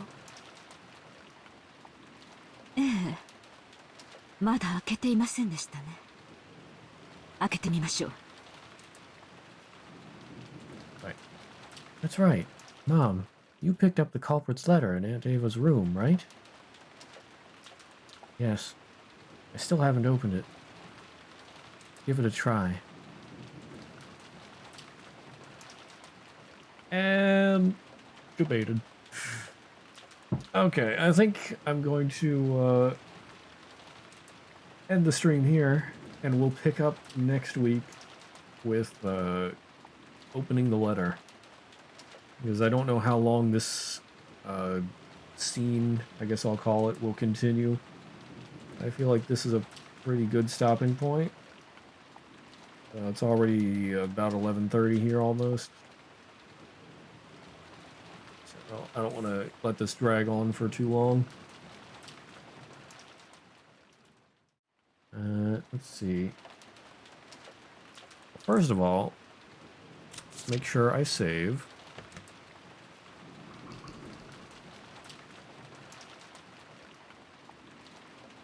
I feel like maybe we can get this done next week, or well, episode 1, chapter 1, whatever. Maybe we'll be able to finish it next week. I don't know.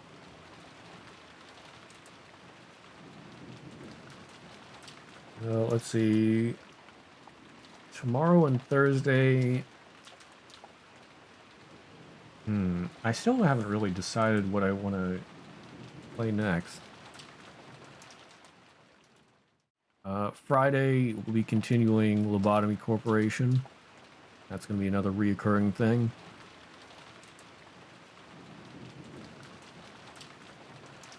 I could do Dragon's Dogma, Dark Arisen.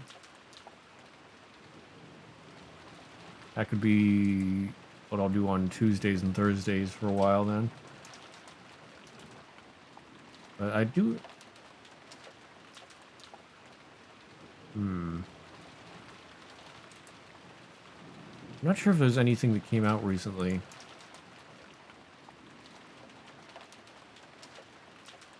Not that it really matters.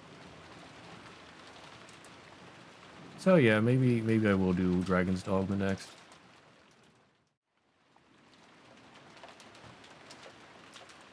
And that's what I got planned for this week. So yeah. If there's anybody new here, we have some links down below the channel to Discord, YouTube, and Twitter if you're interested. Feel free to check those out under the socials banner. Like I said, we do Umineko every Monday, and that will be continuing until long in the future when we finish it. Lobotomy Corporation on Fridays until I finish that, and then I'll probably do Library of Ruina on Fridays after that. And then, yeah. Probably Dragon's Dogma on Tuesday, Thursday. I like some variety. Helps things not get old. And also it's sort of nice to have like ongoing stuff, I feel. But anyway, in the meantime, thank you for being here, hanging out and whatnot. Hope you have a great rest of your day, night, whatever. And I'll see you around. Bye-bye.